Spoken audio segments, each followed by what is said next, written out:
Mic check 1 2 1 2. Mic check 1 2 1 2. What is going on, everybody?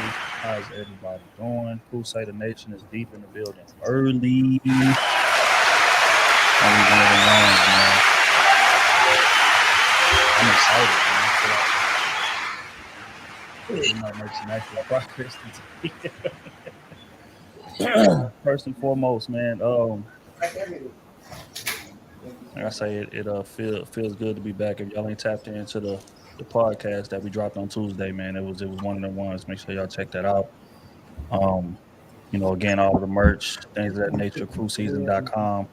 Make sure that y'all tapped in. Um, housekeeping. I'm trying to think about that. I need to start writing this stuff down. This shit getting harder and harder to do off the top of the head, man. But regardless, first and foremost, man, before we go any further, let's introduce this amazing panel that we have with us this evening. We have Brother Ali in the building with us. Queen Sheba is in the building. OT in the building. V Taylor TV is in the building with us this evening. Miss Saida has joined us this evening. My dog Ronan in the building with us. BSD is in the building. Taylor.com. And last but not least, welcome back to my dog Ricky Williams in the building, man. You got to hit the soundbite for us, bro. You got to hit the soundbite. I was muted. My bad. Y'all know who it is. Allow me to reintroduce myself. My name is We back. Thank you, man. It's gonna be one of the ones. I'm excited, man. If y'all ain't tapped that like button, make sure that y'all do that. We appreciate everybody for joining us. 9:30-ish Wednesdays with the crew. Y'all already know how we give it up, man. So without further ado, we ain't gonna waste too much time. Let's get right in here, man. First question of the night is. Oh damn! Hold on. Before we get into it, we ain't even do mental check, man. Is everybody good? Everybody looking good. Always looking good, but I want to make sure that y'all good though. Everybody straight? Yeah, everybody's good. I'm good. I think solid. Everything's everything, man. I think I need a bacchiotomy though, man. I had to shovel snow today. It wasn't no fun, bro. Ooh, no. Oh, y'all getting that real weather out there. It was 70 degrees in my neighborhood. Yeah, we good. I'd say I feel spoiled in Texas, man, until summertime comes. But that's another conversation for another day. We're gonna get right into it. First question of the night is there a lack of respect for Black men within our community and why? And this is coming off of the topic of the pod today. Jonathan Majors. Not sure if y'all familiar, but you will be when this new Creed drops. He's gonna be the co-star in it to Michael B. Jordan. He recently did a photo shoot, in which he came under a lot of scrutiny. If y'all look at the thumbnail of this live stream, then that's probably the picture that he caught the most heat for. And it sparked a lot of conversation, man, in terms of are men respected, and why would he succumb to that, and blah blah blah blah. You know what I'm saying? That there is a narrative or a notion to kind of make men more feminine, especially men who are would otherwise be seen as dominant. It seems like it's a movement. It's kind of pushing toward that outcome or whatever. So today we're gonna kind of unpack that a bit. But as we always do, we're gonna lay some foundation. So, do you guys feel like there's a lack of respect for Black men within our community today? And we're gonna start. Let me see what we're gonna start with today. We're gonna start with Ronan today. Right out the gate. Let's go. Is there besides the point. I can't even plug everything in over here because I don't. Oh Lord, Caleb, mute up. Put a silence on your mic. I got Kayla over there arguing heavy. But yeah, is there a lack of respect for Black men within our community? And why do you feel that way? Absolutely, because in most cases they're viewed as disposable. Some are used as emotional tampons, others viewed as spiritually impaired mules of provision. But in many cases, it's like he's treated as a lick. And most interactions are transactional, unfortunately. There's no level of mutual respect, reciprocity. It's just whatever I can get from this individual until either they expire or what have you. So there should be ways to alleviate that, but until we start facing ourselves, it's gonna be if not worse. Jesus Christ. No, I agree with everything. Unfortunately, no, I agree with everything you said. Miss Queen, is there a lack of respect for the black man within our community? And why do you feel that way? I would probably have to say yeah. And how's my mic coming through? Is my audio good? Okay, so I would probably have to say yeah. And then I think there's a hierarchy to the level of disrespect. If we just think about male on male, from black man to black man, right? And how they value each other's lives. And even if we don't start with that stat, let's just think about the robberies, the jealousy, how men that work hard have to really watch their backs, when they reach a certain level of status. And we're not talking rappers, we're not talking celebrities. We're just talking about a black man that works hard every day, that have to worry about his truck or his wheels being stolen out his driveway. We can start as simple as that. And I think most people can relate. And then that trickles down, because to me, the men are the head and not the tail. Right. So naturally, who falls in order next to disrespect the man? That would be the woman. So that would be my answer for that for now. I like that.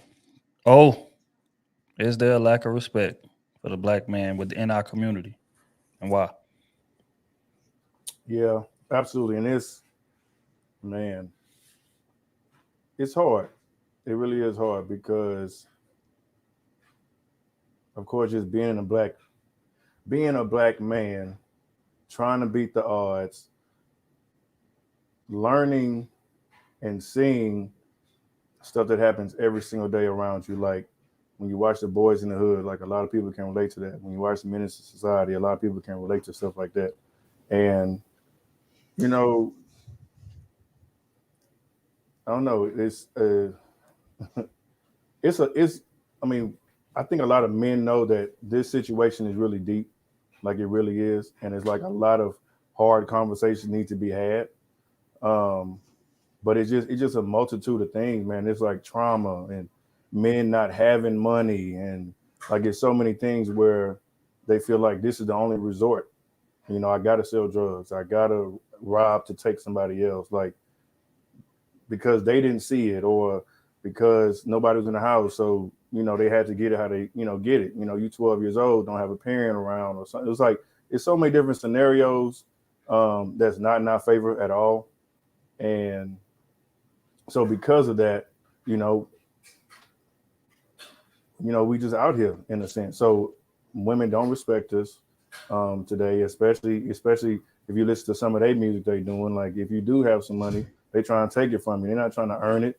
They don't want to spend no time with you. Like you need to be spending that bag, or you can't even have a conversation with them. Like that's where we at today. And instead of you just being a man and genuinely, winning this woman over, however that is, but it's hard, man. It's deep. But yeah, I don't know. I don't know what it would take to reverse it. I don't because it got to be enough solid dudes checking everybody else. And as we know, a lot of times once you get to a certain age and just a certain status, like you want to give game to a lot of the younger cats, but they're not gonna listen. They don't try to listen. But if more of us did it, if more of us made it look cool, if more of us made it, something that's attainable instead of the shit that they putting out right now, I think it would change the tide. But we all have to be on one accord.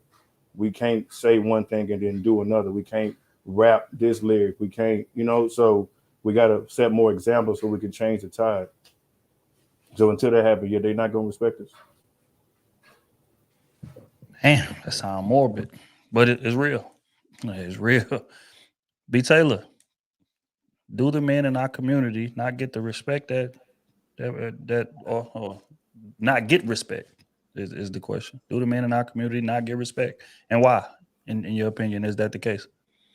I think black men never been respected. I mean, if we go back to slavery, that was, if you can tear down the black man, you're going to tear down the whole community. So our community has suffered because of that for generations. And I agree with everyone so far. I mean, even when it comes to, does society even respect the Black man? You look at the stereotypes of Black men, it's just nothing but negative, that they run away from their families, they're broke, they're this, they're that. And like, although some people do play into stereotypes, that should not be the stigma that is put on Black men. Then you have our community with the music. Black men don't respect other Black men. I mean, we will kill each other first before we kill another race. Most Black men are dying at the hands of other Black men. That is a bigger problem than what they're facing with the women. Then they gotta come, the women don't respect them. So, and then the men don't respect the women. So, I mean, our community is very broken because it starts with the head, and the head is not respected on both ends, from women and men. I like that. I like that. Rick, within our community, do the men get respect within Our our men, community? no, our men not respected because we don't respect ourselves. That's the honest to God truth. The rest of this stuff is excuses. If respect is not given, you take it. And unfortunately, our men have too many excuses. They not willing to war for what they believe in. Right? And then when we do get blatant disrespected, the bag makes everything okay.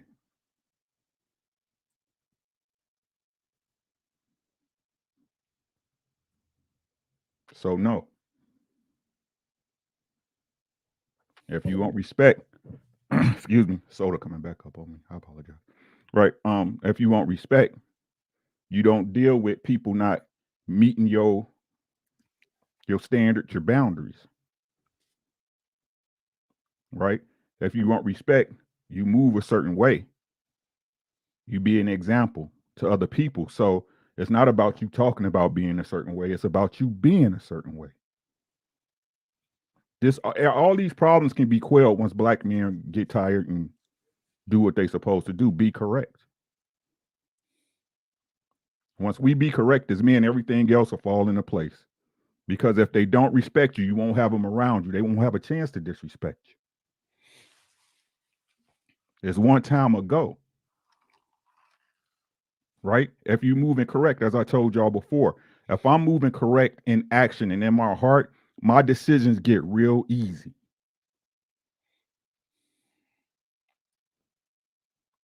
But again, it'll be a million excuses about what your mama didn't do, what your daddy didn't do, slavery and Jim Crow and all that stuff. When at this point in time, y'all free to move however y'all look at the streets.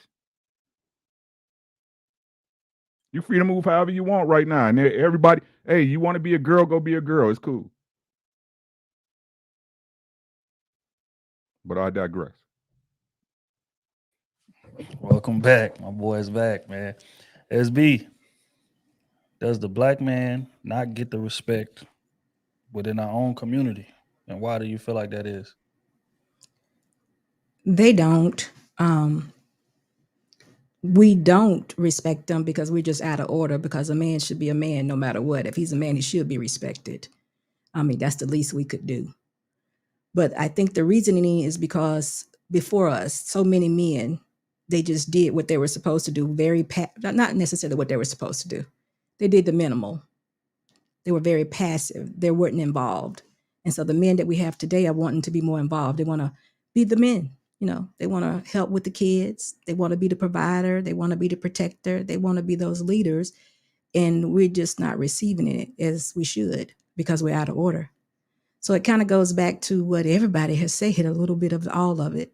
But it's just because it was too many men for too long were too passive. And the role of a man didn't show up enough.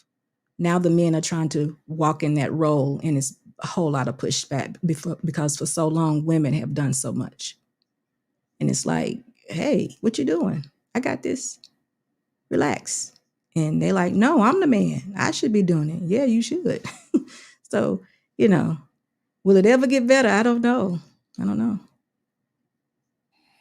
And again, real but morbid at the same time. Well, it's facts. I can't argue with nothing you said on that one, man. Ali, is there a lack of respect for the black man within our community? And why is that? For sure. And much respect to everybody on the panel and everybody that gave answers. Everybody sounds very intentional tonight. You can't hear me? Yeah, it's low. Very low. Hold up. Can y'all hear me now? Okay. Much respect to everybody on the panel. Everybody sounds real intentional tonight. Now I'm too high. Dang, am I good now? Somebody trying to sabotage me. But is this good right here like this? Okay, the holy trinity, the man, woman, and child, with everybody collective, all everybody answers is in disorder. We don't know our identity anymore. We don't know our value to each other. And we're essentially in disorder on surface level.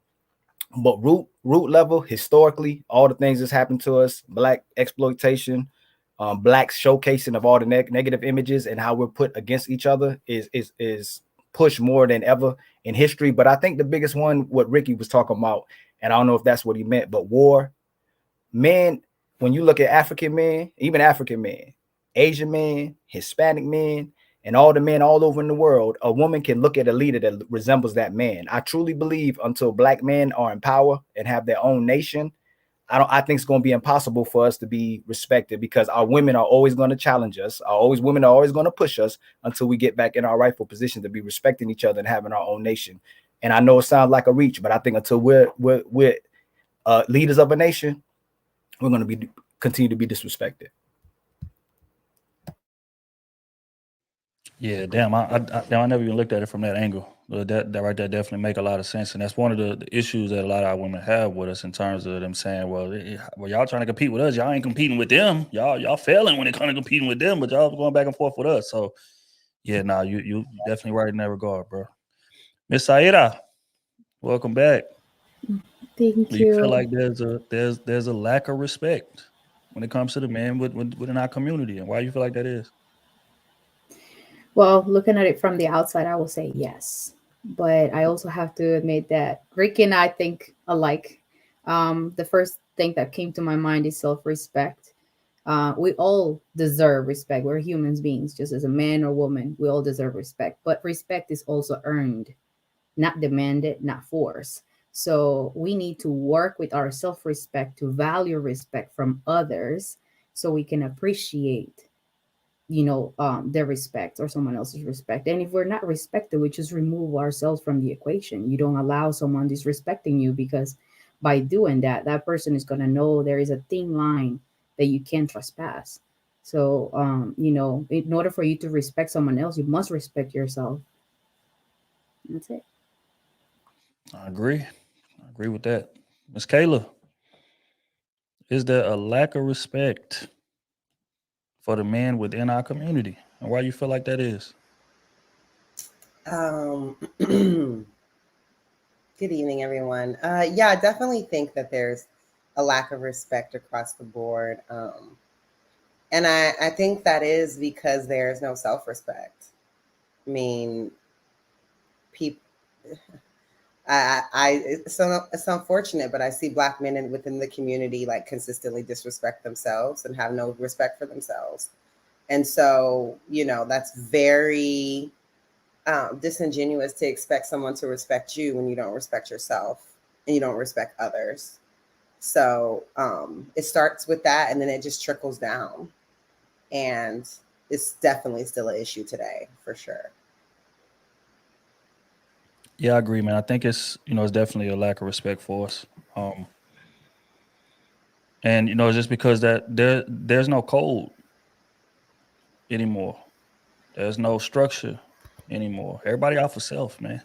Trying to get mine. Ain't no sense of community. And when that's the case, when everybody out to get mine and there's no sense of community, then you got a bunch of people doing what they want to do, and you got a bunch of people competing with each other who should be working together.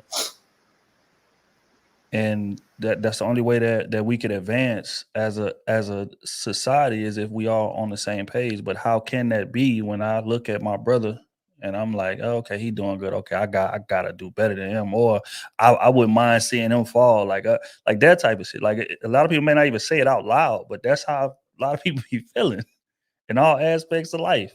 You know what I'm saying? Instead of congratulating your brother and uplifting him and things of that nature, so that way when he get in position, he don't feel so spiteful toward everybody. And I know a lot of us deal with that in terms of like when we elevate. A lot of us be like wanting to help people, but then we get to think about our journey up. Like nobody helped me. Ain't the hell I'm helping you for? I ain't helping them. Nah, grind and get it how I had to grind and get it. That's the mindset. You see what I'm saying? So when that's the case, there is no respect. We ops, we competition. You know what I'm saying? So if we the leaders of society and our women supposed to be following us, and that's the example that they see, tell you think they're gonna do. So there's no respect in that on that aspect either. So, I think that it can be changed, but it's gonna take, drastic events to happen. And it's gonna take all of us finding a way to get back on the same page. And until we do, we constantly bickering with each other and we constantly kicking our brothers while they down and trying to step on somebody's shoulders to get to where I'm trying to get to. That's gonna be the theme of our culture. And we can't expect anything else and be realistic in that expectation. So that's my thoughts on that. Go ahead, Ron. What's on that? Like aside from being emotionally butt broken, you have the lack of codes of conduct, agency. Anywhere you go, even from the house, when we had that whole adage, like what happens in this house stays in this house. Literally, you're given part of that PTSD package early, whether it's molestation, where it's being emotional unavailability, where you have your your elders refusing to serve as elders. Like there's no graduation to being young men to actually being men to being guys who could pass on the information. And that's what kills our communities. That's why I always refer to these places as ethnic outposts rather than communities. Communities have a whole different vibe. They move different. Like basically if something's happening down the street, the whole community is at arms. But now you're letting outside municipalities run the communities and you have people broken to the point where they're terrified of success, especially within themselves. That's one of the many things. So there's so many factors to it, but I'm just a rebel looking to fix it. Yeah, I think like even if you just look back, because man, Ali was having a conversation before we even started this live. If you just look back at the sense of community in generations past, right? Like you was getting raised by the whole community, literally. Like Miss Wanda that lived down the street was watching. A couple of Mr. John down there, he could whoop your ass if he catch you doing something wrong. You know what I'm saying? Like there was a sense of community there. You gonna get your ass whooped by Mr. John, Miss Wanda. Then when your parents got to the crib, gonna whoop your ass again. There was a sense of community. Everybody was looking out for everybody. Now you got people in neighborhoods who ain't never met their neighbor. They've been in the neighborhood 2 years, 3 years. True. Can I add to that? Because that reminds me of my grandmother told me in Louisiana when she would walk through the neighborhood, she had to speak to every neighbor who was outside sitting on their porch. And she said there was one time she didn't speak. And she said, I wasn't even paying attention and I didn't speak to an elder. And she said she got home and got her butt whooped.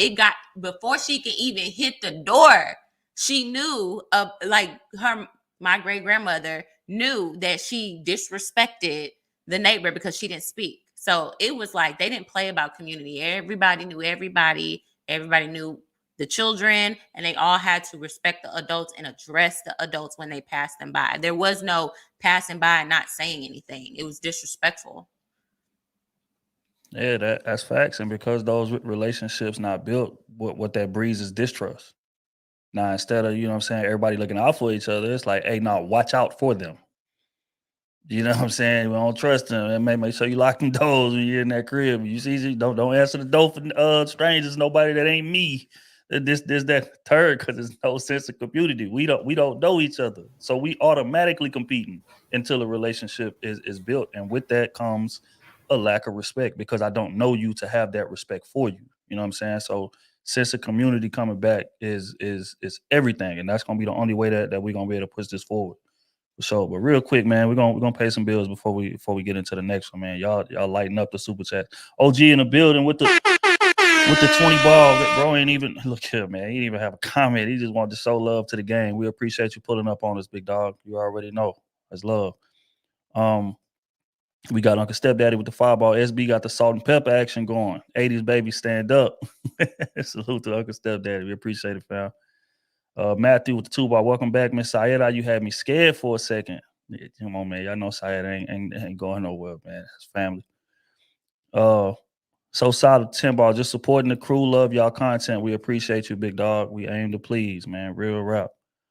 Hold tight. I'm trying to make sure it was somebody. Okay, I don't know. I'm gonna have to go find it.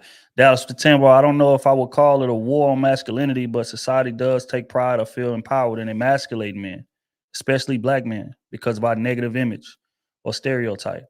That's facts. That's facts. And who's in control of that? Turns our image and our stereotype. We are, and we got to move like it. Actually, it is war because it starts with propaganda. Facts. One of the most effective measures of war. So yeah, you're right about that. Marcus the 10-ball. What up, people? Welcome back, brother Ricky. And that lack of respect for black men or the history of the world says it all, especially in these YouTube spaces. It's facts, man. Appreciate you, Marcus. My dog, Angry Man in the building. What up, family? You say shout out to the panel. Salute to my dude Trill. Appreciate you kicking it with us last night, man. It was love, bro. I definitely enjoyed the conversation. He had me up way past my bedtime, man. But it was a hell of a convo. If y'all ain't checked it out, make sure y'all tap in with bro. Marcus Evans the fireball. Ronan and OT. Just showing love. Appreciate you, big dog. Matthew with the 2-ball. Big Ricky back in the house. My boy Rick has pulled back up, man. Bro back. Marcus. Hold on, I read that one. My bad. Morgan with the 10 balls. Again, no comment. She just wanted to show love to the game, man. We appreciate you, Morgan. Real rap. Matthew with the 10 balls. So many guys that drop a bag on a female for just being there that it makes it very difficult for a more reserved guy that's actually trying to build the right way with a female. That's true. That's very true, sadly. Marcus with the 2-ball, and welcome back, Sayeda. Appreciate you, bro. Dallas Timber, I disagree with OG Ricky. LeBron moves correctly. It didn't stop them from tagging the N-word on the wall of his house. So no matter how black men move, we'll never be respected because of our image. Okay, appreciate it. Rick, you want to respond to that? Since they called you out by name? No, Nope. I mean, I think that's a stretch of the concept we talking about. To be honest with you, but big stretch. Space Jam. Space Jam. Appreciate you. So solid 10-ball. And it's just because Ricky is in this bitch. Peace, God. We missed you, bro. That's facts, man. Appreciate you, big dog. Peace to you, God. All right, Angry Man again with the 20 ball. I disagree with Ali. We had a black man as president for 8 years, so that's not the issue. Ali, you want to respond to that? So he called you by name? That's a whole. Am my mic good? Yeah. Okay. Nah, that's a that's a whole long story to go about, man, about what happened with Obama in a White House and just black leadership in general and the emasculation of men. And while we don't even see actual men in position of power anymore, but that's a whole topic that we can address. But the understanding of political leadership as well. Right. There's a lot. Not saying it's Obama. There's a lot of black men, a lot of white men that's in blackface in our country. Absolutely. So, hey, that might be another stream right topic. there. So appreciate you, Angry Man. Joel with the 10-ball. Why do we not respect ourselves? We were taught self-hate, and we continue the systematic cycle until we come together as a society and quote unquote lift as we climb. We'll continue to be at the bottom. Pandora's box. That's a fact. That is a fact. I agree. Give Ready 3 with the 100 ball. We appreciate it. Say just cause, man. It's how you know people out here rich, man. When you just throw the hundo out there just cause they caught alive. Crew season, keep doing what you're doing. We appreciate it, man. Love, real rap. Let me see, man. My boy Marcus, the fireball. Not only there's no code amongst us, but there's no honor with us as well. Facts. That is a fact. You literally got dudes shooting at. Yeah, that's another conversation for another day. But yeah, you definitely right about that one, bro. Mr. Mazza with the 25 ball. Appreciate it. That's family right there. Always showing love. Appreciate you. Morgan with the fireball. The village ain't the village no more. I agree. Ain't no such thing. Village is a myth these days. Drake, the fireball. I disgrace Ali pre-civil rights movement. Most black kids in two parents homes. Black men ran the communities, owned businesses. We talking about today. I agree. I agree with you that you disagree with me, but I agree what you talking about. There we have it. Sandra with the 22 ball. Say men are protectors, correct? That is great. Please tell me who you are protecting us from. Other women? No, we need protection from men. Correct me if I'm wrong. What do the men in this panel say about this? Women need protection from a number of things, but the thing y'all really need protection from is yourselves.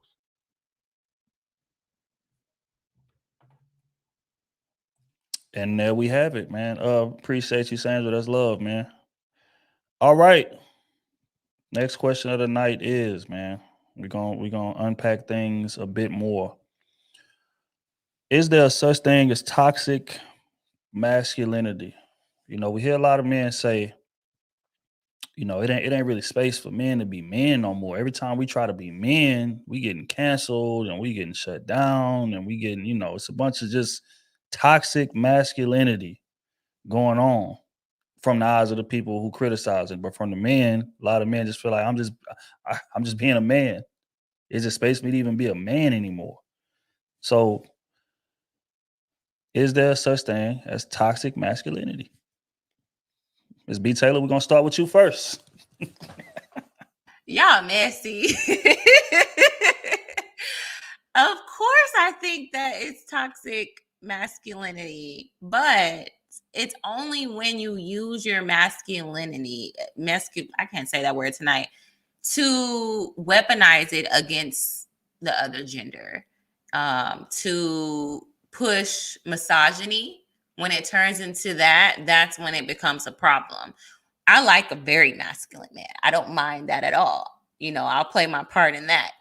But when it's used as in, I am less than human and I am not to be acknowledged because my genitals are different, and, you know, then that's when it becomes a problem.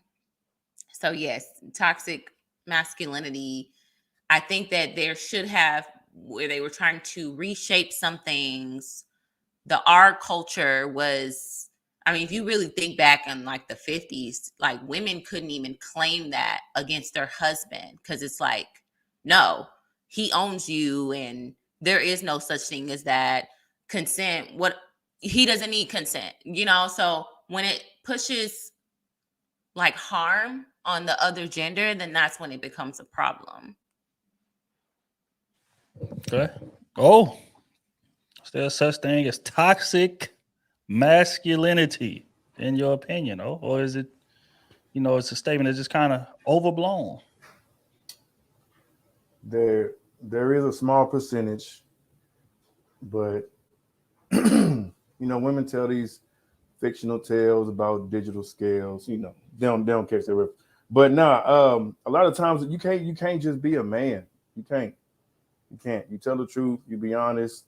It's always, oh, why you so aggressive? Or it's always something. Women a lot of times just cannot just chill out and be quiet for a minute, let you get your thoughts across, let you really explain to them. Because a lot of times when you're going back and forth, there's a lot of banter and she's cutting you off. You can't get all your thoughts out. And, you know, women are real good at that. You know what I'm saying? Women are real good at derailing you from the topic that you need to be talking about. So when doing that, you know, it makes shit difficult. But going back to just the toxic masculinity, no, man. I think especially today, a lot more men are just being vocal. A lot more men are just telling the truth. Some a little more harsher than others. You know, you can have that, but for the most part, just men speaking about truth in general comes off as toxic for some reason, just because men are finally speaking out. Men have been silenced for so long. Men have kept emotions and feelings in for so long Now you have YouTube, you got Instagram, you got TikTok, you got all these different spaces that you can get your thoughts off. And it's like now it's an issue. I think women just, I don't know, women just being bored. One of them feminist movement women was probably bored and came up with it being toxic just because a man was making some actual points, you know. So I think that's what it is. But some of them can be, but yeah, that's I don't know. Most men are men that I know for the most part. They are at least, you know, hardworking, 9 to 5, whatever. Like you have a lot of those type of dudes that can't get their opinions off. All right, Miss Queen. I knew you were going to do that. I don't know why I felt that in my spirit, but hell yeah. Toxic masculinity. Absolutely. Is there such a thing? Yeah. But I think it's rooted in insecurities. It's like an overexertion and overexpression of masculinity. It's unnecessary. You know what I'm saying? I think a man that mans doesn't ask for permission, nor does he need to force the point of being a man. Somebody said it earlier. I can't remember who on the panel. Like if we're not in agreement by way of energy and spirit, then I'm out of here. So when you think about toxic masculinity, we're not talking about baseline stuff that men are supposed to do. We're talking about the extra shit that make you go, whoa, what was that? That's weird. That's uncomfortable. That was unnecessary. You're doing too much. I think for men, if we talk about football, right? Somebody that give like a slick hit or some type of shit, you know, that he didn't have to do that, where somebody else gets injured. If we're talking about street stuff, toxic masculinity, somebody that can run their mouth but they can't fight, they're gonna go grab a weapon. Right? When we talk about toxic masculinity. And if we talk about it in terms of relationships, I'll beat your ass just because I'm a man. And bitch, I said, shut up and you still talking. You get what I'm saying? As opposed to leaving the relationship. Does that exist in every single man? Absolutely not. But to me, in my opinion, it I don't know. It's maybe those guys that haven't found themselves. So they have a point to prove now that I'm a little grown up. But basically, it kind of stems from insecurity. And I've said before, insecure dogs bite. Here we go. I see it. Okay. I see it. Ronan, toxic masculinity, man. Like, is it real in your opinion, man? Quick question. You want the truth or the honest truth? I want the most bluntly honest truth that you can give. And I thank you. So, it is real when you become a king of complacency and confusion, lack of confidence. When you refuse to untuck your nuts. When you're walking around with some zesty tendencies. When you have to ask permission to be what you naturally are. When your word isn't shit. When you're emotionally unintelligent or functionally retarded. When you go about, when you don't give a damn about your reputation.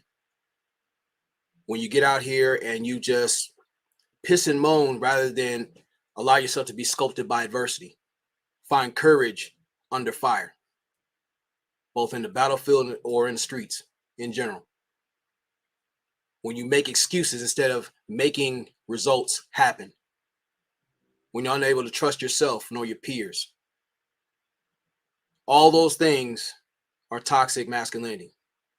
Anything else, women love to be around masculine men. There's protection, there's safety there because you know how to procreate, provide, protect, problem solve.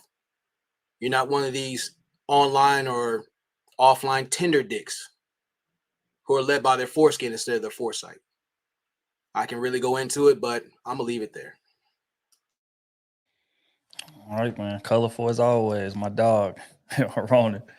Miss Kayla, toxic masculinity. Is it a real thing, man? Ronan is a character. Okay.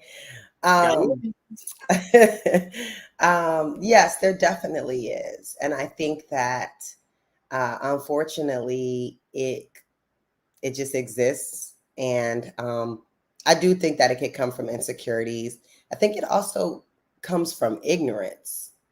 A lot of men that didn't have real instruction from a real solid man often fall into it, you know, where they aren't taught how to be multifaceted. And so being a man means only being one way, only being hard, only being tough. They have no idea how to be emotional and what that looks like for a man. They just consider being emotional as being feminine. That's toxic, right? You know, not crying, or when you're going through something, you need to just tough it up. That's toxic. Men have emotions. They need to learn to express them. They need to learn to deal with them so that they don't come out in other emotional ways like anger, which somehow men forget is also an emotion.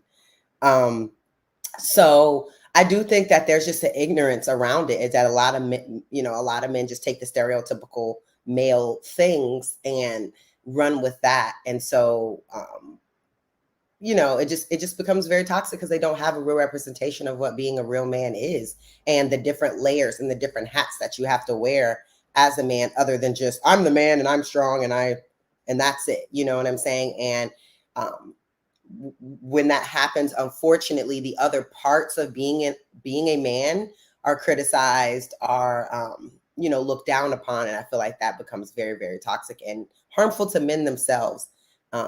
Just dealing with men. All right. Rick, toxic masculinity. Is it a thing, man? Is it real? Toxic. Mm. How can I say this? I think it's the misapplication, right, of said traits, of said masculine traits, right? So with that being said, anybody can be toxic, right? But if we want to talk about the real problem and why this is a problem, is because nobody can put one finger on what's what, right? So that means even per your interpretation, not mine, right? But per your eyes, your perception, because what you perceive is your reality, correct? Right? Per your perception, me doing something that's totally healthy, masculine, you may look at as toxic,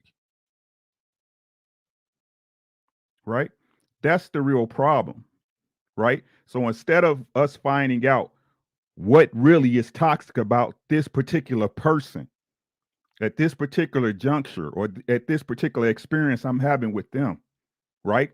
You can bundle every single thing that's good or bad about masculinity, because as the definition said, masculine is the traits or behaviors of men or boys, correct? Which one? Which one's toxic? Is it the over application? Is it applying them the incorrect way? Or is it just your interpretation at the time? Because I was being a masculine man and you didn't like it at the time. Because I was being direct and straight with my speech to you 100% without cutting no corners or making it fluffy. That's your toxic masculinity. Right? And that's what's wrong with this world right now. Everything's open to interpretation. Your interpretation. Not the facts, not the truth, your truth.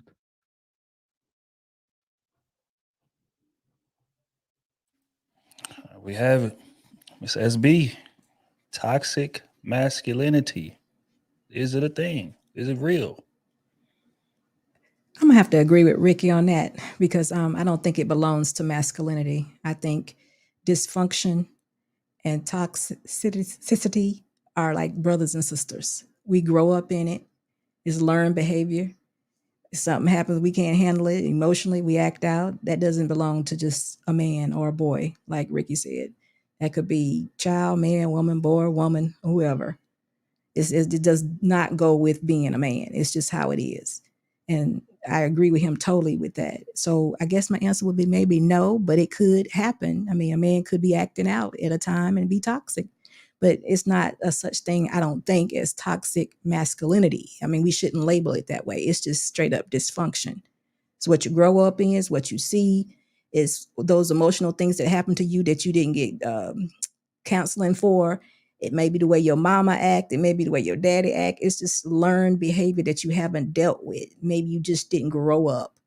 Maybe you just a kid in some areas, maybe like some insecurities. I think someone said also, all of that could be the cause of bad behavior. Because I think that's what y'all trying to say is being toxic is bad behavior.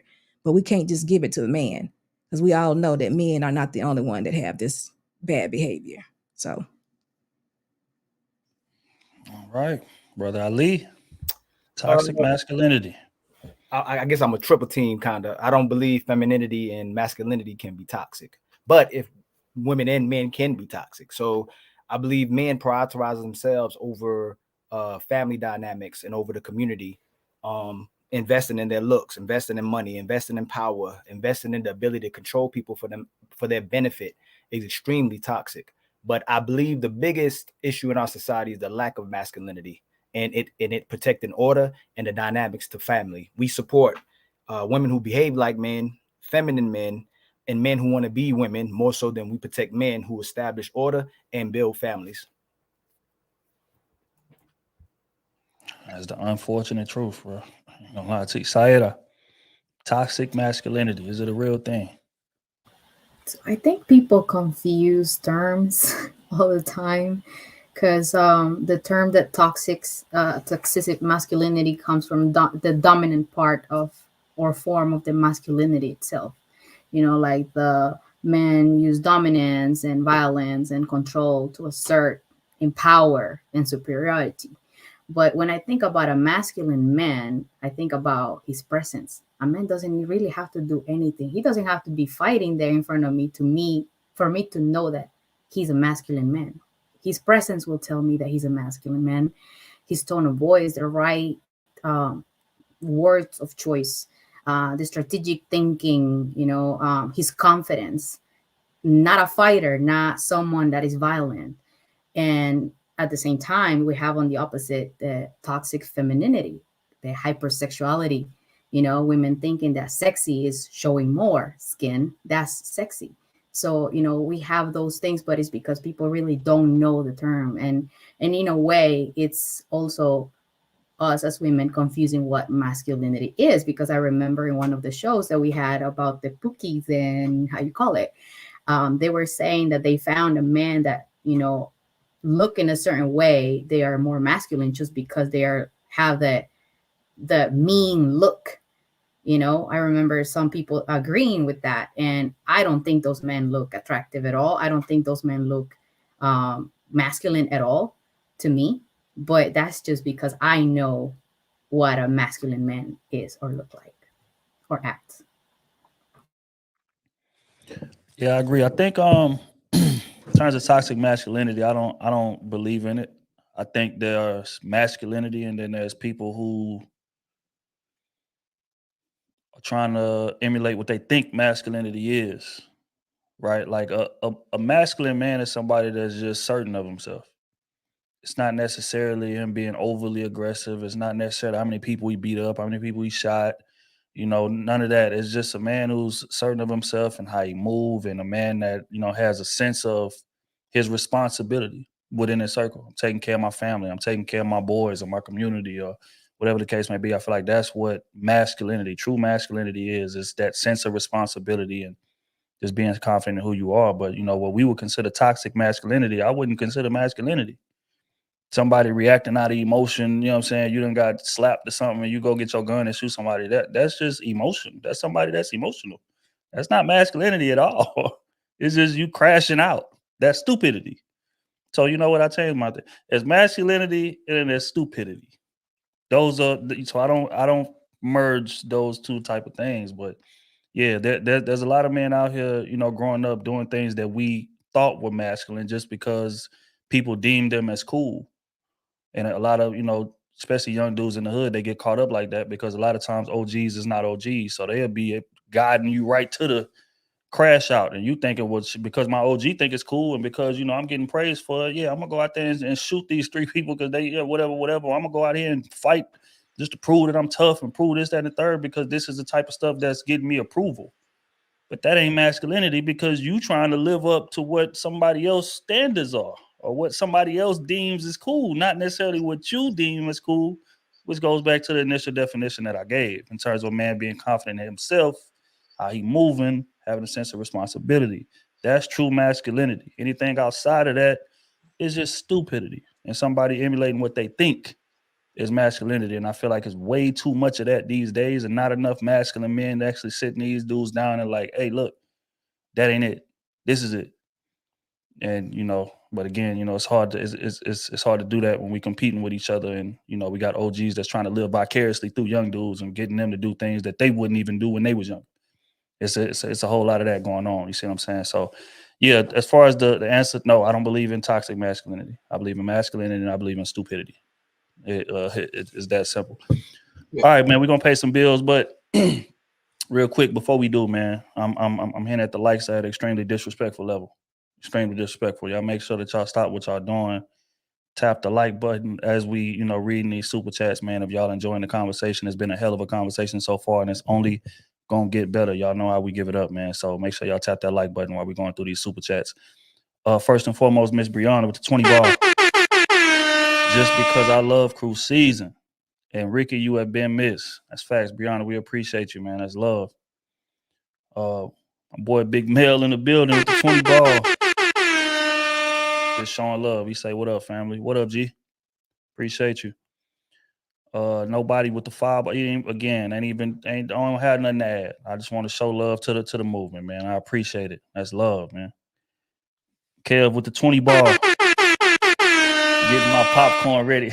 Yeah, it's gonna be one of those. I'm actually surprised it doesn't been civil so far, but it's still a lot of time left, man. We ain't gonna count our blessings too quick.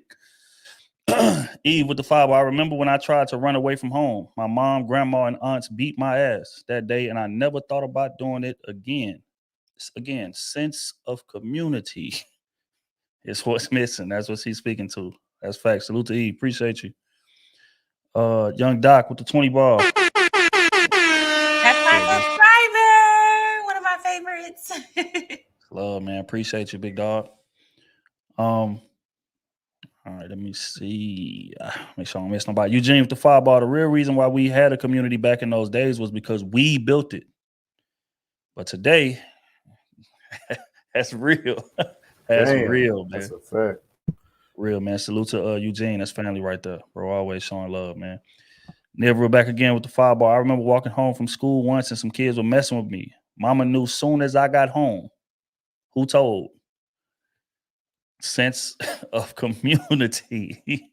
Word spread fast as hell. That's how it happened, man. But that's real, man. We got to bring that back, bro. And actually, some of us, when we came home, Dad said, look, either you whoop his ass, I'm gonna whoop your ass. Whooping your ass, right? That's fact. But see, some would consider that toxic masculinity. I call it favorite. I call it favorite hands. Favorite hands is crazy. Knuckle fellowship works. That's all I'm saying. Hey, real rap. We appreciate you. My boy Eugene back again. Erica Lachey said it best. There is no such thing as toxic masculinity. It is just abuse. I like that. That. Appreciate you, bro. Ricky got smoked. Sandra in the building for 20 ball. We appreciate you, Miss Sandra. She got smoked for real. I appreciate you. You say respectfully. Does Ricky have an original thought to the content of my previous question? My question was about men. How do men protect women? Why do women need protection aside from also protecting themselves? Okay, that's a great question. I do appreciate the donation and you elaborating. When I speak of protection, I speak of all things. I speak of financial protection. I break it down to the fact that you ain't got to change the oil in your car. I'll protect you from getting your hands dirty. Right? It's not just the big things, it's the little things in life that your man protects you from. I'll protect you from the rain, the cold. I'll protect you from unnecessary emotional damage. anybody else? I kind of want to hear like the other men, like, because that is a good question. Like, yeah, it's the little stuff, but like, I think that she originally asked, like, who do we need protection from? Right? The world. Who specifically? The world. Other men? Other women? Other. Look, okay. Like, what do you mean the world? Like, can we Right. get I got you. Right. For example, women need protection from false information, misinformation, bad information, misguidance. Sometimes y'all need protection from your own friends, your own family, your own children. Right? Let me use the example. How many of y'all know a mother and their child used them up till there was nothing left? Okay, I actually seen it, but there was a father in a home as well enabling that behavior. Right. The father enabled that behavior. As a father and a husband, he was supposed to be able to have enough reign over his wife to say, hey, that's not going. That's not going. Right? Your priority, yeah, your children are your children, but my priority is my wife. Right? And the reason why a lot of y'all don't understand this is because you never had it. You never had it or you never seen it.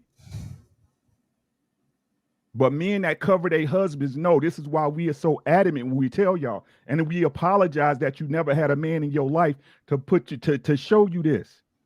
It's different. How do you take, so for women who's never had that and they do have a man that comes in, how can they tell the difference between that man protecting them and men who are trying to control them? And I'm not talking about a good type of, this is what I say, go. I'm talking about a man that's like over possessively controlling them. And she looks at it, oh, he's just trying to protect me from the world. Because if we're going to say that, then speak to those girls who don't know what that looks like. Again, this is where y'all got to play. This is where y'all got to take some accountability. Ladies, right? Do you know what protection is? Do you know? A lot don't. Right, exactly. So again, what is it? Again, look, as a man, I can only, y'all as women, y'all supposed to know what type of man y'all need and want more than I do. Well, what would you give a woman? What would you say to your daughter? What I would say to my daughter is what I always tell them. Follow a man's actions. Right? Protection don't hurt nobody. Me protecting you don't know her body. So for example, right? The example I use with a child using a mother up, right? Using her up, selling crack, smoking crack, going jail, back and forth, mama. Right? If I'm in your best interest, and let's say I came to you, babe, look, that kid out of pocket, that's my child too. I love him too, but we can't have this. And then you tell me, no, you don't know what protection is. Now me and you got a problem. Right? So again, because y'all, and again, this is where I apologize, ladies, but y'all got to take some accountability. But because y'all put y'all emotional attachments to your children and y'all put everything above your man. Y'all put everything above your man. These is where the problems lie. And again, why would y'all expect a man to protect y'all that way when y'all don't value him as such? These are the conversations we don't have. Yeah, man. I would say that protection is like more protection. Like you need more protection from yourself than you need from anybody else. Now, especially when you got a real dude with you. Because I mean, for one, that protection is keeping you out of situations that your gullibility and your emotional instability will have you in otherwise. Because if you ain't got that sound logic to be like, nah, you don't need to do that, or nah, you don't need to be as given to this person as you given. Because I'm looking at it from an objective place. You looking at it from an emotional place. Well, me and her got history. That's my homie. I understand that, but 1 + 1 not equaling 2 in this equation. No, you're not doing that. So you said, how do you tell the difference between somebody that's trying to control you just to control you and somebody who's trying to protect you? By the results. And that's why I tell people all the time to pay attention to a man's resume, right? Like what type of results does this man get? And even in your life, analyze your life before you got with him from an objective place. How well you was doing when you got with him? Did you see an uptick after you got with him? And if you did, then you know that, hey, this man ain't trying to control you just to control you. This man is trying to elevate you. So even if what he's telling you, you may not want to hear in the moment, but when those results hit your ass on the back and you like, yeah, okay, I see what baby was saying. I see what baby was doing. You see what I'm saying? That's the only way to know is by the results. But in terms of what y'all need protection from, y'all need protection from way more than just men. I'm gonna be honest, especially if you got it like protection from another man is the least of your worries. That man is gonna provide infrastructure. That's the protection, and you believe in him again based on his results. And if you go within that infrastructure, then you're gonna live the happiest life that you ever could live. Because you don't have to worry about the rest of it. All you got to do is worry about again going according to which I hate saying plan and things like that, but going according to the infrastructure that this man has set. And then you could just let your head down and be a woman at that point. That's what the protection looks like. But you should judge the protection based on the results for all the women listening. I don't care what a man say. I don't care what results does he have. Did your life receive an uptick when you got with him in terms of the success all the way around? I ain't just talking about financial. I'm talking about mental. I'm talking about spiritual. I'm talking about discipline. Did he cut out the procrastination? All that shit. Like how motivated are you to be the best version of yourself in comparison to how you were? If you notice a difference, then he doing his job. That's what protection looks like, in my opinion. Wow, that's well said. Thank you. Can I ask a question to the panel? Before that, though, I just wanted to address what Ricky said just really fast, because I just vehemently disagree with the whole point that women should just know. That's ridiculous to me, that you should just know some stuff that you don't know.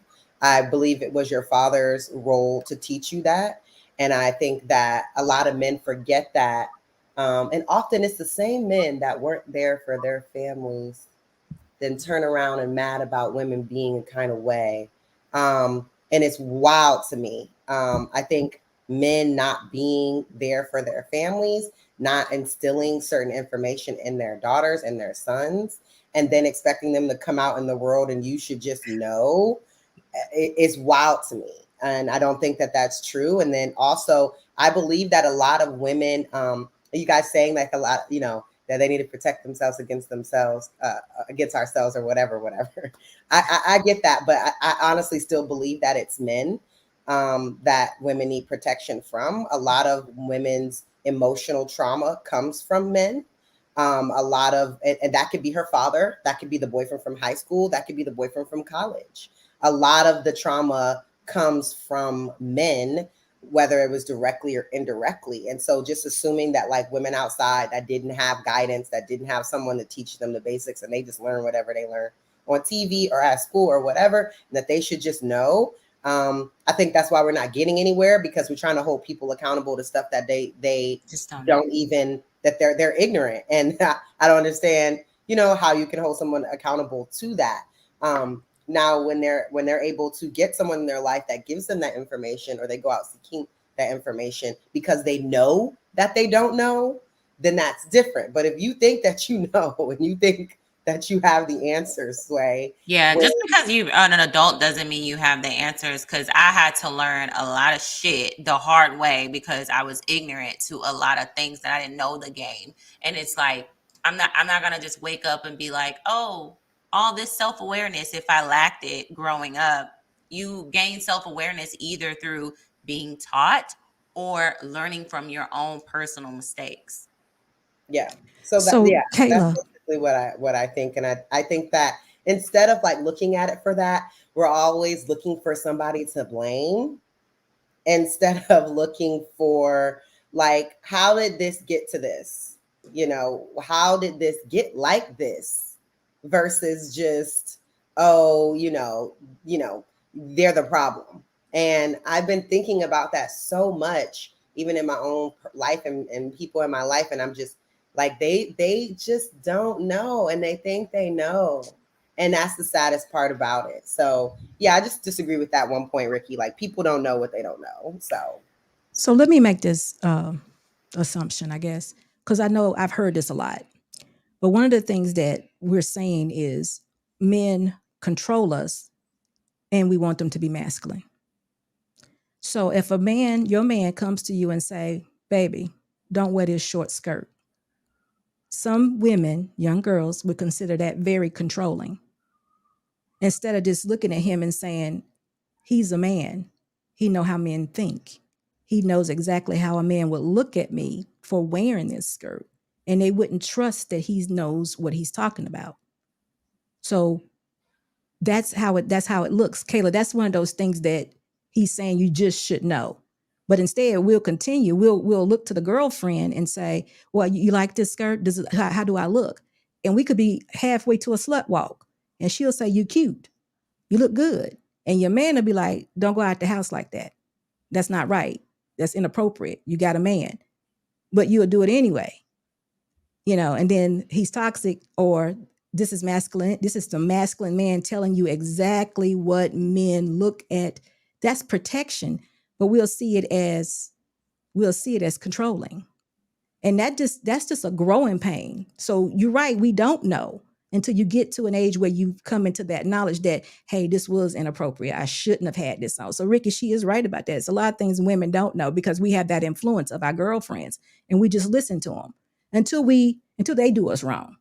And then when they do us dirty, we'll start to see things a little different. Instead of just the man that we loved and trusted, wanted to be our man, instead of just trusting him from the beginning, we will call it controlling. Mm-hmm. But the man is there for you in a relationship to give you protection from the world. If you're going to be with him and trust him to know and have enough knowledge to protect you from the world and all those things that are in it that we don't know, because women are very naive. Remember, he adds the structure. He adds the discipline that we lack. He does. So we got to just trust in it, or it's going to be very difficult to be in a relationship with a man, if we think he's controlling. I don't think all men add that. I think a lot. I think we wish that they do. Not all men come equipped to lead. A lot do, but not all. And I think one of the things that I learned a long time ago, I had a job, and I remember part of my job was telling people what to do. And I remember I told this person the right thing to do. And this older lady, she said, inform to educate. You're informing them and they're pushing back on you because it sounds like you're telling them what to do. But don't just tell them to do that. Tell them why you're telling them to do that. And I think that's the part that's missing between Black people. We shoot out orders to each other. Just do it because I said so. Do it so you won't look like a hoe. Inform from this day forth. Inform people to educate. And if you just pause in that moment, I swear to God, people's reaction will change towards you or anybody else because it comes across different. That's when I'm like, damn, thank you. Not only did you just give me game, but that felt like you cared. And I think that's the piece that we're missing as Black people. We're very harsh people. Not only are we emotional as a group, we're very harsh and mean a lot of times for whatever reason, right? Whatever we're carrying. And that's the piece of grace that I think that I learned a long time ago that we should all carry. Inform to educate, not just to inform. Go ahead, Ali. I see you want to jump in there, bro. So many. Okay, the first one I was going to ask is how many people on the panel had two parents in their household? Okay, and the reason why I'm asking, because when I see questions like that are asking what a man protects you from, and I grew up in a two-parent household. I saw my father protect my mom from tedious, stressful, and struggles of life. And one big fact that my father protected her from typically is the children. I don't know how many people have children, but a lot of women that have kids struggle with their kids as well too, like especially in single parent homes and what in the effects of what happens in fatherless homes. And we all know that from single mothers versus single fathers. But another question I want to ask as well too, when we speak about trauma and all our experiences, what's the difference between a male trauma and female trauma? And I want to ask another question because I think that's very important too. But we always, when it comes to women's behaviors and men's behaviors, we just look past men. If men don't show up as 100% men to women, he kicked to the streets. But when it shows up to a woman, and we're saying she having trauma, what does that look like? And I asked her specifically, should a man leave you if you have trauma, or is that a red flag? Because what's the difference between the trauma and a red flag? And if he deals with you and it goes left, then men will say he should have vetted better, he should have never dealt with you, and then they'll tell the women you should have never dealt with him as well too. So what is drama specifically, and how long does it take to overcome the trauma based off your experiences? Because again, men, fall down, pick yourself up, get rejected in life, go through the harshest of reality to become men. When women are going through the traumatic experiences you're telling me, what's the expiration date to go, okay, I know what this looks like now, I'm not doing that anymore? So I just want to add in there, a long time ago, my pastor says sometimes when you're trauma bonding and you're in a trauma bond relationship, it feels like home because you grew up in a traumatic environment where you think that their behavior is normal because that's all you've seen. So sometimes people get into relationships thinking that how that other person is acting, regardless of gender, they think that it's normal, and that's how women's supposed to act. That's how men are supposed to act because of how they grew up and what they think is normal, and they're traumatized, so they're trauma bonding. But I'm actually specifically, can you give me like an actual, like something that's traumatic, something that causes women trauma, and then when they went through the course of life didn't teach them? And this is what we were talking about, men protecting women from men, but is it essentially women having to protect themselves for continuous bad decisions? When does it become where it's not trauma, it's bad decisions? Go ahead. And I'm I can give you an example. I'm not asking disrespectfully. I hope y'all know that about me. I'm asking intentionally. I can give you an example. Because we have to learn from bad decisions, and that's what make men. So women, as you're developing in life, if you had a father at home, did he teach you? And if you didn't have a father at home, does life not teach you as well either? I'll cover the No, go ahead. Go. I had my dad, and a lot of y'all know, like, I was raised with my grandparents. So I was raised in a very traditional old school home because I didn't have a mom. My mom passed away. So for me, I had a lot of men in my life, but the one mistake that I would say is that they didn't want me talking to guys at all. It was just like, don't talk to boys. So when it became my responsibility on my own to talk to boys, I didn't know what to look for. I didn't know how to talk to them. I didn't know what warnings to look out for. I was just out there cold. So it's like a lot of women go through that where they don't either have a father or their fathers didn't teach them how to protect themselves out there in the dating world. So when they get out there, they're being traumatized because they don't have boundaries. They don't have standards for themselves. They didn't get taught any of that. So they're being traumatized in these relationships. And then when it hurts so bad and you're so broken and you finally say, this doesn't feel good. I can't take this anymore. My mental health is declining. I have to leave this situation. What a lot of women do, they'll leave that situation, and then maybe months, years later, they get into another situation and may look a little different. And they're like, oh, this is how it's supposed to look. Then they repeat the cycle over and over again. They can't seem to hop off the ride because each horse looks different, but you're still on the same like merry-go-round. If that makes sense. Certain parts of it can make sense. What I'm asking is, if I'm broke, if I don't have a house, if I don't have a car, if I go through certain experiences, a woman is not going to take accountability for that. She's not going to say you caused my trauma. So what I'm asking you is, when things are happening, when you're making these decisions, you're saying it's the man's fault, and you're being traumatized by the man. But we're not taking account if that young boy or that young girl are raised in the same household. Where is his trauma or whatever he went through in sexualizing you as well as you sexualizing him? It's called trauma bonding. Right. So, but we never discuss we don't discuss the actual decisions that's being made, nor the men. It's used as a way just to blame men for everything. No. I'll start from you asked a lot of questions, so I'm gonna take two of them. You said two have been answered. Honestly, Miss but none of them have really been answered. You started with two-parent household first. You talked about Kids I coming. asked someone to give me one specific experience of what a trauma looks like for a woman versus us. If I meet you and I want to marry Queen Sheba, I don't have money, right? I'm broke. Okay. I'm not qualified for you. I have to go get money. You meet me. I want to know the specific trauma you go through and how long what is the process in that trauma? Where is it a bad decision that you're continuously making, or is it what is the trauma? So you want me to give it a shot, or? Of course. Yeah. Okay. I want to, the first thing you talked about was 2-parent households. And I think, I think it's 50-50 because you see some parents that have to go get their kids out of jail. They'd be like, he wasn't raised like this. Like their kids are on drugs and they're like, they were brought up right. We did everything we were supposed to. So I think that I think it's kind of like skewed to say if a man or a woman does not come from a 2-parent household, they're going to have issues, because we see kids with issues that do come from a decent 2-parent household. We see that every day, all day: rehab, jail, drugs, meth heads, coke heads, crack heads, prostitutes, name it. So that's the first thing I wanted to carry. I think it's 50-50 with that. The other thing is, you said, what's the difference between trauma between a man and a woman? And then what is the time frame that somebody should make an educated decision to walk away?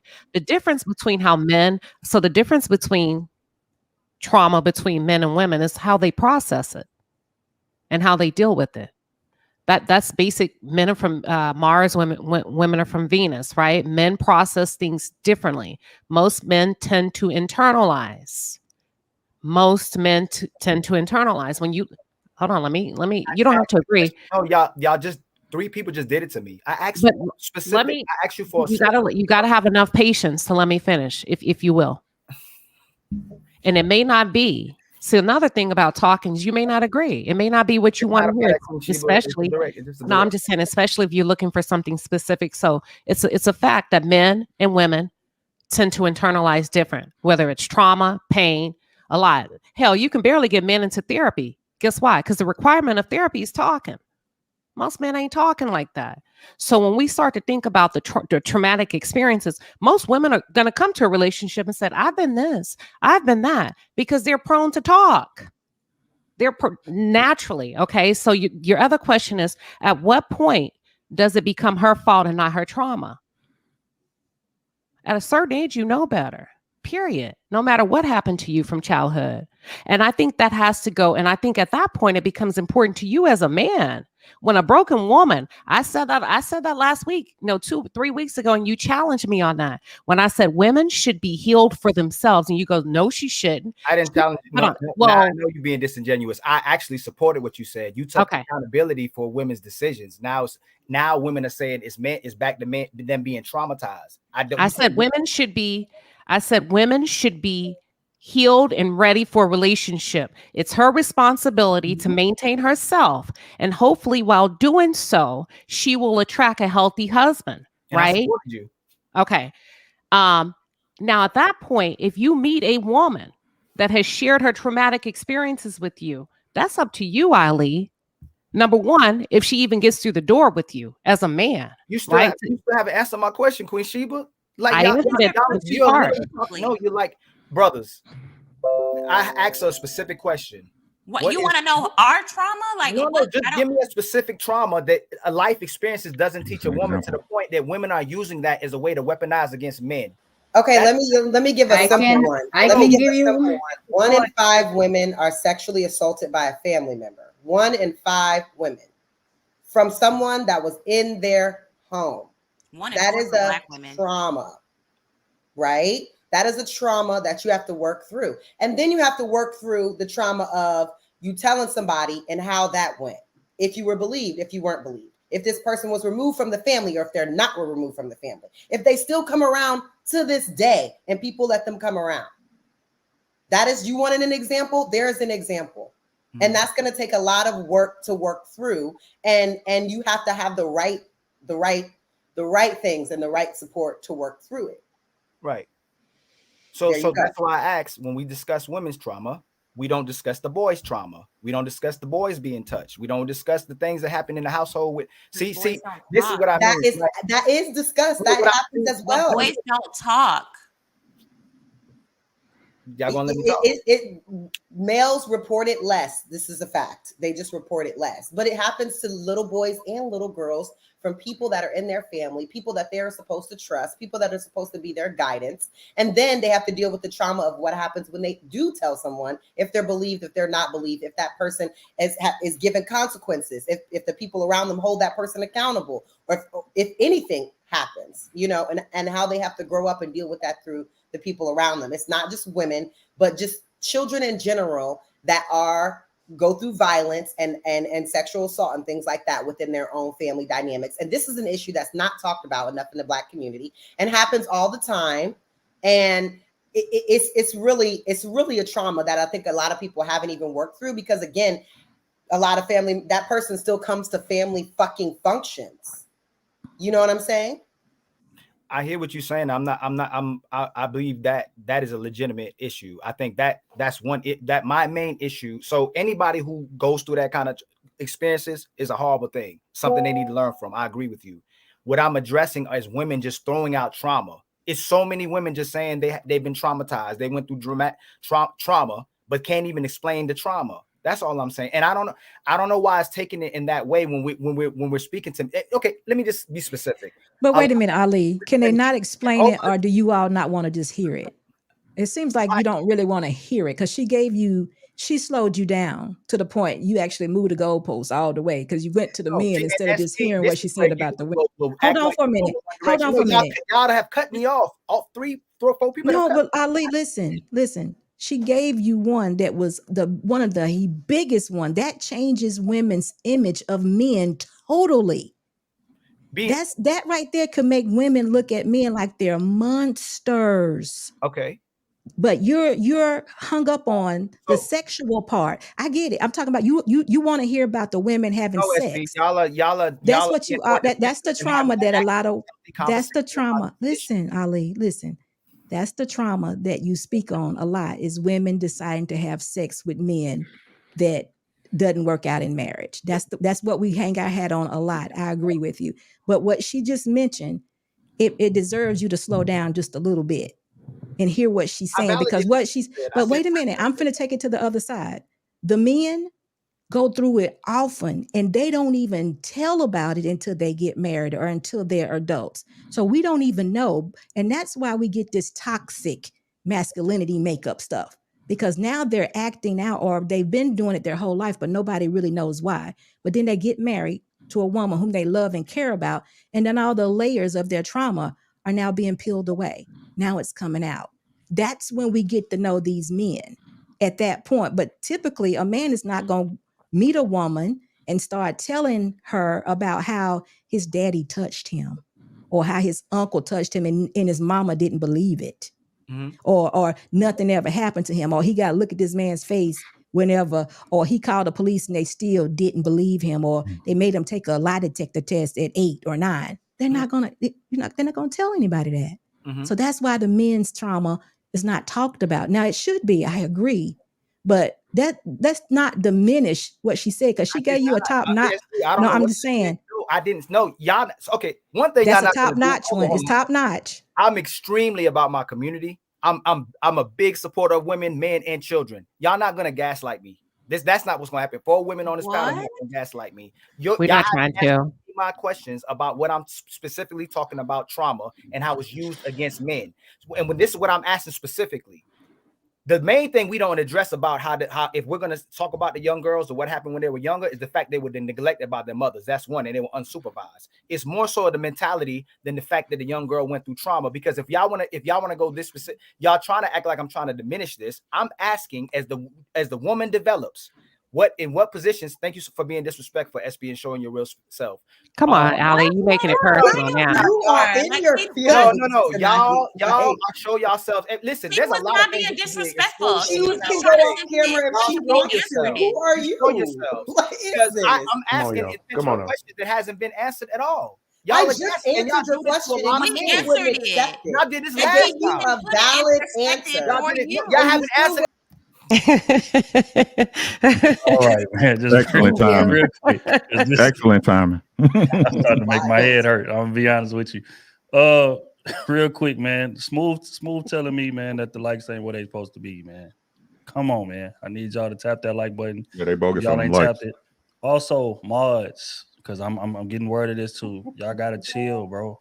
Y'all gotta chill. Like I understand that y'all love the panel and we rock with y'all, but we can't be policing too hard, bro. Like if somebody say something egregious, cool, but we gotta stop timing people out just for having a simple opinion. You see what I'm saying? Just chill on that, and you use y'all discretion. That's why I picked y'all as Mars, but a lot of it be going too far sometimes. We're gonna have to chill on that just a little bit. Like we know what egregious is. When we see it, let's take care of it on the spot. But again, because even Smooth, like, hold on, bro, y'all doing too much, and y'all know Smooth. He ain't that thin skinned. You see what I'm saying? So that's all I wanted to get off. Go ahead, Rick. Oh, what I want to cover is the point y'all totally missed that Ali was making. Right now, agree. What Kayla said is 100% correct. We can't disregard that. That's a fact, right? But at the same time, as a man, when that bumps up as a trauma, we have to acknowledge it. But when I said that, a woman should know a man, it's, a woman don't know what she don't know, right? How traumas are taken between men and women is that when it's a man, is get over it. You pull yourself by the bootstraps. Keep it going. You've got no choice. But women, we have to understand it because we have to understand that and be over that and understand you because we are your protection. Right? Trauma with women, and I said this before and I'll say it again, trauma builds men. Right? With women, y'all preserve these things. And with traumas, when men get over it, it makes them a stronger man. But what happens with women, when y'all get traumatized, y'all say we eternalize it. No, y'all really do. And y'all are the manifestation of eternalizing trauma. Because what it does is it takes away from the woman that you are, which builds up walls that no other man can break down, even a right man that was for you. That's why I say if you can get out the game early, get out as early as you can. Because that y'all continue to sit up there and keep building trauma upon trauma upon trauma upon y'all. And then at that point, y'all heart is hardened, right? And at that point, y'all ain't no use to nobody.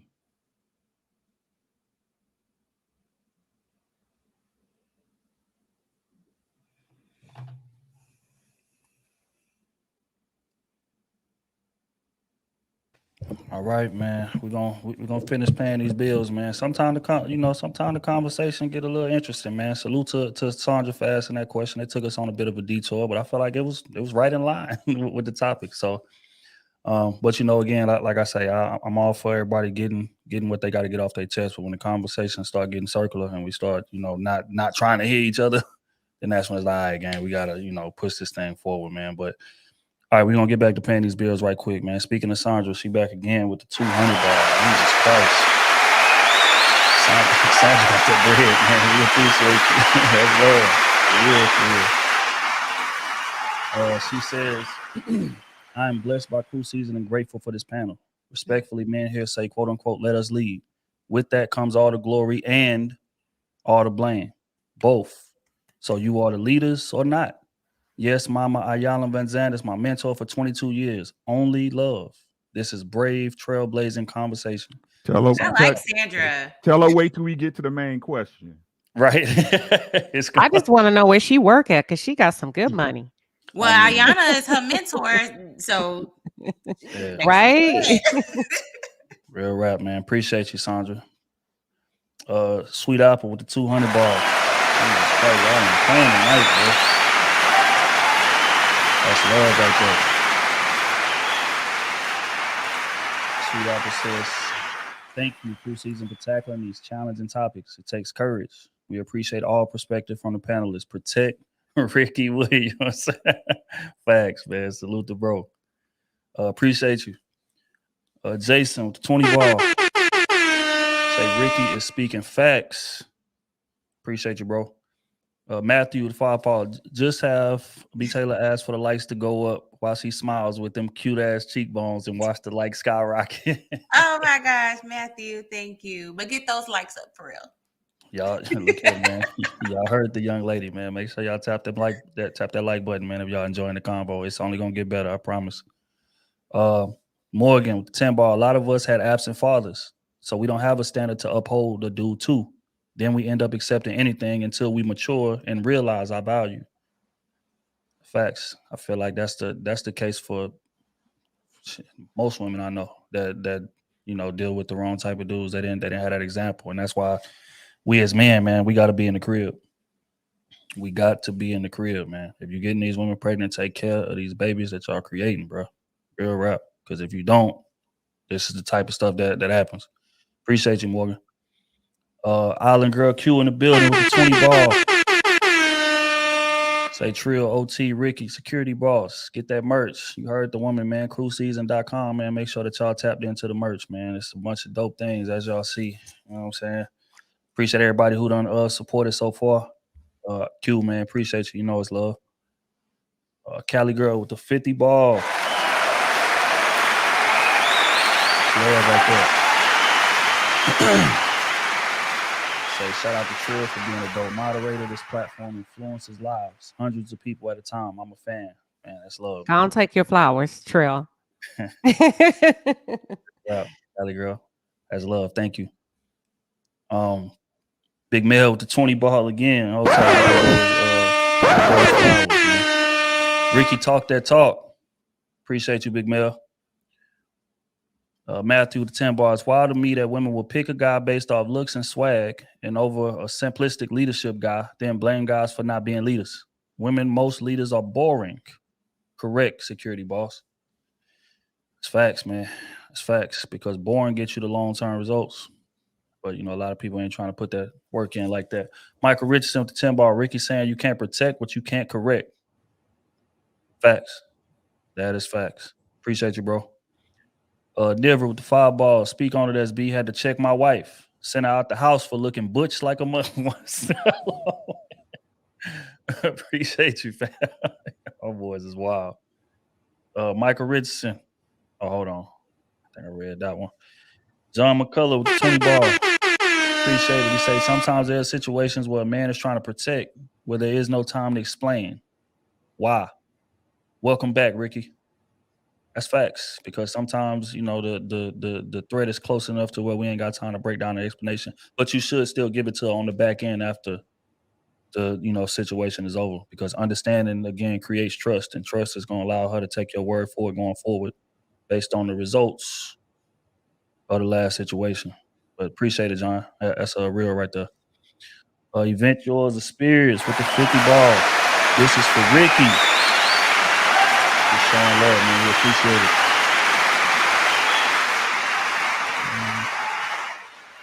Yeah, that's love right there. Thank you so much. Marcus, the 5 ball. Toxic masculinity is a myth. It is used as a weapon to feminize men. Oh, here we go. Appreciate you, bro. Morgan with the 10 ball. Toxic is toxic. It don't have nothing to do with feminine or masculine. I agree with that. 100%. Hidden Gems, 2 ball. Welcome back, Rick. Appreciate it, man. Let's see. Primetime Andy with the 10 ball. Is toxic masculinity only limited to men? Since women are more masculine than ever, couldn't women exude these traits? Because some of the women panelists exist in their quote-unquote divine toxic masculine regularly. Sure, I sure do if you run up. Queen is hilarious, I swear to God. Appreciate you, Primetime. Event Show is back with another 50. That's crazy. Appreciate it. Say, I'm like Jill Scott. If you can tell me what to do, then tell me what to do. But if you can't tell me what to do, then you can't tell me what to do. There's no such thing as toxic masculinity. But there is a such thing as being soft. I agree with that. Man. It takes respect, man, to give tutelage. That's real. If your woman don't respect you, you ain't got a damn chance. Matthew with the 2-bar dope panel trill. That's love, bro. I appreciate it, man. Appreciate it. That's only gonna get better. BK Carolina with the 50 bar. Appreciate you. Says masculinity and femininity are not toxic. However, the people themselves can be. That's facts right there. Appreciate you, BK. Morgan with the 10 bar. Is there such thing as toxic femininity? If not, toxic masculinity not real either. Appreciate you, Morgan. All right, Curvy Girl World, the 10 bar. Women are trained from birth to be wives and mothers. Men do not receive training to be husbands and fathers. Often, men are taught toxic traits. I agree. I think we done said this on cruise season 1,000,001 times what men is programmed to be, and that right there is something we got to change. But all right, man. Appreciate everybody for donating. Y'all already know, man. It's love.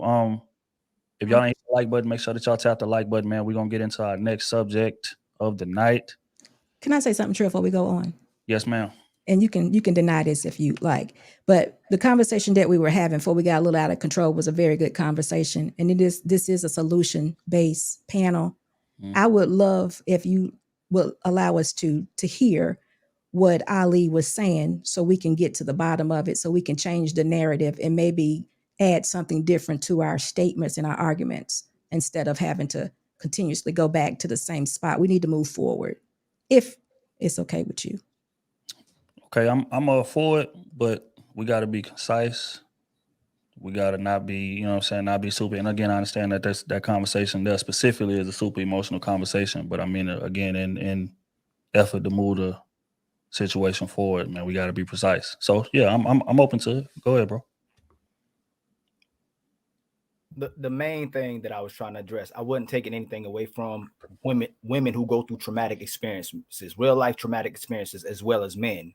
What I'm saying is that a lot of times when we meet each other and we are supposed to treat each other a certain way, women will use traumatic experiences, or men will use traumatic experiences as a reason why they can't do what they can't perform for that person. So I'm asking, in life, there's certain things that men have to go through, right, and women have to go through that teaches us certain things, learning curves. So when I was talking about the dynamics of a household, a lot of things that we're going through is based off mindset more so than the actual experience. So there's a lot of households where women and boys and girls watch adults handle situations in inappropriate ways, might have been drinking, smoking, indulging in sexual activities that cause more of the decisions they made, more so of the actual experience. And what I mean by that is that when you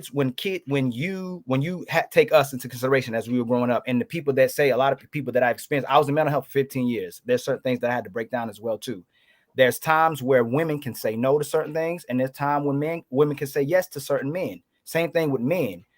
The problem is we cannot talk about the topics are sensitive with women. We cannot get to the root of that issue, because what I'm just saying is that it's used to be weaponized against men, not the ones that actually happen. I'm talking about when men meet women and they're asking their women to do corrective measures to be in relationships, they continuously bring up their trauma, but then aren't specific about the trauma as well too. So I was asking about certain traumas that women are using to weaponize. I'm not taking away from what women go through that could dramatically impact them possibly forever, and as well as men. I'm asking when it's used to be weaponized.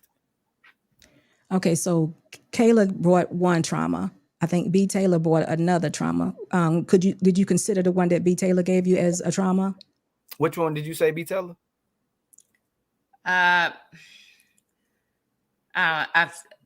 What was I saying? That the men in your surroundings just told you not to talk to boys. Oh yeah, I had to learn a hard lesson on how to maneuver dating and talk to boys. And I was saying that there's women that get caught in that cycle of choosing wrong, and although yeah, it's your responsibility, but you don't know what you don't know, like Kayla said earlier. And when you end up picking somebody that end up beating your ass one day, you're traumatized from that. Or let's talk about it. It's a lot of men that end up raping their girlfriends, if we want to go there. So a lot of women are not even being able to express certain things like that happens to them.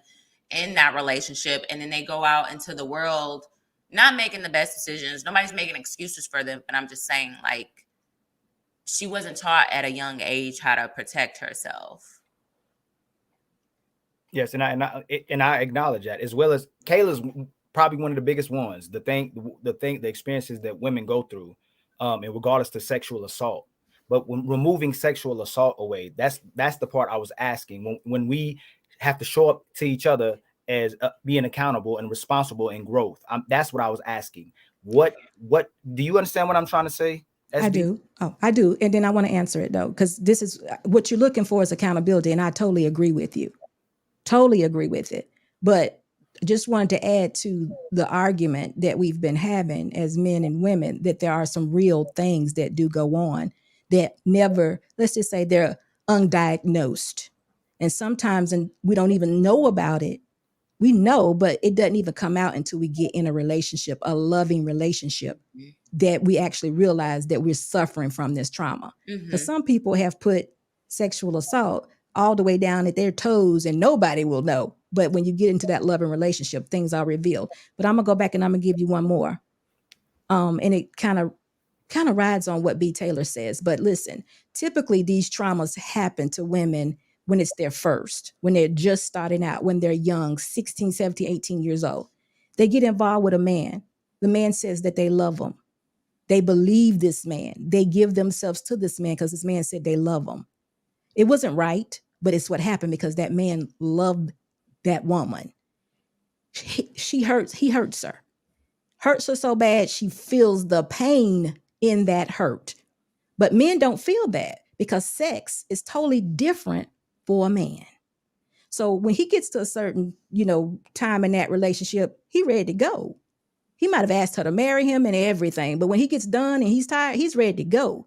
But she's holding on because she loved him. So guess what? He leaves. She's hurt. She gets over it, per se. But see, what happens with a woman is women continuously try to fill that void of that love that she thought she had with that man that was never there. So she'll get with the next one.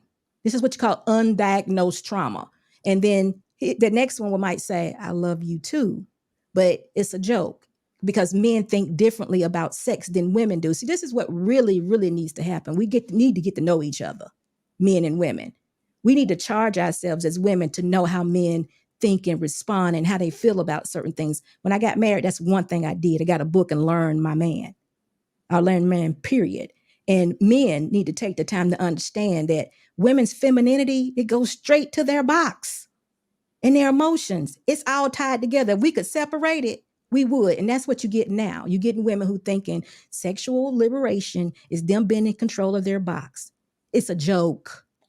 But guess what?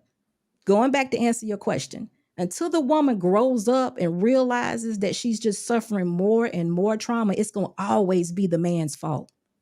It's a woman that has to change her mindset and say, you know what? I'm not a hoe.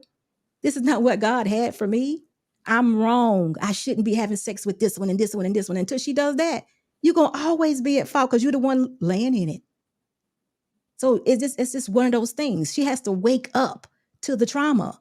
And that most of the time, they don't until something very dramatic happens. Maybe one baby, two babies, who knows how many. It's going to be your fault because guess what? God gave you the authority and you're just the man. That's how I say it, right? But no, it's bigger than that. You all are supposed to protect us. Like, see, we don't know that you're supposed to protect us from the world or from this and that because it's not working like that right now. We're all out of order. But the reality of it is we'll get up under you because we know that that's what you're supposed to do. See, it's just innately in us. And see, that's where we're missing it. See, I want you all to be in this type of leadership role or authority role so women will know, but we're missing it, Ali. So it's not all physical and all up in our heads and just something we do. It's a real spiritual thing. That's why women continuously mess up. So I'm just asking you to understand that it's definitely up to us to be accountable. And until we do, it's going to be your fault. So listen, I say to women, preserve yourself. Stop having sex. But who am I? Yeah, man, powerful stuff. SB, I definitely appreciate that, man. SB, what book was that? That Power of a Praying Wife. It outlines about 5 or 6 different personalities of men. Men are not all that different. You get the book, you'll figure out who you're dealing with. Once you get that book, you'll know exactly how these men move and think, because they don't think and move like we think that they do. And then you can actually, once you stop giving yourself, not you, B. Taylor, but I'm just saying in general, once women stop giving their virtue, whatever, away, then they can actually think and be used in the correct way, and they can correct this problem, because it is our problem. It is. We're not accountable for what we do. The men ain't done nothing. They can't sleep with us unless we allow them to. So he's right. But there is a reason behind it. It's not as simple as we make it. That's all I was. Can I share something? But it was much deeper. It's such a sensitive topic. I'm sorry, Sarah. It's just such a sensitive topic. When we get on this topic, I understand how emotions can get riled up, but that's what I'm saying. And regardless to, once you get with that, the initial man or the second or third man, and rejection, you incur rejection. You incur certain things. When does it become responsible for the woman? That was my main point. Okay, I'll say that. I can say for myself, like,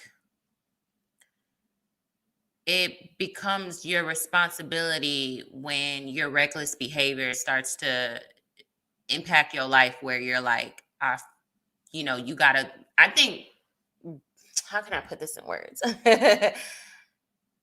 A lot of these women that y'all talk about, they end up having to face these consequences regardless. It may not be on y'all's timing. It may not be something y'all will be able to be glorified, but trust me, behind closed doors, she's probably dealing with a lot of shit.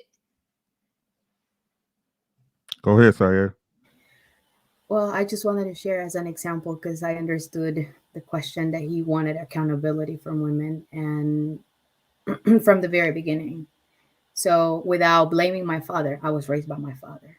I cannot blame him to say he didn't advise me that I was going too fast. He told me, but I decided not to listen to his advice and kept going. So that was my mistake. When I went through therapy, I was still blaming that man. Not my father, but I was blaming that man because of his issues or whatever. But when I went through therapy, I realized that I saw the flags. I saw the behaviors.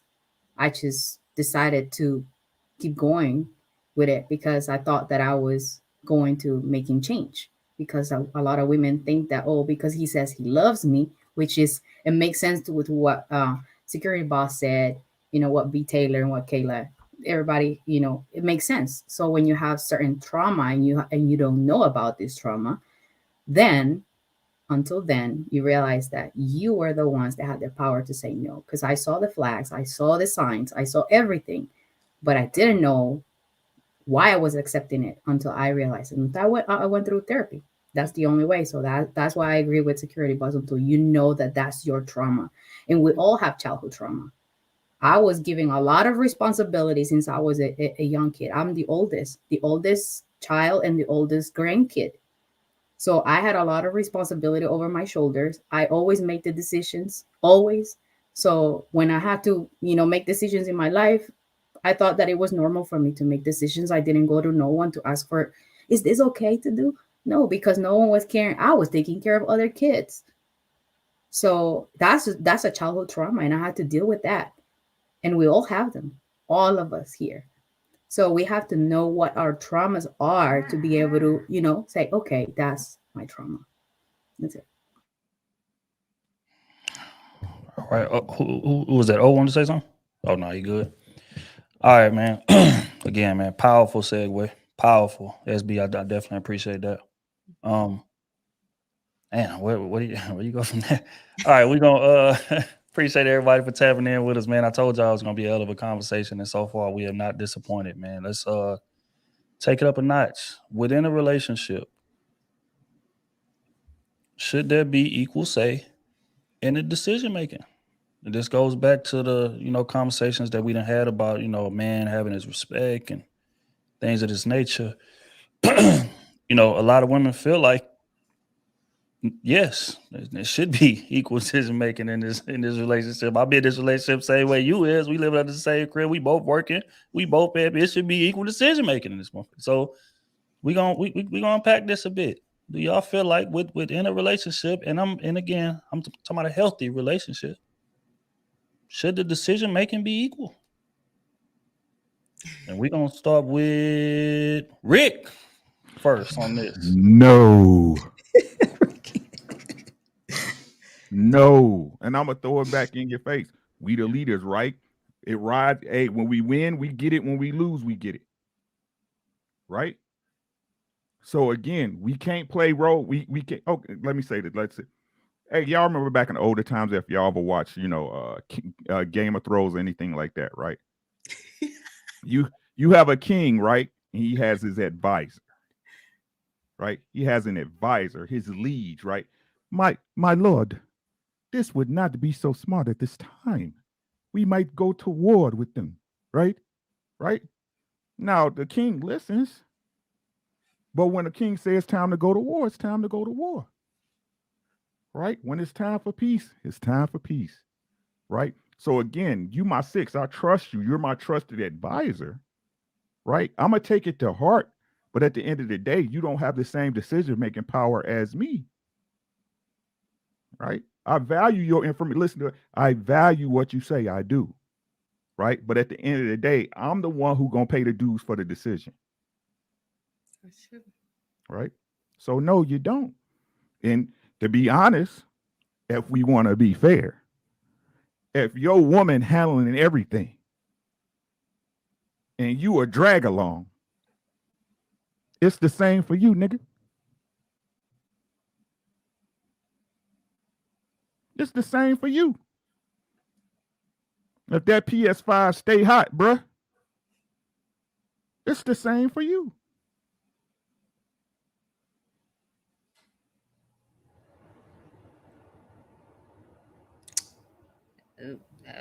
Who next? Oh, I agree with Rick. So I had to kind of reframe my mind a bit to answer this because I'm like, yeah, it's both. But then when you say healthy, emphasis on healthy, then it's like, if I'm choosing a healthy man, I want to trust his decision making. Now, I want him to also hear my input. I don't want to feel dismissed or as if like I have no voice because I am a human being and I am an adult. But respecting his decision, if he's a healthy man, I would trust that he would put what I said into consideration and not what I say goes and nobody questions it. Like I'm your helpmate. I am your partner. You're the lead. You submit to God. I submit to you. But God didn't put me behind you. He put me from your rib. He pulled me from your rib. So I'm your rib. I'm beside you. So hear me out a little bit. Just hear what I have to say.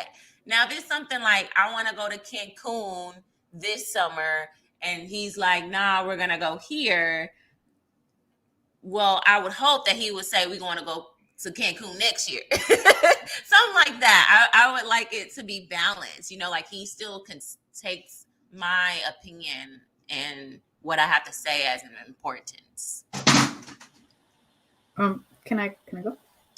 I just wanted to share that, and I agree with B. Taylor. I don't think as women we want to make the decisions.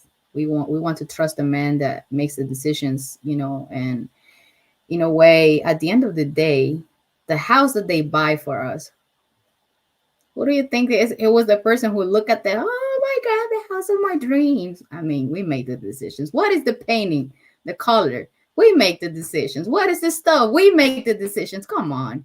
But we want them to hear us. That's it. We want them to hear us and take our voice into consideration. And then he's going to be the one making the decision at the end of the day. But we also sometimes want an explanation of the why because we don't know what we don't know. And again, my father always did that. He always explained the why. He didn't tell me, don't talk to the boys. He told me why not to talk to them. He didn't tell me, don't go there. He told me why not to go there. He didn't tell me, don't drink, don't accept any drinks. He told me why not to accept drinks. So you know, like he just raised me that way. And I think it was the right way, because I still listen. You know, I can listen to any man. I respect their opinion, and I can agree with a lot of things that men say, but in reality, we don't want to make decisions. We just want to be heard. That's it. I agree. I was gonna say women do a lot of pump faking. Women just women just want to be heard, bro. They don't want to make any type of decision. They don't know what they want to eat, don't know what nails they're gonna wear, what hairstyle they're gonna do. They barely know what they're gonna wear. They change outfits 5, 6 times before a date. Like it's just how women are. Like Sayada said, and what I was gonna say, women just want to be heard. That's it. You got to sit there, say, "Mm-hmm, okay, baby, yeah." But this is what we doing, and this is why we doing it. You know, as long as you explain the why, then they're like, oh, okay, man. You know, like, but they just want to be heard. You just got to hear them out. You can't shut them down and don't let them get anything out. It just come back to being heard, you know, and they want to be shown a little respect to and feel like they got some kind of input. And again, like B. Taylor said, like, hey, we can't do it right now, but it'll make sense if we do it here. Is that okay with you? You know what I'm saying? Something like that. All right, I'll jump in. I don't know who ain't went chat, but I think the funny part about this question, right, is is that the decision making is going to be equal regardless. And what I mean by that is just in sheer volume, right? Because just like y'all said, women make decisions on a lot of things that man we just don't care to make the decision about. So y'all make a lot of decisions from the color, from the type of the house, to the type of drapes we got in here, to the type of dining room table, the couches that you want in the crib, all of that. When men is out these stores with our girls, hey baby, is this what you want? All right, go ahead, ring it up. Is that like because we don't really care like that? But in terms of the important stuff, in terms of the life altering stuff like that, like as a man, we gonna take that. We got to because the buck stops where the liability stops. And important decisions like that, but it can make or break our livelihood. We want that to be on our shoulders, and I feel like 99% of women want that to be on our shoulders as well. You know, especially if you with a man that you trust, and that's why I said healthy relationship. This ain't a situation where you trying to, finish raising the dude who didn't get raised properly at his crib. Now that brings about different dynamics in terms of how much you trust him with the decision making. I'm talking about a healthy situation. A lot of the decisions are going to be made by the woman simply because men we just don't care that much. And I don't want to I don't want to say that don't care like it's just like inferior to us or like let the woman handle the petty shit down. It ain't that because that's important, like the style of your crib, all of that, like all of the small decisions and stuff. But I think men like where our ears perk up is where it's like, okay, if this decision affects our livelihood, then it's like, all right, baby, watch out.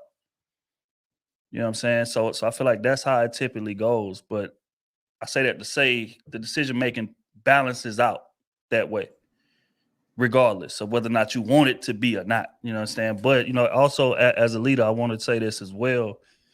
There's nothing wrong with keeping your woman in the loop in terms of even in those important decisions. She may not make the decision, but she damn sure need to know why you made it. And it goes back to the analogy that I always talk about all the time. Most women just want to sit in that passenger seat, man, and look in the mirror and make sure her makeup is good and take Instagram selfies and videos and shit like that while we driving and getting to the destination. And again, most men who have been in leadership positions, we understand that, we accept that. It's all good. We gonna do most of the driving. You understand? She may jump in here, there, drive an hour or something, get back in the passenger. But we accept that. You understand me? But what's most important is that the GPS is on the dash. I have to agree. I'm Meaning gonna that piggyback. I'm sorry, go ahead. yeah, it's all good. But yeah, meaning that she may not concern herself with the small details of the drive, but she damn sure needs to know which direction we headed and things of that nature. And a lot of men feel like, nah, I'm gonna just make the decision. I ain't including you in that. I don't give a damn about none of that. It will behoove you that you and your old lady is on the same page. You know what I'm saying? Because at the end of the day, this is your life part. Like this is the woman that if something happened to you tomorrow, Smooth say this all the time. and y'all got kids and y'all got, you know, assets and y'all got this and y'all got that, this is who gonna be in charge of that. So if she has no idea what's going on in these important decisions, no idea why you was making the decisions or why you was moving how you moving, how well you think she gonna manage all these assets that y'all done accumulated? Can I add something? Hold on. Queen wanted to add first, and then you can jump in right after her. Yeah, I'm gonna piggyback off of you just because I agree with just about everything you said, even with the decisional balance. Most things women do make the decision about, but it's kind of small. Like when you think about like the trips, the restaurants, the pots, the pans. I want this refrigerator. I want that couch, stuff like that. Now there are so in my relationship, I thought I wanted to make a lot of the decisions, but then I remember a time telling my husband, I don't want to make any decisions. You make them. Because I felt kind of tired mentally and emotionally. And he was like, well, stop making them and move out the way and let me make them. So he handles the stuff like the security systems, the, you know, what company we're going to go through for the light bill. If he switches that and anything dealing with the structural things of the house and, you know, if we get something done to the house, that's on him. Trips, stuff like that, that's on me. Now, y'all already know he bought that damn motorcycle without telling me. So I learned a lot about his personality because sometimes he'll come home and just be like, nobody's going to tell me what to do. And I'm like, who is he talking to? It's just the two of us in here. But I'm like, oh, bro, talking to me on the code who let me know and nobody's going to stop me and I'm going to do what I want to do. So but also I think it's an ebb and a flow between you and your spouse. You start to learn each other and you have your own language. It's like two-stepping, right? You kind of know, okay, let me step over here because that's his zone. Let me step over here. That's her stuff. And when you really get to a good place in your relationship, it's not even a problem, to be honest with you. It's not a problem. I think in the beginning stages, as y'all are learning each other, but after 2 to 3 years, y'all supposed to be dancing. That's it. And go ahead, Rick. And I wanted to add, and again, I said what I said, right? But to build on what Queen Sheba and Trill AC said, and when you let that woman know why the decisions are made, that allows her to be comfortable in that passenger seat with her feet up, bare on the dash, listening, playing DJ. You know what I'm saying? Letting us know when, hey, you hungry? We coming up to this stop. Let's get off and go to Cracker Barrel. You know what I'm saying? It allows her to do those things, right? And I tell my wife, like, she's the love in the house. That's what a woman is for. She, you know what I'm saying? Your woman should be the one putting that music on while she cooking Sunday dinner and you go groove with her between, you know, her putting that cornbread in the oven. You feel me? Right? You got to give her that space, bro. You got to provide that. That's all I got. All right, man. I stepped away for a minute. Did everybody get to talk? No, I didn't. Well, okay. No, we didn't. But I don't know, y'all. I experienced it a little different. I get what y'all saying, though, and I agree with that because the smaller things too. We kind of just have our zones around here. But my husband is extreme. Like he needs some balance. You know, he'll be out like Queen Sheba, like come home with the motorcycle, like that kind of stuff. And I'm like, wait a minute, what is happening? So he kind of knows that about himself, though. So he always kind of checks in with bigger things like that. Now, as far as business decisions and stuff like that, that's all on him. He did heavy lifting there and around the house, alarm system. That's just not me. But he always knows that he's kind of off the chart. So he always checks in for a balance. You know, he'd be like, wait, babe, what you think about this? What you think? Because I know I would go do this. But what you think? So he's always kind of checking in, and we just kind of check in with each other when it's big purchases and stuff like that. But as far as household decisions, small things, I got that. Business, he has all that. I don't even try. So I don't know if that's an equal or not, but we kind of just balance each other out. Yeah, I agree, man. Balance is everything. Also, I just want to throw in real quick before somebody else go. Sometimes, man, your partner is just a lot better in certain areas than you are. And that's perfectly okay to admit that. That's why you chose them. You understand? Because that's how my wife is as far as planning trips and things of that nature. Like she gonna come up with the livest itinerary. We gonna be at the livest hotel. They serving best food or resort, wherever it is that we at. If it's up to me, and I'm sure I can speak for all men, like, look, man, we Embassy ain't gonna be Suites, right. free breakfast all day. I'm joking. but you know what I'm saying? Like most men are like real low maintenance. You see what I'm saying? Now, that's not saying we're gonna stay somewhere just trash. But you know, oh lady, man, she look at 5-star and up, 4-star and up. That's just that, you understand? But us, we be thinking about money. I ain't trying to spend all that for the and then you get there and have an amazing time. And now she done spoiled me. Now, even when I travel with the guys, I don't want to travel if it ain't 4 and up, 4 stars and up. You understand me? But again, she was able to put me on that game because I allowed her, you know what I'm saying? I allowed her to, you know, live in her domain, do what it is that she does best. And that could be trips, that could be finances, that could be whatever. Like whichever is the strong suit, whichever you dominant in, you gonna cover. Now, me as a man, I feel like, of course, I mean, I gotta have some type of knowledge of it, sure, of everything that moves on in the house or that happens in the house. But in terms of taking the lead in certain situations, whoever is most dominant in that situation, do you? That's your area. You know what I'm saying? So I just want to throw that in there, man. But who next? Yeah, I'll go. All right, go ahead. I say equal consideration, but we've been given foresight and discernment for a reason as men, because a lot of that weight, especially on the exterior, is on our shoulders.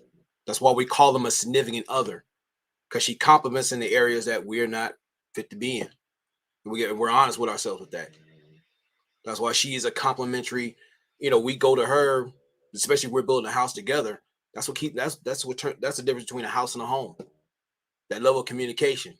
She can see some things that I can't, and vice versa. Now, as far as understanding that there's power behind the spotlight, there are men who do some things out in the background to make sure everything's stable. That's why we're ensuring peace. Sometimes we got to step outside and make sure we wage war out there to make sure there's peace at home. So there's always that need for consideration. You can't have a healthy relationship without that.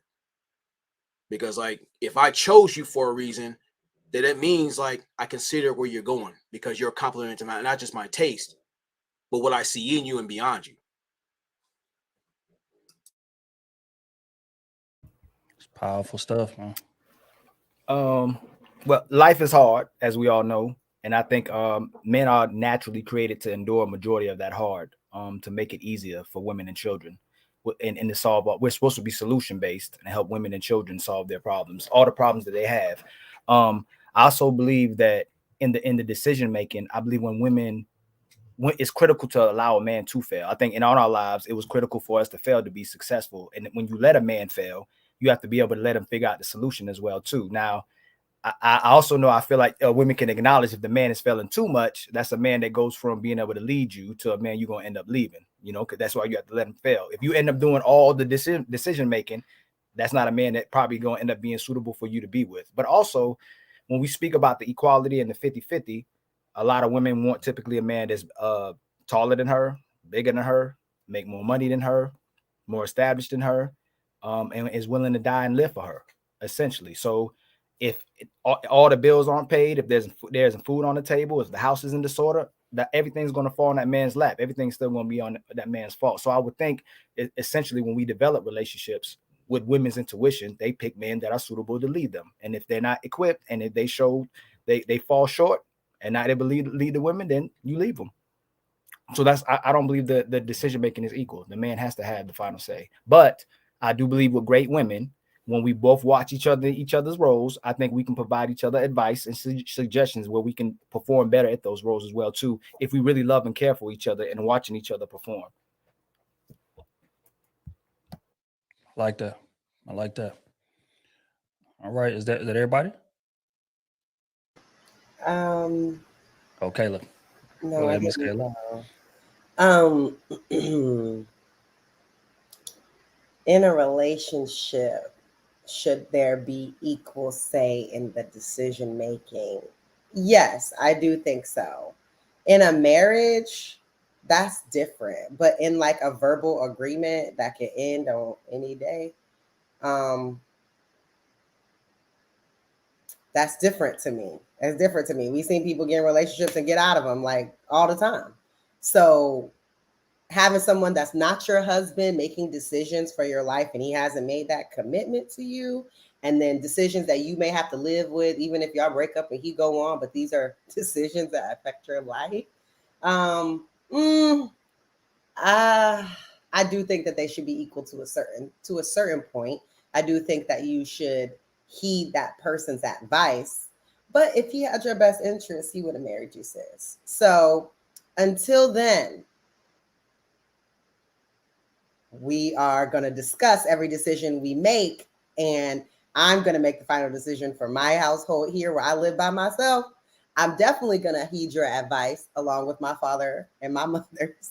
But until you pop the question and sign the paperwork, I'm going to review everything from a macro perspective. And I think that that's how it should be. I think there are a lot of women right now living in situations in their life per decision makings by men that are not around anymore. Yeah, I think it's complex with this whole relationship thing, because we know how these things go. Like it's not real. I mean, it's real to you guys, but like there's nothing keeping that person from just ending it and just moving on and not talking to you anymore. Like, so I think in a marriage, things are different.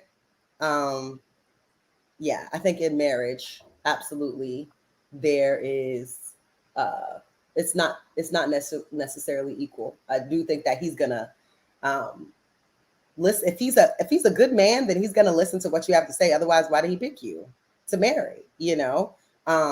And it will only behoove him to delegate, decisions to people who have the most information on that. If your wife is an accountant, it would behoove you to probably go with what she thinks about how this should go. But overall, I think in a marriage, at the end of the day, it's going to be his decision. He's going to be responsible whether it's good or bad. And I think that that's how it should be.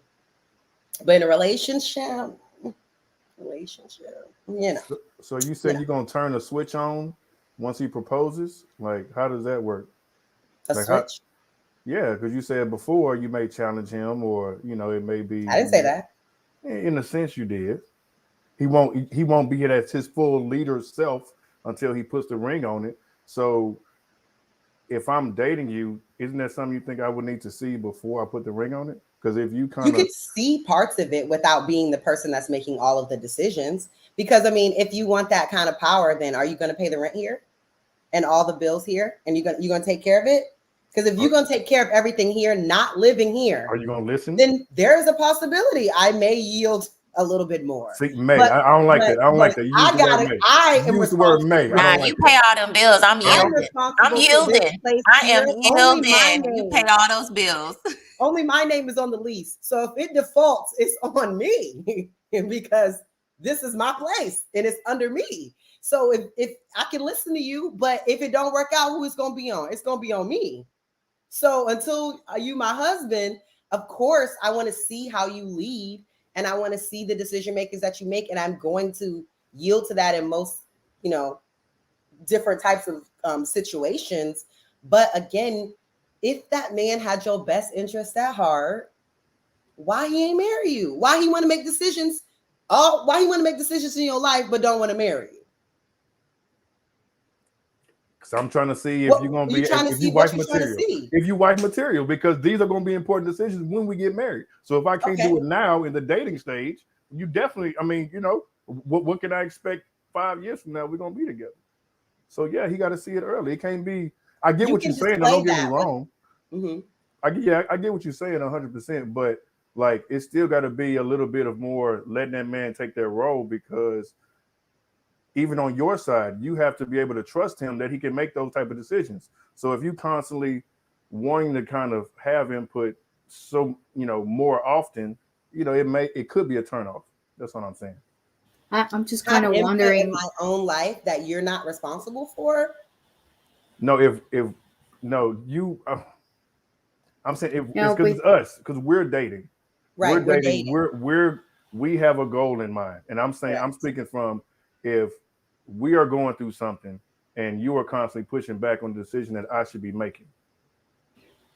you know what? I have a concern right now because Kayla is actually giving examples like for decisions that he will make within the house. That's why I'm understanding that could affect her financially.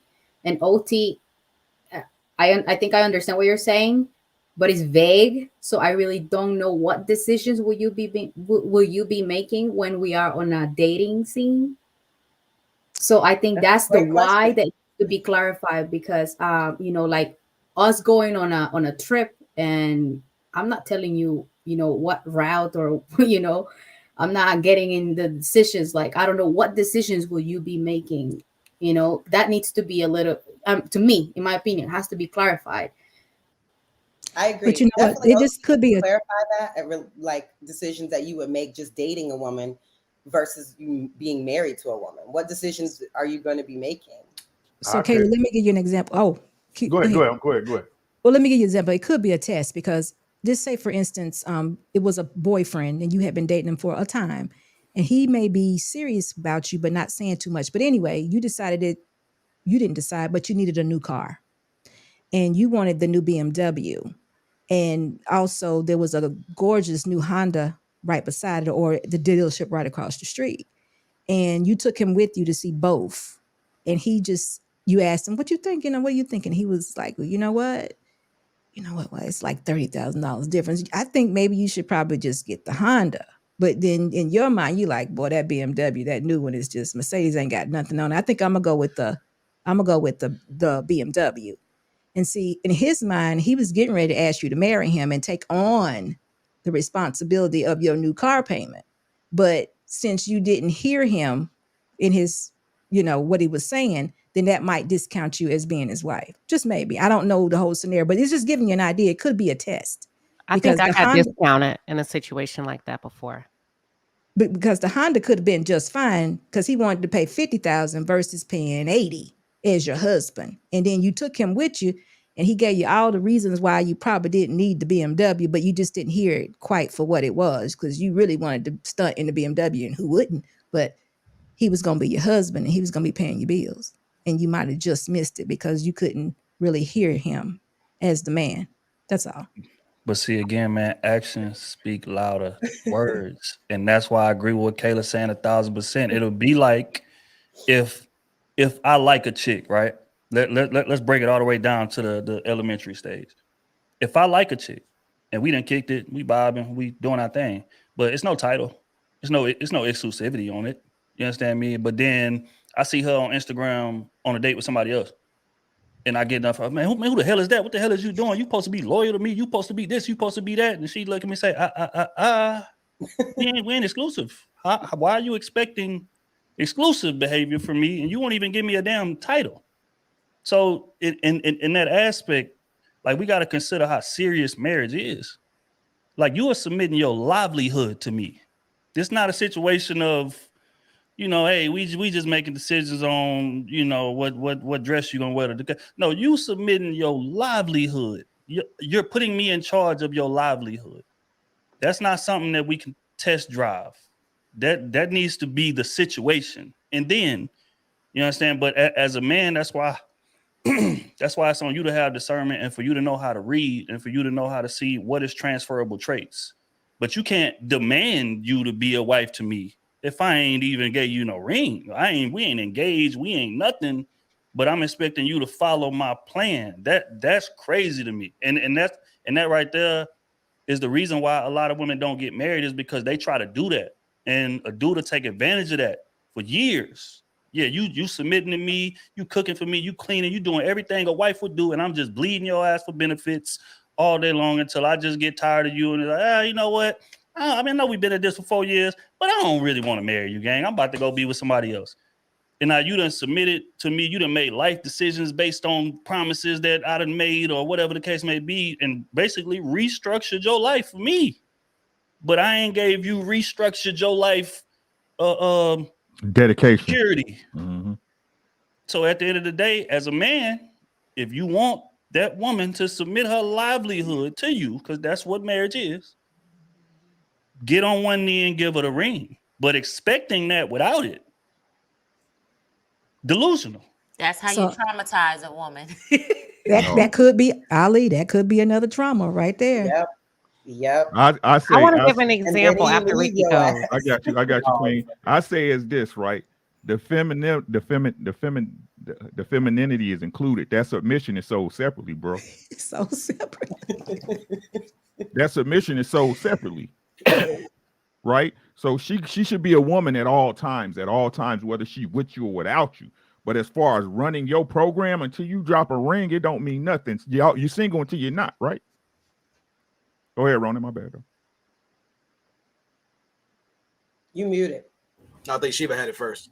No, I'll go, bro. Oh, I think that happened to me, but I hope I'm y'all tell me what you think. So I was dating this guy and he took me home to his mom's house for Thanksgiving for the first time. And his mom told me to come in there and wash those dishes. And I told him I'm the guest. And I didn't go wash those damn dishes. I said, I'm a guest. Was I wrong? Oh. In my culture, No, that's weird. Yes, you'll be wrong. No, now if she no, don't tell me to go in there and wash some dishes. You're not the man. You his mama. Stay in your lane. Okay. Now if it's somewhere I'm hosting it, I'm gonna wash those dishes. Now if his mama needs some help, I will help her. But I'm not about to be his mama not about to tell me what to do. I But felt his like it was mama- a test from his It mother. was a test. It was a That's test. what I felt like. It was a test. And I was like, I don't know, like in front of the entire family. And I was like, no, I mean. Oh yeah, mm-mm. that was a test. That was They definitely was a test. punking you. I don't know about that kind of test, especially the way that she said it. I think it would be more appropriate to be like, "Oh, honey, could you come help me in the kitchen?" But in front of the whole in front of the whole party, be like, "Come in here and wash these dishes." Yeah. Whoa. No, y'all, you missed But it. me It was all personally, I about would've the way already she said it. because I'm very Southern, so I would have already offered when they start True. wrapping up. I would have True. already offered, like, "Can I help? Can I help with something?" There you I go. would have already been there. But I feel like that was kind of weird for her to be like, "Come in here and wash these dishes." But that's because she didn't offer, probably. No, That's no, it because she sounds didn't like offer. no, it That's sounds like she wild. was talking to her daughter. That's how she would talk to her daughter or someone that's in her family. She was just that, I guess, fond of her. So it was I didn't need to butter it up. Come on in here and wash these dishes. It was a test. It definitely was. But see, my whole thing is this, even with that, right? If you on me like that, you need to get on your son about proposing and making this thing Right. official, right? Talk to him. Right. And then we ain't gotta have this conversation. You know what I'm saying? But again, there's so many dudes out here that got quality women that's dragging their feet along because the woman is giving them 99% of the benefits without Upfront. damn a Without a ring. ring, Yeah. without even commitment. You can't even take a picture of him when y'all in public together. Whoa, hold on, chill. What you doing with that? Put that phone up. But I ain't never. he expecting wife qualities, wife traits. If Hell anything, no. it's like, don't take a picture of me. Hell no. Like, come on, G. And again, like dudes gotta this is solution based. This is a pro-nuclear family unit. If that woman is dope, that woman is valuable, man, marry that damn woman. Stop bleeding up for benefits and moving on to a motherfucker. If you don't want to be with her, establish that and move around. That's just that. But you taking her to meet your moms and we doing this and we doing that, and you trying to make husband decisions and you need to, I mean, I know you living in Dallas. I'm in, Houston. I need you to relocate, but all that type of stuff like that. This is life altering stuff. I need to see life altering security for that type of thing. So for a woman to have that mindset, I don't feel like that's wrong. I don't. But that needs to be pushed more because too many men are pushing like, you need to do all of this and you need to be about me and your life needs to be about me and you need to prove this and you need to do all of this and this to prove that you're wife material. And then I will decide if possibly I may want to marry you. Like, Right. Preserve your box. It's really challenging because there's two different narratives that are highly pushed, and that is one of them. Boyfriends definitely expect wife behavior, and they get it from women, and then women even, you know, and I don't even feel bad because there are women that will boast about it and be like, well, at least I got somebody. And I'm just like, for now, like, if he hasn't married you, then like you're just here for now. So I'm not even like, throw the shade, do what you need to do. But if he hasn't married you, okay, my man, for now. But you know what? I'm thinking about it, and SB, you right. Because when you would say always like preserve the box, I'm like, okay, who's doing that these days? These girls are not listening to that. Like, let's be realistic. But I had to sit and think about this. I have little sisters. And I would want to tell them to preserve their box, even if they don't listen. Because I do not want them to make the same mistakes and go through some of the things that I had to go through because they weren't protected. Because that is their power. And I think that I'm realizing like the equivalent of money to men is like sex to women. So how much emphasis men put on money, that's why they're always like, oh, I don't want no girl to use me, or they feel like they own a woman when they give her money and stuff like that. It's like the same with us. It's like sex is like, it is tied to everything and emotions. And it's women that lie about it. And we'll hear it from our girlfriends like, oh girl, like I just wanted some. But really, if I really think about some of the conversations the girls were having, I'm like, no, you was just lonely.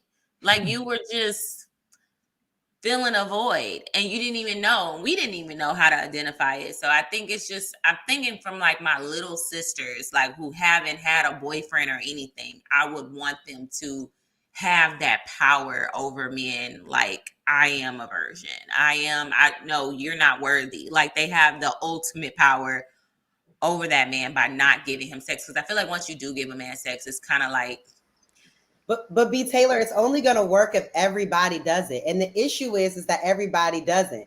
There are good guys that are with women that treat them good and eventually marry them. And they don't wait for sex. Those women give them sex. They do become a wife. They do go off and live the picket fence. So like it doesn't work if everybody doesn't do it because the good guys are not waiting for sex. They're not. They're getting it from these girls that they do think are wife material and that they do marry. So where is it? You know what I mean? Where is it? Because all the people that I know that are currently married and been married, the longest person's been married 11 years, didn't wait for sex. But there's more women. There's more women, you know? Yeah, right. And I do agree to that, right? Like that's how I was thinking. But I'm like, damn, like there's more women being traumatized by sex. True. You know, because of that. And it's like we're so scared of being passed over and watching the girl that was giving it up live the life that we want with the man that we want because we weren't. But it's like at the same time, she's taking that risk. I think it's more safer to stay in the safe zone. You know what I'm saying? Like but B. Taylor, you're missing it though. Let me just say this. This is not a manipulating thing. You preserving your box is for you. And in that time when you're preserving your box, you're clearing your mind from all the traumas and the men or whatever mistakes that you've made and you're accounting for your life. If you want to become a wife, you need to get to that business. So it's not a manipulation tactic. It's you learning how to be a feminine woman that has virtue to your life. Because so many people say if you're not a virgin anymore, you can't be virtuous. That's a lie. See, you can be virtuous. And what virtuous is, or virtue is having high moral quality. It's exhibiting high moral standards. If you thought that way about yourself, and I'm not talking about you, I'm just saying women in general, if we think that way about ourselves, we're not gawking men that have not married us. That's nasty. We're not sharing everything with a man that has not committed to us. But we don't manipulate men. Because you don't have to. Because once you preserve yourself and you get back to the original person that you were meant to be, that God created you to be, the helpmate of a husband, then you'll be good. You don't have to manipulate. Some form of manipulation because more marriages increase because they wanted sex. Well, this is why I wanted to add to this because like This is something not just you two need to see, but everybody needs to see it outside of you. There's 3 C's. You need communication, cooperation, and consistency. They need to see those things working in tandem. That's why I say that if your actions, words, and intent don't work in concert, it's all bullshit. And there's one C that can destroy it all: conditional. Most people need to pay attention to that, because I'm going to be this great woman once you slide that ring on. That's why I made that joke about being, Green Lantern's ring. Like all of a sudden it's going to change things. What you consistently been doing, it's only going to exacerbate 10 to 100 fold. So if you guys are talking and communicating with each other, you start moving in steps, levels. You start saying, we're ready for this because we've seen actions and things we set in place to move here. That way you can confidently be at the altar rather than living a lie and divorcing yourselves from each other. That's my personal opinion for a single man. So I have a question for the men. on comprehension, I agree with that. And I want y'all to keep it real. And I could be wrong, but these are my thoughts just based on me watching men, cousins, brothers. My thought is, I think women differentiate other women, and women rank women as marriage material or not. I think if a man finds a woman he likes, hoe, virgin, maid, stripper, he's going to cuff her. If that is who he wants, that's who he wants. Am I right, fellas? Yes or no? And keep it real. Question. Just context before we answer this, right? You said whole things of that nature. How much knowledge does he have of this when he enters into this? Because I feel like that matters. And it may not be like a 59 and Bissonette hoe. It could be a young Miami. The golden shower girl. It could be a sophisticated hoe. Pissy Paulette. You get what I'm saying? But if a man wants who he wants, and I don't think men separate, look at her and say, well, I can't have her because JoJo has had her. I don't think men look at women like that. I hear you. I hear you. And I'm saying when he wants her, not sexually attracted, but when he wants her. No, I got you. I got you, sis. I got you 100% right. You are, look. You are 100% right. You are 100% right. But what people don't get to understanding is that woman is a reflection of him. That's where people get the game messed up. Yeah, he'll marry a hoe. What he marrying a hoe? Listen to he's marrying a hoe. Right? It's a reflection of that man. So that's why I don't get okay, let me make it easy for y'all, right? In these spaces, where it's never anyone on the panel, right? It's always us on the panel, Ricky. Right. No, this ain't no diss. This ain't no diss. I'm working on myself for me. You know what I'm saying? No diss, right? You hear these men, and y'all heard me make this point before. Hey, I gotta have sex with her, and it's such a. If that's the woman he wants, that's a reflection of him.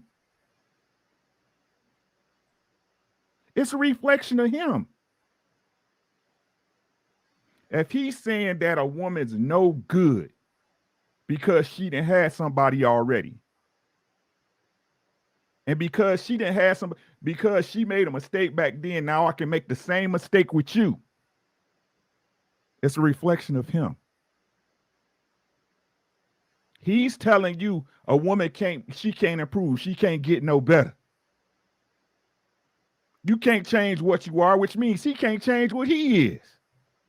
Did you hear what I said? They be telling y'all in your face, but what do I know? Yeah, I don't disagree with that. A lot of women marry hoes and they expect them to be like husband material. I don't know. I'm not sure. I personally know a girl. Know this man has always been in the streets, and yet you expect because he put a ring on it, with the whole Neo and Crystal thing. Like, I'm not sure why you think that this man is gonna be a big hoe and have women all his life till he's 38 and he married you. His first wife. How he did his first wife. Right. How he did his first wife, how he does women. And you think that you're going to change him. He's going to be different for you. Like, sis, like, you know what you're in. You know what you're dealing with. I know a girl from high school who was a stripper. Like soon as she got out of high school, she started stripping, and the guy, like, they messed around. He even came to the strip club and watched her, and now they're married. Come on, man. Yeah, now that right there. See again, man, we can't take the anomaly. If we got 10 dudes in a room, right, or 100 dudes in a room, and you put that type of information in front of them about the girl that they like, he gonna say, hell no, it is not happening. And it goes back to what Ricky said, because when I cuff you, that speaks volumes about me. It does, about how much I value myself. It don't matter how much that I like you. And that's why I say a lot of chicks is slick. They'll be out there, they'll be a 59 and bitch in that hole, as Queen Sheba would say, but they'll move to another city. and the dude and the men out there ain't got that type of knowledge on her. You know what I'm saying? So he running into, and she may be a dope person. Again, I ain't taking nothing away from her. I'm not saying that she ain't cool to be around, great conversation, smart, intelligent, because they got hoes that's all that. But them new dudes don't know that. So you're right. He gonna, yeah, that's my girl. Whatever. But I guarantee you, if that information hit the desk, he gonna look at her a whole lot different. But if you get that information to a man before, hey, I don't give a damn how much he like her. He's not marrying her. Most men. If there's 100 men in a room, 98% of them are saying hell no. That's just honest. Can I ask a question? Y'all don't laugh at me, but are all strippers hoes? Is that like a given? Not all of them, but most of them, yeah. Let's go. Taking their clothes off. Yes. And for money, and they're selling a fantasy. So yes. Sometimes they sell more, but continue. Their body is for sale. You're leasing cheeks. That's what it's all the same. Yeah, everybody just want to put levels on stuff that's the same, right? It's like, okay, it's wheat bread, it's white bread, it's sourdough bread, it's all bread. Just checking for clarity. But I happen to think that if a woman has done those things for whatever reason, and she's now decided that she's tired of living the whorish lifestyle or whatever, and she wanted to become a wife, I do think that she could take some time, get some counseling, figure out why she did all these things. I think she could become a wife later on in life, but it would still be up to whoever the man is, to decide if she was good enough for him. It's still his preference to see if she is a wife and could take care of whatever it is he needs. actually, yeah, that's true, because it's one woman. She's redefined. Okay, she used to be a lady walker of the street in North Houston. Okay. Greens Point area. Walkologist. She was a street walker, but she is now married to one of the most wealthiest journalists in our area. I'm not gonna name him. And now she goes out and protects young women who are in the streets from sex trafficking and stuff like that. And her husband loves her down, and she's all dressed up nice, and now she knows a lot of people, and it happens. Fellas, by show of hands, who will marry Corinne Steffens, better known as Superhead, today? Somebody. She did get married. She's currently married to somebody. She got married like 3 different times. She's married to a man who understands that if Lil Wayne knocks on her door at 2 a.m, she's going. Eddie Winslow married her. She's a reflection of him. And some guys like to be a secondhand meat sucker. So the question, married her. You remember y'all were talking about Myra? Listen to what I'm saying, though. Right? For him. Listen to what I'm saying, right? Is that the type of man you want to marry? That if another man come and knock at your door, is that the type of man you want to marry? He just don't know his self-worth, Ricky. Yeah, right.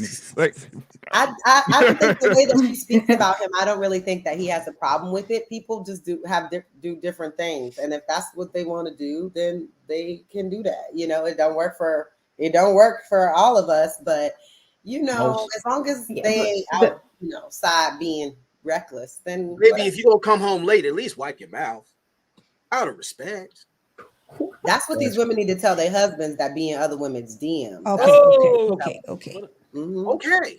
See, it's after The 12 o'clock. problem with this is that those are exceptions, not the rules. And then you have all these strippers thinking that they're gonna find a husband, or you have all the streetwalkers thinking that they're gonna find a husband. So it is Ricky you're talking about. I don't know if you... No, I was just thanking you for making that point.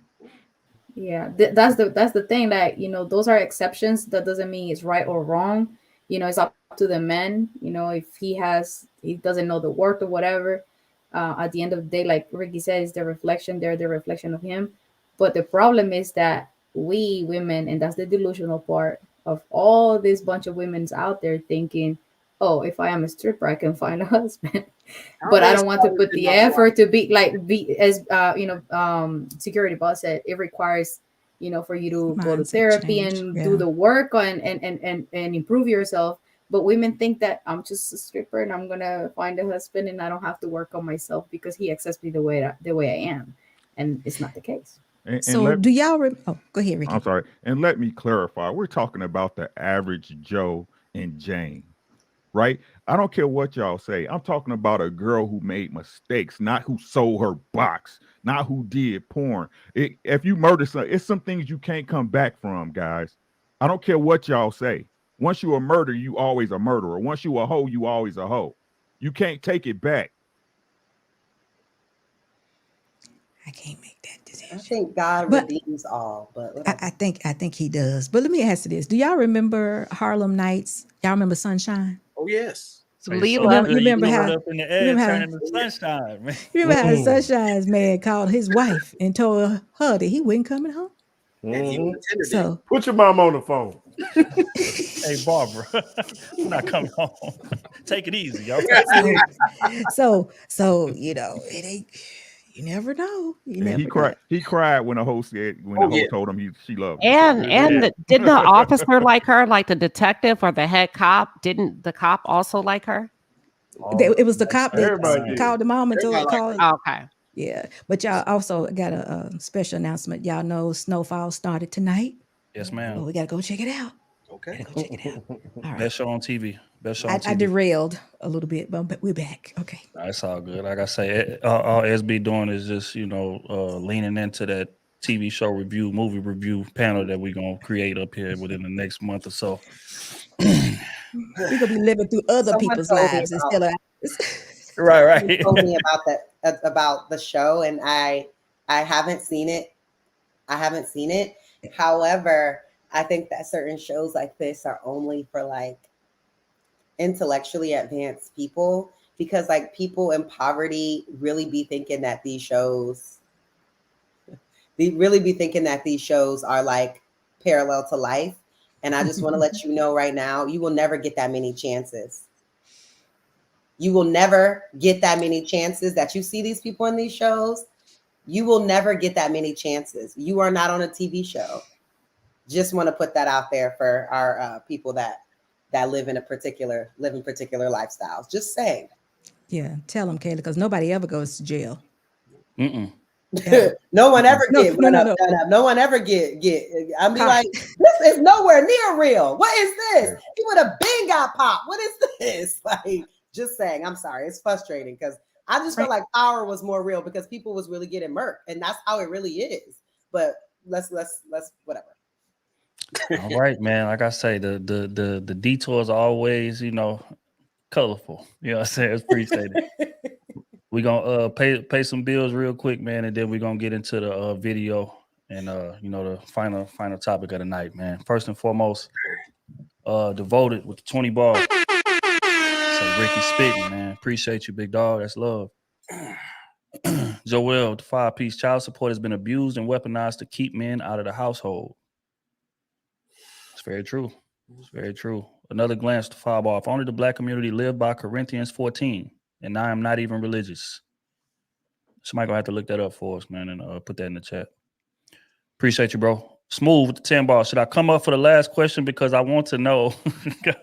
This nigga crazy as hell. Shout out to Smooth, man. Bring your ass up, man. Excuse me. So I go to sleep. Right. What you Hidden mean? You gems. did sleep. I mean, Hidden gems. Funny how B. Taylor listened to the men about not talking to men, but wouldn't go back to them when she chose to talk to them. But it's their fault. huh? B. Taylor, you want to respond to that? He called you. I don't really understand the point he was Funny how making. we But tell us two men talk about not talking to men. Yeah, that don't make no sense. Does anybody want to decipher that? I'm not sure what's. I tried. I He can't. was And talking about when you said about dating guys or something.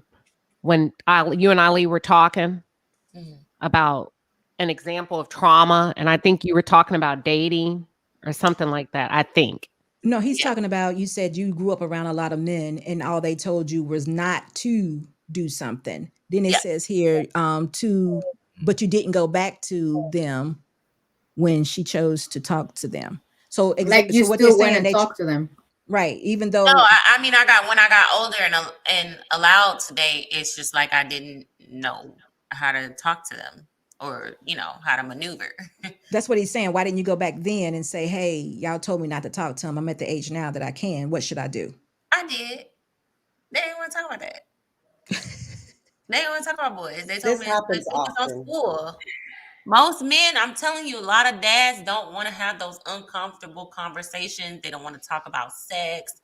They don't want to talk about none of that with their daughter because they still look at us like baby girl.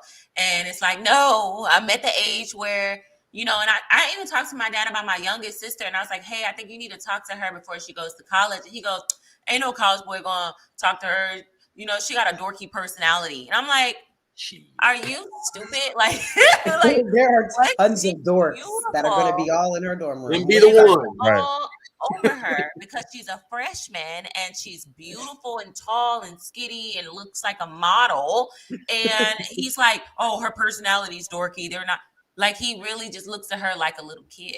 Like he doesn't even think a man is gonna even be attracted to her. Like it's so crazy. And they're honestly the ones that be going through the most in college, like the girls that don't know no better. They be really listening to what these men say. Or over lying. You can't tell me lying. She was or over sheltered girls where your parents over sheltered you. Like I was sheltered. I couldn't go to the parties. I couldn't go to the movies. I couldn't go to a birthday party. I couldn't go nowhere. So it's like I knew girls that were like that, and y'all can believe it or not, I wasn't wilding out like that, but I would see them wilding out like bad in college where it was embarrassing. But it was because they just was so sheltered. They was like, woo, freak. I tell you what, man, you guys are triggering me because I have a 3-year-old daughter. So we're gonna keep this conversation pushing.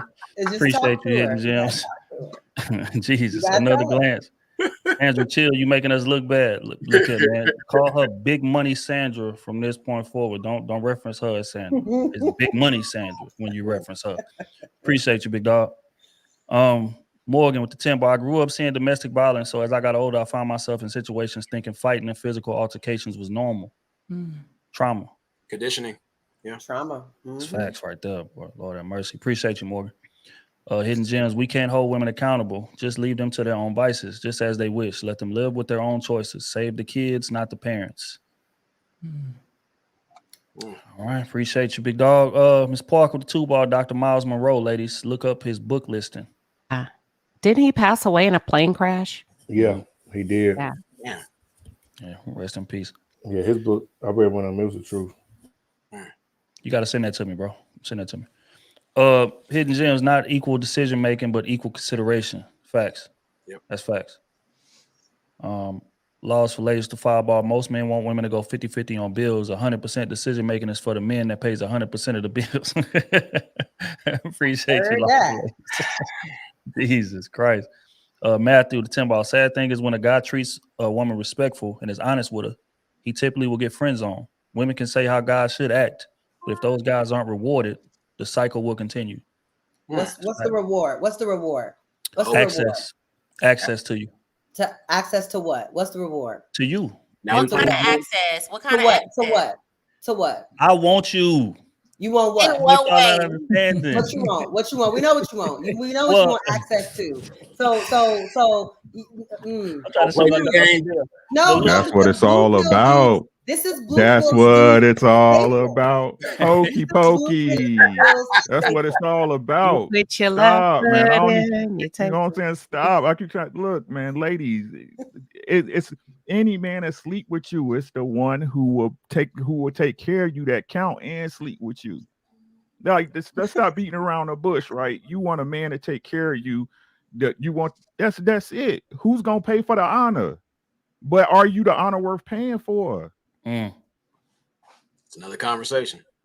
Another conversation for another day. Appreciate you, Matt. Big dog, appreciate it. That's love. Nobody with 10 ball. Mad respect to Ali and SB, handling the conversation with maturity and respect. Ricky, glad to have you back, brother. I want to get your thoughts on Jones versus Game. Yeah. Yeah. There you have it. Appreciate you, fam. We got spit of the truth. B terrorists stay lying. Man, what did they accuse of B Taylor lying about? I don't know. Appreciate you, fam. Joel Two-Ball, Ricky, Game of Thrones voice still got me weak. My lord. Yeah. That's a fool, man. Mitchell with the 10 ball. I feel like some of the panelists talk in circles. It would be more helpful to be more concise with responses and rebuttals. Nevertheless, love the discussions and the platform. All love. Appreciate you, Mitchell. See, Nibra with the 20 ball. I start calling her big money Nibra as well. Crew, do a show on leading versus controlling. I like that. That is a hell of a topic. As a I matter like of that. fact, that That's is the good. next topic. I like Next that. Wednesday. Leading versus controlling. Mm-hmm. Damn. Appreciate it. Yeah. that's good. Marcus, 2-ball. Super facts, OT. Appreciate you, bro. Hidden gems. It has to be the right men and women to make decisions. Yep. Facts. Joel, 5-ball. I'm with O on this one. Men hold all the risk if the marriage doesn't work out. Y'all basically want men to buy a car without test driving it. I mean, hey. Y'all want us to give up the box without, No commitment. Okay, and wash dishes and stuff. Man, And some be of them- accessible some of to them give you it up and be on that. available to you. But there are cars And that listen to are you. used to test drive, specific cars that is used to test drive, and you are not buying that car specifically. You a demo. You a demo You're car. not a demo. And if you get too many miles, you become a certified used car. Your relationship Uber. Diana. Hey, that's real though. Rental car. Yeah. That's really the perspective. Like, we can say whatever we want to say on this panel, like, but especially the men, the blue pill men, they feel like if you don't eventually give it to them, they ain't get nothing out of it, and you don't really like them. I do really like you. I do. I'm just trying to preserve my I'm just not giving you access, but if you don't give them access, they feel like they've been spending money and doing all this shit and they ain't getting nothing out of it because that's what they want. But women, but we have so much more though. We have so much more to us than our box. But they'll never find out because they Security get cut off. balls. They get want to cut off Netflix and because if chill you these days. if They you don't want to give it to them Netflix and fast chill. enough, they disappear. So they'll never find out. And y'all want maestros on the first date, not even trying to get to know the man. So Say I'm supposed what? to open my wallet and spend $500, but we don't even know each other. Nah, But that's guys, go after those honestly, particular women that honestly, I think it's dates. about your You're not standards. I think taking- it's you're about not your taking standards. Coffee dates. You're not taking park dates. You're not Yes, taking I simple agree. things. Coffee You're not date. taking none of those things. Yes, we are, but Unless you you got to be creative like with it. him. Unless you like him. You have to Outside get of creative that, with it. yeah, again, Now, don't be if creative you about like being him, lazy and then want a woman to be impressed by mediocre bullshit. Like, Okay, I tell you what, OT, tell us where you would take a girl on a first date. yes. I don't have to take a woman anywhere on the first date. But Well, see, that's your problem. So now, But now hold you're on, not hold even on, taking her out. hold on. Let me hold on. I don't look. Like I said, I don't have to. It's me. I don't have to do. I don't have to. However, Talk because heavy, it's oh. me, we're gonna have a good time. Like, and it all depends on who that woman is. We might go to take a trip to Austin and go hiking. Like, it could be something like that. It could be a dinner. It could be the gym.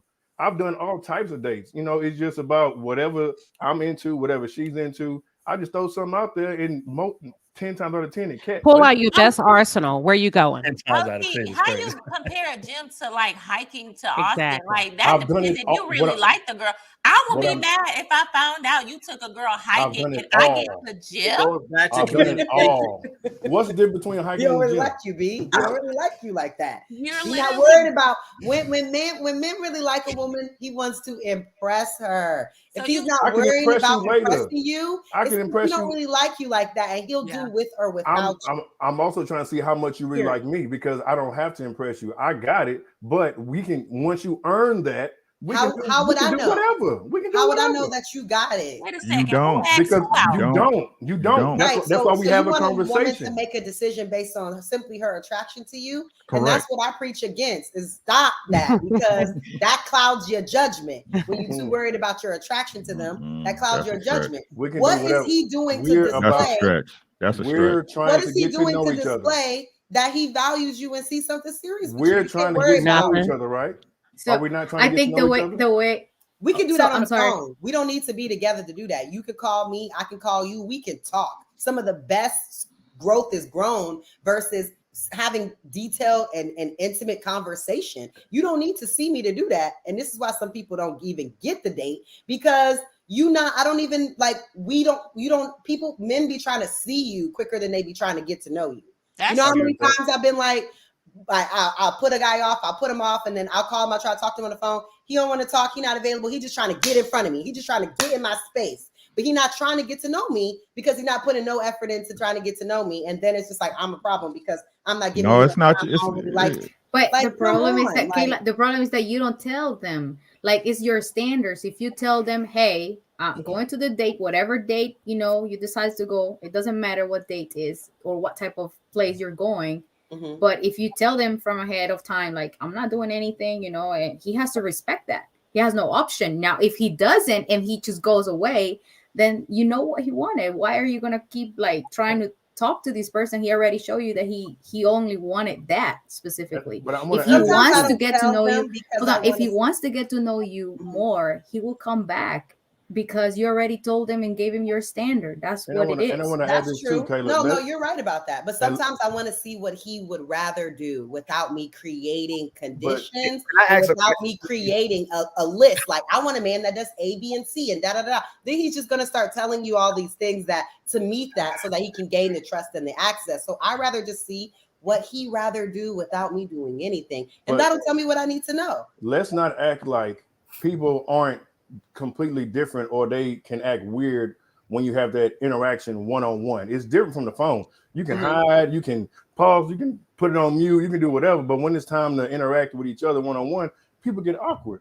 Now, again, what y'all saying, what I would do, I just do whatever makes us happy in that moment. Let's do it because that date could turn into 2-3 dates in the same day. We can do other destinations. But if you want me to take you to Maestro's or some expensive ass restaurant on the first date, how do we build from that? You telling me like everything else got to be that and higher after this? No, I'm trying to get to know you. Let's get to know each other before I start doing extravagant things. Can I get creative? Yes, of course. But I was just saying, y'all asked what I have done, and I'm saying I've done everything under the sun, and I've spent money, and then I haven't spent money. It didn't matter because it was me. So That's why I We say wanted you to hit us with your best shot. That was it. This is why I say I don't know why men say that though, OT, about the Mastros though, because I feel like if you're planning a date, you shouldn't even be asking me. You ask me on a date. Yeah. You should plan the date. You should be asking me You about had what we doing and what That's we doing. true. You No, should can plan. I say something honest? Where I want to go shouldn't even matter because Real. you should plan the date, leader. Plan Y'all the date. telling me- Tell me what time to be ready and what the attire I need to have on, and that's it. Like she want to go to Mastros. What are you talking about? Like I honestly agree with Kayla on this because Go ahead, just by Ali. looking at a woman's, let's say Instagram. I'm sorry, just gotta I jump in. interrupted you. They're talking. Sorry. Trill with Ricky, OT, Ronan. I mean, this is y'all telling me while you specially dating that woman, someone else ain't having sex with her.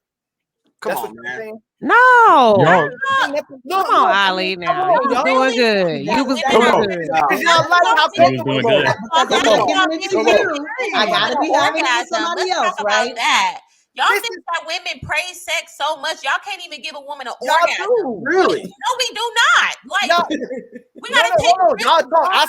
I didn't talk for a long time, so I can have a little time to talk for y'all. Cut me off. And we Hey, get your bag, man. Go do it. Brother Trill, Ronan, OT, Ricky. Are y'all telling me that the reason why a lot of us are not married today is because the men are not leaders? It's not the quality of women in this side of the world? Is that what we saying today? And then in all the experiences we had, especially Trill, all of us, right? When you dating somebody, right? You hitting her while she's literally telling you someone's dating her, praising her, gifting her, taking her places, buying her food, and you the one smashing. So y'all know how many women, watch this. I'm not gonna ask y'all to answer it. Majority of women having one night stands while somebody else is entertaining her. I've never. I know. I've never. I feel like if you're dating, No. people, if you're Shut up. dating, you shouldn't be worried. That's not your person. When you with them, you should be focused on Tonight? getting to know them and making your mark and making your ass memorable. See, this the whole You worried problem. about what they're doing when they're not your person. Dating That's is the problem. useless. Dating is useless. It's a waste of fucking time. Damn. I'm Say not that. dating. Again, I don't date no woman. I court a woman. If I'm at you, I'm at you. That means I'm going to have access to you, not your body, but your fucking time. I'm going to know where you at, when you at, because I'm going to be with you and you going to be with me, right? So, again, stop with the bullshit. Again, this is about attraction. I shouldn't have to razzle-dazzle you to fuck with me. You were supposed to be fucking with me. You like me. We Nah, talking. Hold. Let Go me ahead, Rick. finish. Please Go ahead, let Rick. me finish. Go, Rick. Let me finish. Everybody What I'm hit me saying with is the, I'm this. me. What I'm saying is this. No, it's not. It's not. Look, it's not that I'm me. It's the point that if I'm attracted to you as a woman and I'm coming at you, I'm being direct and real. Look, I'm trying to rock with you. I ain't out here playing in this goofy shit. I want you to be my girl. What's happening? If she got me on weight, she gonna have me on weight. I respect that as a man. But it ain't gonna be you moving around and going where you want to go and you doing girl trips and shit and you saying you my girl and we getting to know each other. Hell no. I know where you at and you know I'm at Boo Boo. Where you at? I'm at Walmart. If you need me to pick you up something, yeah, I'll be there in a minute and vice versa. See, but y'all be out here with women and men that still do what the fuck they want and y'all want to call them y'all. We dating. That's my boyfriend. He ain't shit. You ain't shit. Right. Y'all fucking. Basically, that's why I say you lead with communication first. And when did the brothers forget they value the fact that the women wanted relationships? They supposed to serve you. You courting them because they want to be with you. No, your husband. You're not supposed to spend the whole beginning of the relationship jumping through hoops, trying to prove yourself to her, and then you spend the rest of your relationship treating her as a trophy wife. She's supposed to show her worth to you. If she How, Eileen? You're supposed to show it first. That's why you're courting her. The only man you deal with is husband material, correct? You're supposed to show it first. Incorrect. That's what courting is. That's you incorrect. go first and she reciprocates. Incorrect. It's not her. It's you can't go make this first. shit up. But Ali, how You have to go does a first. woman show her value to you? How does she prove herself to you? How does a woman show herself herself worth Based on what you like? Mm-hmm. Meet her family. When you marry her, you meet her family. You see who her friends are. You see how she conducts herself. You see the things she likes. It shows her. It's a big representation of who she is. So if she's cooperative, if she's feminine, if she's peaceful, if she knows how to treat kids, if she knows how to treat the elderly, if you did come to my house, you would already want to help my mother clean the house, not that she'd have to ask you. This the problem with this side of the culture. You just On said the marry other her. side You I didn't catch you. See, this is what I'm know saying. her. And then y'all, when I say something back, I did it. On the other side of the world, women are raised to be wives. They they don't turn their femininity on when they want to. And they go, oh, I'll be a real woman once. Were you raised to be a husband? Yes, I was raised to be a husband. You are you married? No, I'm not married. No. So why? Because of the quality. Yeah. So obviously we talk about the quality of woman in this country. As soon as we finish with talking about the quality of the woman in this country, you try to gaslight and go right away. Why aren't you married? When we said I'm not gaslighting. It happens every time. I can. If I just stated that the quality of woman right now, I can admit that I was not raised to be a wife. The quality of woman, I can be accountable and take accountability and say, no, I was not raised to be a wife, and I realized I can get a wife. But if you could, just ask my question. Do you think I can get a wife right now? Do you think I get multiple wives right now? You don't think so, Sheba? I don't think so. You sure? Hold on. Based on Hold on now. No, I don't know. Hold on, y'all. Are you going by your looks or are you going by your disposition? No, Queen Sheba, are you sure? Just Are you think about talking? just think about that question. Are you sure? Are you sure? Well, I don't want to be combative, but hold I'm on. not being combative. I'm asking you to think No, about I that said question. I don't want to be combative. Are you going based on your looks? Or are you No. going? I'm back. I'm going based off what you said. I see us drifting. Well, but I'm- if I see Oh, no, us- Go ahead, no, Ronan. What you say? no. Stay with Sheba. Stay with Sheba. I'm going. Your off what question you was, said. do you think I could get a wife You right think I'm now? husband material based off what you said. You said, do you think I could get a wife? No, do you think I'm husband material? Can No, get a you wife just based said, on do what you you said? think? Hold on, Kayla. I'm talking to Sheba. Y'all He want to change it I'm up. We talking seen to it Sheba. though. No, I'm talking to Sheba. So Sheba, That don't change what we all just heard. hold on. No, You no. said, do you Sheba think I already can know. get a wife right now? According to what you said to me, That's what you Sheba, said. can I get a wife? I think you almost there, but not quite. This is going I wild. don't think so. This is Because going he wild. got Okay, so listen, this is a good conversation. So Ali, listen, this is a very good conversation. I need you all to slow down though. So Ali, you were raised to be a husband. The question is, why are you not married? Because of the quality of today's women. That's why. Okay, so Ali, that just means that that particular woman or whoever was not for you. It only takes one. So are you in the market to find a wife? Currently in today's society, based off everything that we've experienced on these panels and brothers going through constant divorce. Excuses. See? She's See what I'm asking saying, you a Trill? specific question about you and your life. Y'all gotta let him talk, man. Y'all gotta let him talk. Y'all gotta let him That's why I talk. just gonna say it's like they can't help. If I She's say what asking they you want to something say, they'll personal, and smile. you're making it about the They go, "Oh world my and the God, panel yes, and the yes, YouTube. Ali, Like, yes." All right, hold on. Wait. Hold tight, everybody. Let's gather ourselves. Salute know to what, Crusader family? Nation in the chat. Make sure y'all hit that like button, man. Hell of a conversation. But we gonna let Ali and SB have this back and forth. Then we gonna get to the video because again, I ain't trying to keep y'all out here all night. But y'all go ahead and finish this. Then we'll get to the video. This is a pure example of why families can't be created or relationships can't be created, because women are asking for the truth. And when certain brothers do tell the truth, they'd rather deal with effeminate brothers who lie, and brothers who will cater to them and treat them like trophy wives. And when they get those men, they end up cheating on them and leaving them too, because they end up getting something they really didn't want anyway. They just wanted a man that can conquer. So when we're having these conversations, most of men that I ever deal with will stay on code to get the box. Then they say we're about the box, but men are getting boxed. But Ali, I just want to talk to you about you trying to find your wife. I'm just talking to you. I'm just talking to you. I didn't just even want to. finish what I was saying. SB, you just cut me off, but it's okay. No, but you went somewhere else. I was talking. You and I were talking before. Trill asked me to express myself, and you just cut me off while I was expressing myself. He said, "Ali, go ahead." No. Oh, huh? Okay. No, okay. Y'all got it. No, it's not a y'all. I was trying to have a conversation about you, and it was you and I having a conversation. Maybe you didn't remember it that way. But SB, I'm not against you. SB, how you know, SB, if you were speaking and me respecting my elders on stuff that does happen on these panels sometimes, I'd make sure you finish what you say, and then I answer what you said. You didn't even let me finish. What did I just say? Listen, we didn't finish. I'm gonna tell you. Let me tell you what happened, because I think you might have missed it. You and I were talking, and then the other ladies is what interfered with you and I talking. I was the one actually asking you a question. Then Trill was the one. Hold on, listen. Then Trill was the one who got it back in order. I expected you to go back to me and you talking. He actually said that. He said, let Ali and SB continue this back and forth. I don't know if you heard it. You didn't ask any of the ladies to stop interrupting me. Who, me? Yeah. They interrupt. Oh, wait a minute. I don't know. Wait. When it's convenient, y'all all stay on code. Hold on. No. You see, you got the wrong. You got the wrong one. I talked out for you. And I said how they were cutting you off. You haven't said nothing to them today. Trill already did that. SB's trying to have a conversation. No, the women should do that. Trill, the men shouldn't have to always step in. If y'all trying to be ladies, you can't stay topical for nothing, bro. This shit is crazy. All right. I tried. But all right, man. We're gonna get back to panties, bills, and then we're gonna get to this video and get to the topic of the night. Marcus, Ronan's facial expression is so hilarious.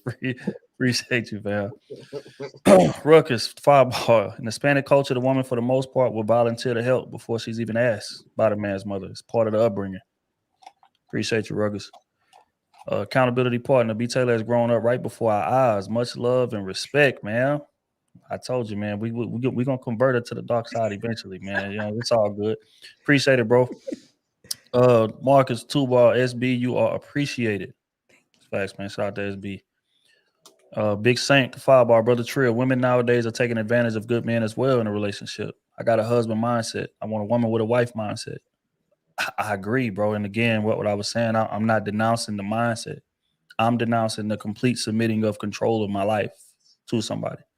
Because a woman can be single with a wife mindset. She just ain't met the husband yet. But that doesn't mean that she ain't paying her own bills. That ain't mean that, you know, she ain't living a comfortable lifestyle and making decisions for herself. That doesn't take away from her being a wife. But I think, you know, for you to expect a woman to submit her livelihood to you and you're not willing to give her a ring is asinine to me. I can't wrap my head around that. Because if I was in a situation, I wouldn't do it either. You see what I'm saying? It's nothing wrong with showing qualities, showing traits, which all women are going to do if she really rock with you like that. And as a man, that's on you to have that type of perception and be like, okay, that trait is transferable. That trait is transferable. She would make a good wife because she's shown me these things, but giving you complete access to her livelihood in terms of controlling the decisions she make and all of these things like that without no ring makes absolutely no sense. And that's what I'm saying. So appreciate you, big dog. Prime time to tell Sheba about the 3 buckets. Hey, I mean, yeah, I mean, it's like it ain't said a million times. Men put women in 3 categories because when you asked us the question about like would a man knowingly wife a hoe, or would most men knowingly wife a hoe, and you'd be like, if he really like her and blah blah blah, like he'll do it. And what he talking about is the 3 categories we put women in.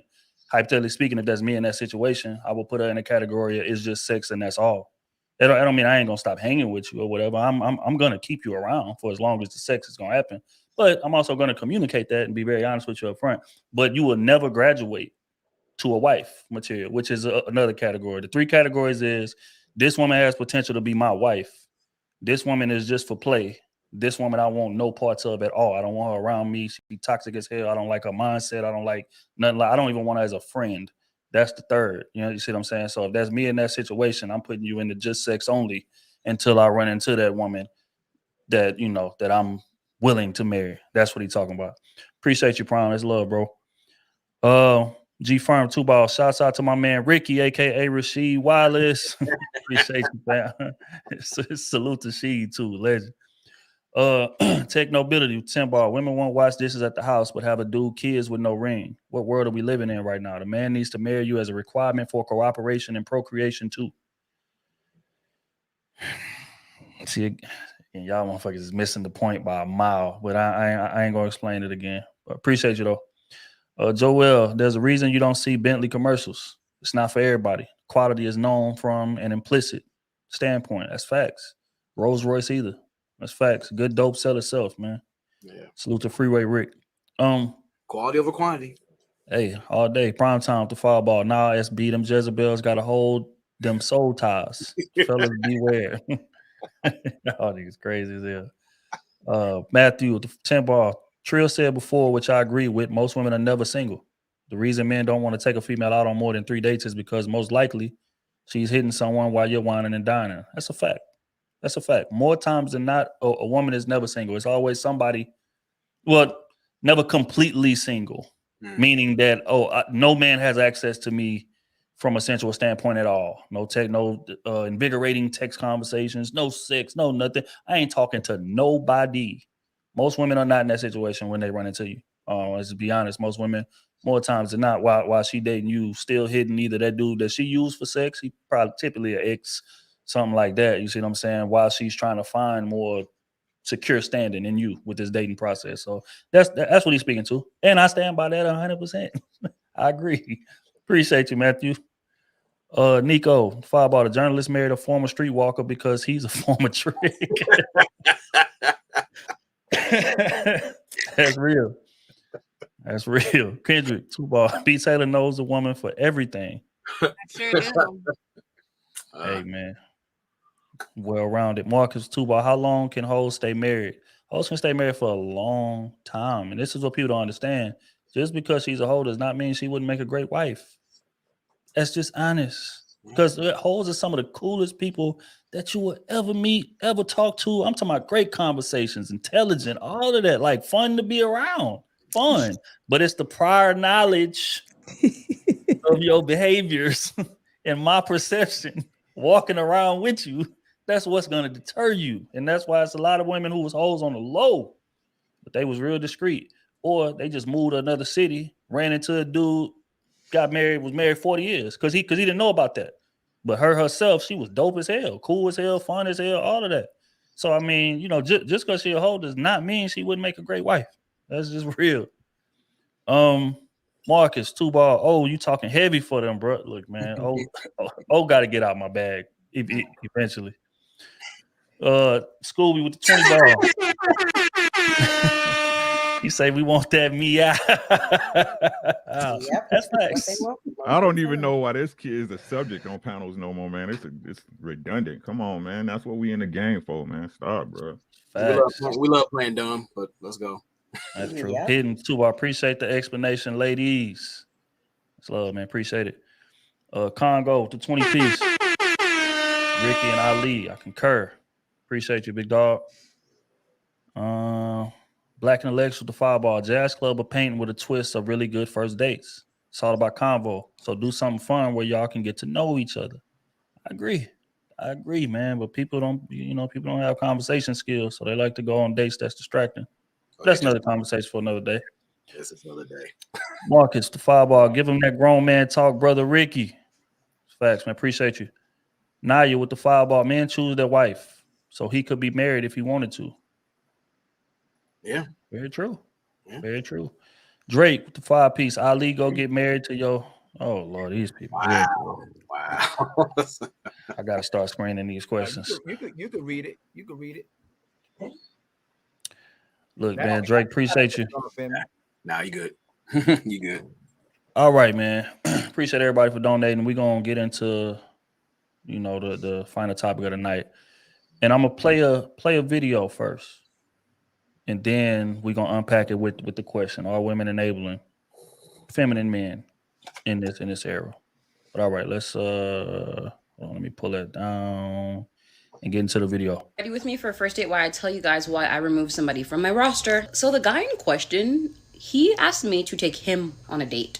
Let me preface by saying he's a pretty good guy and he'll be great for whoever accepts those standards. But me personally, it's a no. So on our last date ever, we went to a symphony and it was amazing. He's a musician and I told myself I would never date a musician again, and especially an aspiring musician. Before we went out on our first date, I didn't know that he was an aspiring musician. I thought his day job was his only job.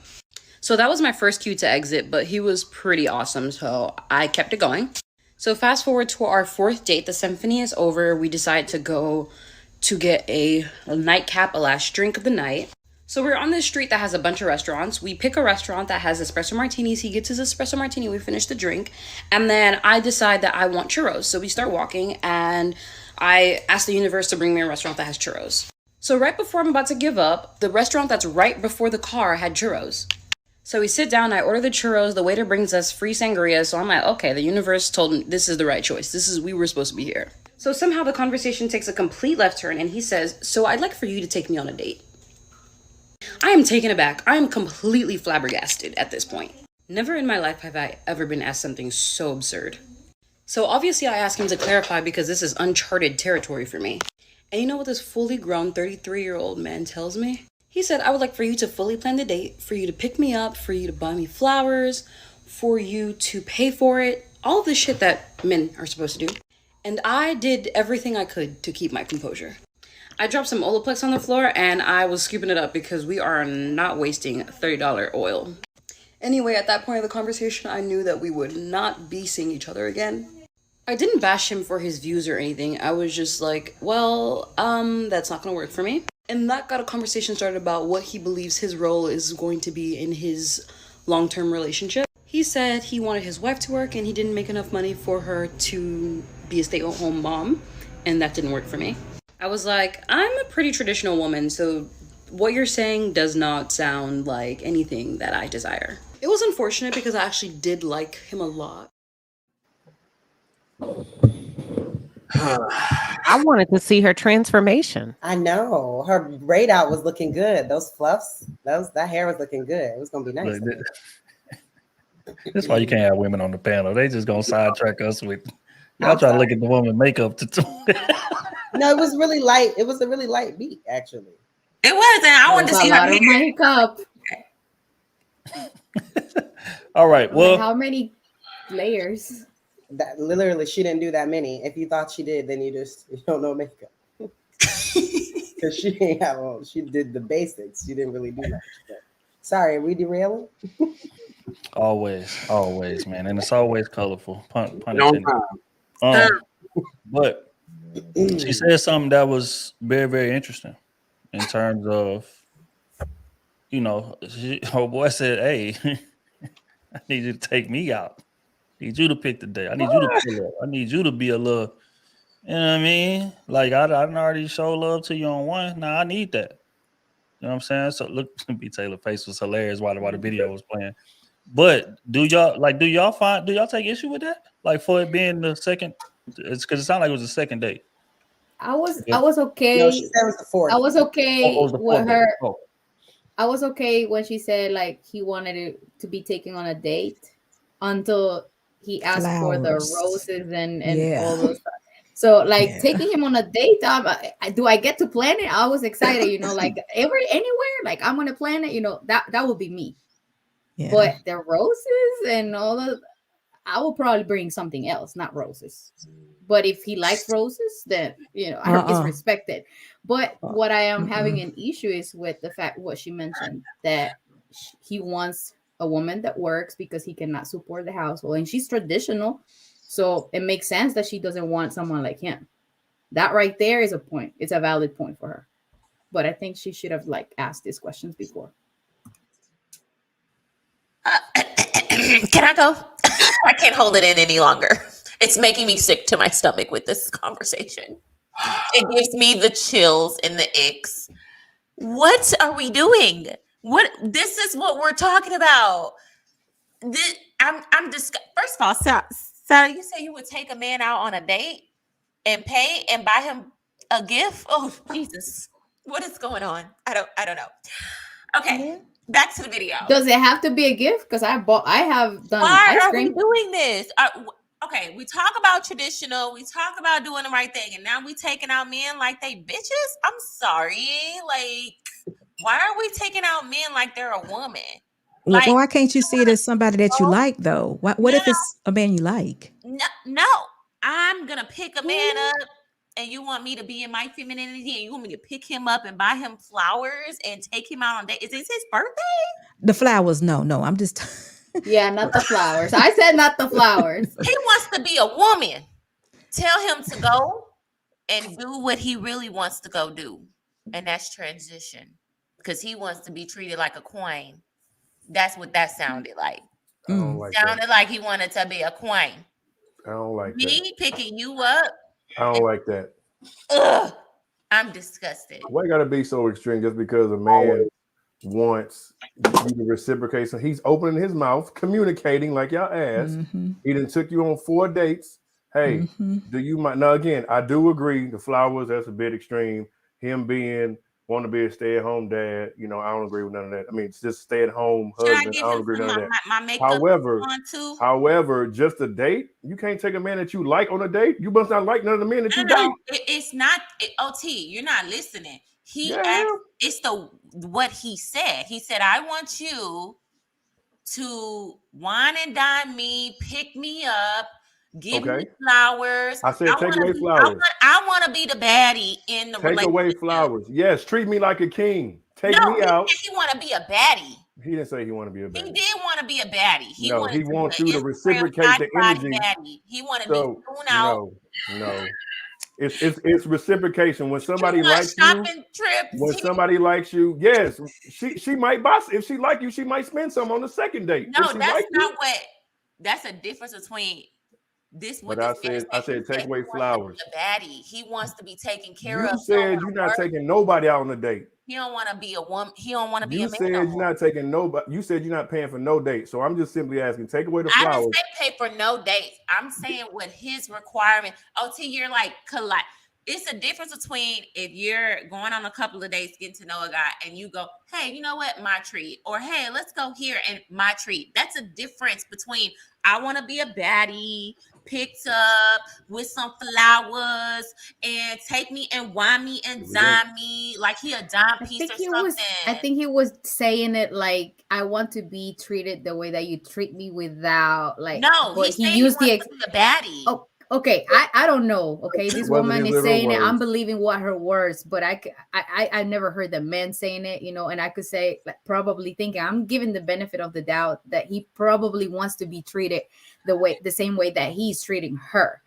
That's the way I'm taking it. That's the way I am taking it. I don't believe this woman's words. I am thinking what a man is thinking. And he probably wants to be treated the same way and the same quality that he is treating her. But he's not in reality asking for these things. That's the way that I'm taking it. That's why I don't put the entire scenario together. I'm separating the each. benefit of the doubt. Why can't you give her the benefit of the doubt and saying, I'm not going to believe her because I she's did. a woman I said she and says he's she's a man. traditional.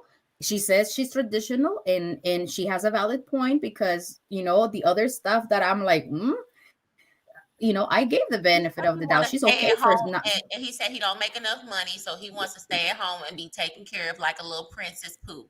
That's why I said I'm okay until this part. From the flowers on, I'm like, no. I guess hopefully. But I just want to say though, really quick, is how you easily like emasculated a man, even though he don't make the finances and all that. You did. Whether you want to say it or not, God, are we really going you there, did. RC? No, but you did. That's No, just I facts. did not. Yes, you did. He want to stay at home and not work and have a woman take care of him. I don't care. But you did He's it. emasculating himself. So now you don't care. Okay. He's emasculating himself. You're not. Y'all sound like a couple. We Don't be trying to save him. Don't be trying to save him. So this is what I heard. They've gone on 4 dates, and I think if it's a modern date, and that's what it is, we're dating now. I really think that he just needed to know if she actually liked him. I think she's been receiving a whole lot of this and that, of catering to her, and he really need to see where she was. And you know what? I might even think that all that wasn't true. It was more like a test. Yes, he wanted her. He wanted to give it to her so thick and heavy to see how much she actually liked him and how much she would actually do. Because even if a man wants a 50-50 relationship, he's not normally going to give up his leadership. He still is a man. And he's still going to want to be a man. So even if he says he wants his woman to work, he's still not going to show up as being less than a man. So I think he just tested her and she just failed the test. And she said she really liked him instead of just sticking to, because she never played her role. I never saw or heard her enter anything in about me being this feminine woman. It was always about what he actually did for her. And I think it was a test and she failed it. Because if you like a man and on the 5th day, when he said that, if that was really the truth, she should have been like, you know what? I got you. You come over to my house. I'm going to cook for you. I got this lined up for you, this lined up for you. And this is what I'm going to do with you. Cause I'm going to show you how it's really done. Cause I'm a traditional woman. And she should have showed him tradition. But I get that she's only showing him modern thus far. And he needed to see what she was actually saying. And he just didn't see it. I would not advise women to invite men to their homes. 4 dates, not enough. That's all I'll say. Go out. Do not invite him to your house. You don't know him. That's true too. Well, whatever. He needed to see some traditional traits in this woman. And I don't think he was seeing it. I think it's just weird how he worded. What's throwing me and triggering for me is how he said he wants flowers and be picked up, and he want to stay at home and not pay bills and be taken care of. I didn't hear all that. Okay, clarification. He said that he doesn't make enough for her to be a stay-at-home wife, right? Not that he wanted to. So that's my fault too, because I misheard it wrong. So he said, yeah, that he doesn't make enough for her to stay at home Right. while he works. Not that he just can't afford her. Right. Men, okay, you could treat a man out by saying like, "Hey, I want to go here to this place and pick up the tab." Like that's fine. You know, if it's his birthday or something, I don't know. Y'all know me, y'all. Why I'm gotta like, be just special occasions? This why men. That's why they step out and go Keisha down the street. That's why, because Keisha okay, gonna show appreciation just because it's Wednesday, just because Keisha it's Wednesday desperate. night. Because Keisha desperate. That's fine. No, right? Keisha gonna work for that man. And Keisha made chicken. You don't really want So Keisha. go eat that chicken. I might. He might go. Like we said, hoes get cuffed. They might. He might. Keisha stay single. We got oxtails over here. You go enjoy that chicken. Y'all know that girl. I She wanna stay stay single. over We there. know that. We know that. We know that. Oh my All right. All right, Men man. want to know that they can trust you, and you want them for them, not what they can do for you. They want to know. He might have been sitting on $1 million. She ain't gonna get it. I don't think he liked her. I'm gonna be honest. I think sometimes, and men shift really quickly. One thing most men can't do is fake it with you. And if they're stuck with you, they're gonna start insulting the F out of you, depending on your behavior. So I think he didn't like her, and I think at some point he became discontent and resentful. So it's like it is what it is. What is it? Gloves off. If I'm saying the right phrase, it's like insult for insult. You've insulted me. I'm out with you on a date. I'm not saying she's right or wrong, but I think at that point he was like, fuck it. I'm not going to be a gentleman. I want flowers. I want you to do this. I want you to do that. And when a man starts showing up like that, he don't like you. He didn't like her. He wanted her to know he did not like her. Period. Yeah. Because most men would excuse themselves. No, most men that like you, they're not going to talk to you like that. He didn't like her, but he probably was in a situation where he couldn't leave in that moment. And he felt some kind of way about her behavior or her display of behavior towards him. Now, I don't know their age range. She looks to be a little bit younger. Not all men are seasoned. Some men are not putting up with, women's behaviors. And they're going to tell you how it is. That's the first thing. The second thing is, I don't think it's anything wrong with the woman treating the man. You remember, I always say I have a 3-to-1 ratio. I tell women that all the time, 3-to-1. He take you out on 3 dates, you take him out on 1, period. Wouldn't you do that for your homegirl? If your homegirl took you out 3 times and paid for you, you should cover that 4th date. I know some of y'all don't believe in that. I do. And my generosity expands beyond gender, if that makes any sense. Gender, whatever. So I don't think it's anything wrong with treating a man and treating a man well. That's just my 2 cents. That's how I operate, man or woman.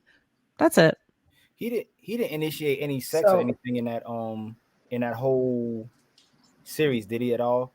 I didn't say nothing about She didn't sex. mention it. Yeah, she didn't mention nothing sex. So I mean, typically I would think from the brothers, from my experiences too, if we take you on 4 dates, on that many dates, it seemed like he was very interested. Exactly. That's what I was gonna say. He was saying, and then when he tested her to see if she would she just do something crazy. It's just like, let me see if she do this for me, to see if she just do something crazy for him. And she responded that way, then he was like, she's probably not the one. That's what it seemed like the way we talk about, because he's not gonna waste his time going on 4 dates with you. And it seemed like he was holding back some secrets, like coming to America, like he, acting like he a goat herder or whatever. And then all of a sudden he might have been the man. And then she just missed out on it, But she said she liked him too, though. And if you like him that much, But why see, not do something crazy for him and then see what happens, Not that ain't talking about sex. It's the fact that he just asked her to get him some flowers and stuff. It looked like he was just testing her. Yep. That's what it sounded like to me. But let's examine, right? He never said he wanted to be a baddie. You guys made that up. Right, I listened to it again. Who made it up? Oh, right. But this is what I'm saying, right? So y'all ask for a man to get sensitive, but when he do it, y'all don't like it. Facts. Right. So that's point 1. Point 2, he took, like Ali said, 4 dates, bro. 4 dates, right? And she said out her own mouth when she found out that he was a musician, she shouldn't went out with the other dates. So she was false flagging from the get-go.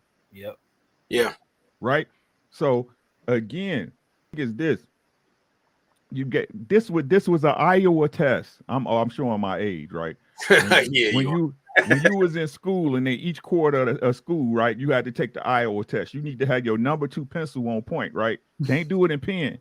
You got to have that number 2 pencil, and she failed the test, right?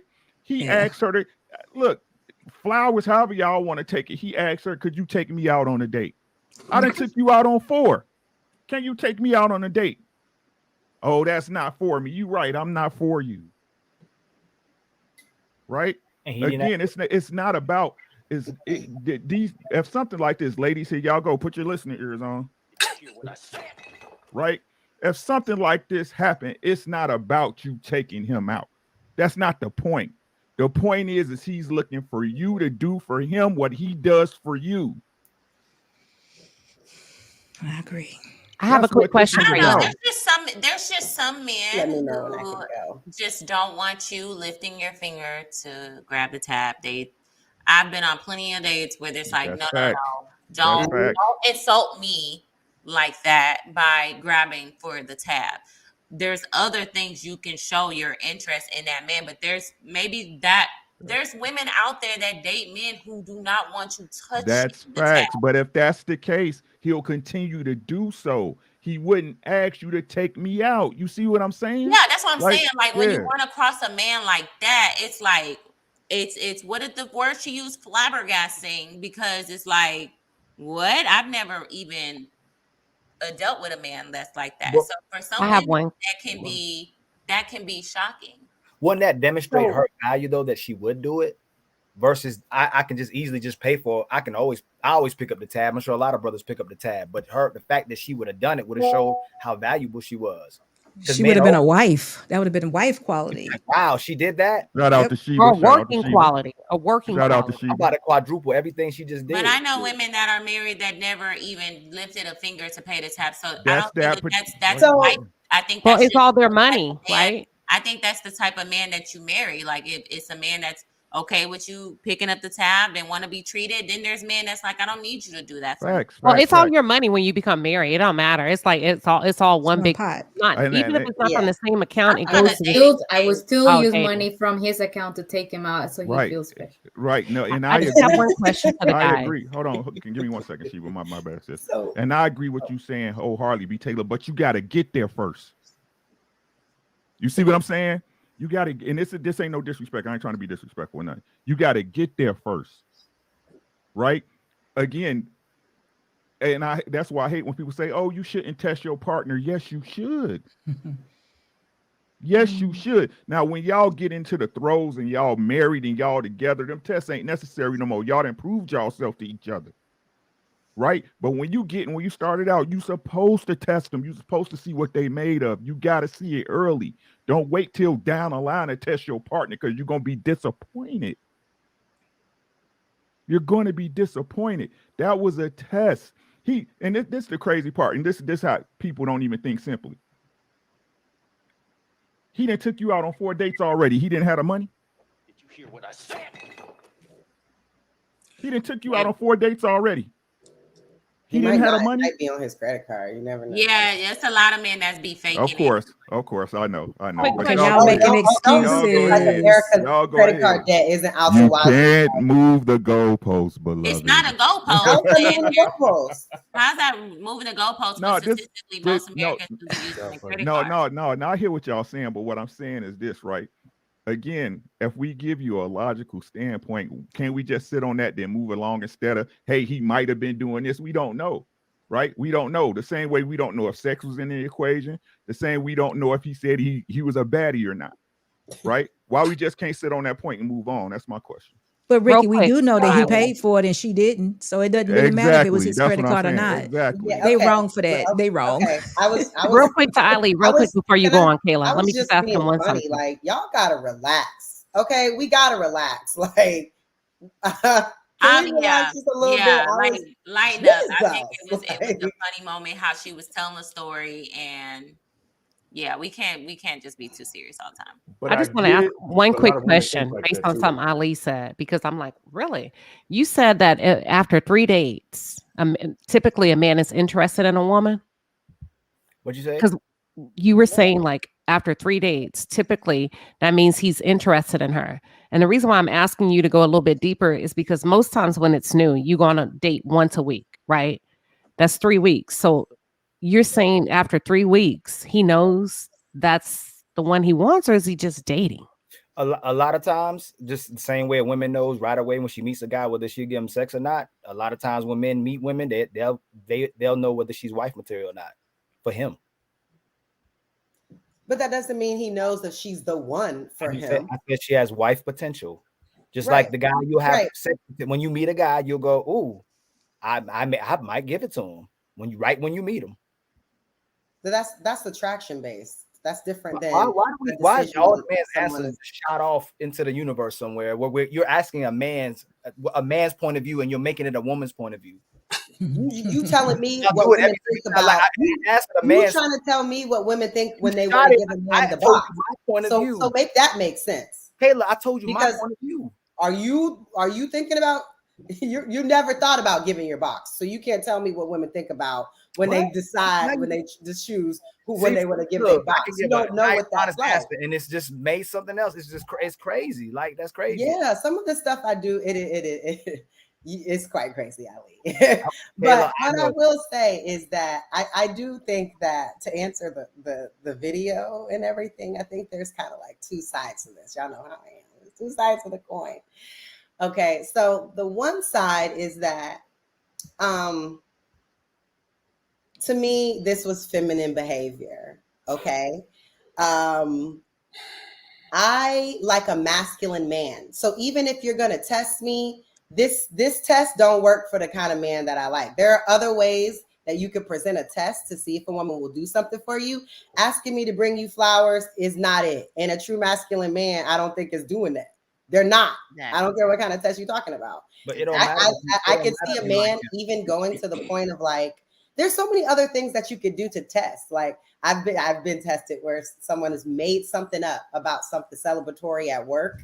Like there's been so many different tests that you could do to see if a woman will step up in other ways. And there's ways that she could show that throughout the dates. Like something I do, like take care of the valet or take care of like little things like to show that I am also interested. Like to me, I just don't feel like that test was very masculine, if that's what that was. To tell a woman, I want you to pick me up, take me out, bring me flowers. I just think that is just, I don't know. That's just not the way that I think a masculine man will operate. Now, there are these new stage 50-50 feminine men that really do want to be courted, or they want the woman to prove that she's interested before they even really do much to prove it. And so I that's one side of it. Like, I just don't think that a masculine man would do a test like that. I don't care. Okay. The other side is that I know that, some people have said, Ali, or other people have said, 4 dates shows that he's interested. No, it doesn't, because a lot of men are out here dating for sex. They're going on however many dates it takes to get sex from you. They're not dating you because they're interested in marrying you. So let's stop this. If he took you out on 3 dates, that means he's truly interested in you as a person to cuff you. That is absolutely not true, because men want sex. So the majority of the time they're dating you, men date for sex. There's very few men that are intentional. Shout out to the intentional men that are intentionally looking for wives. But by masses are really like dating casually, dating, I'm not looking for anything serious. I'm working on myself. Like, they're just out here just having a good time. So to say that because he took you on 4 dates means that he's intentional, that's not the case. If he hasn't said that he's intentional, then he's not. Just because he took you on 3 dates doesn't mean that he is, especially if he went to do stuff that he liked to do. You was company. Okay, so let's not get it twisted. Like, because the man took you out 3 times, that means he sees you as something serious or long-term, because that is not what that means. Okay, there are other actions to show that that's what that means versus just taking you to dinner 3 times, especially if it wasn't. But I did see that she said that they went to a symphony. So it seems like that final date was her suggestion. I mean, to learn that he's into music. Again, that's something that he likes to do anyway. So I think it's 2 sides to it. It's very possible that she wasn't doing any of those things, and maybe he's a less mature man that felt like that test was appropriate. Maybe she never, did anything like stuff that I would probably do, like, oh, bring bring you lunch at work. Like, because, you know, I work from home, so I can just do whatever I do during the day. But if you have to be somewhere all day, that person's busy, like bring them lunch or take care of the valet or just do little things like that.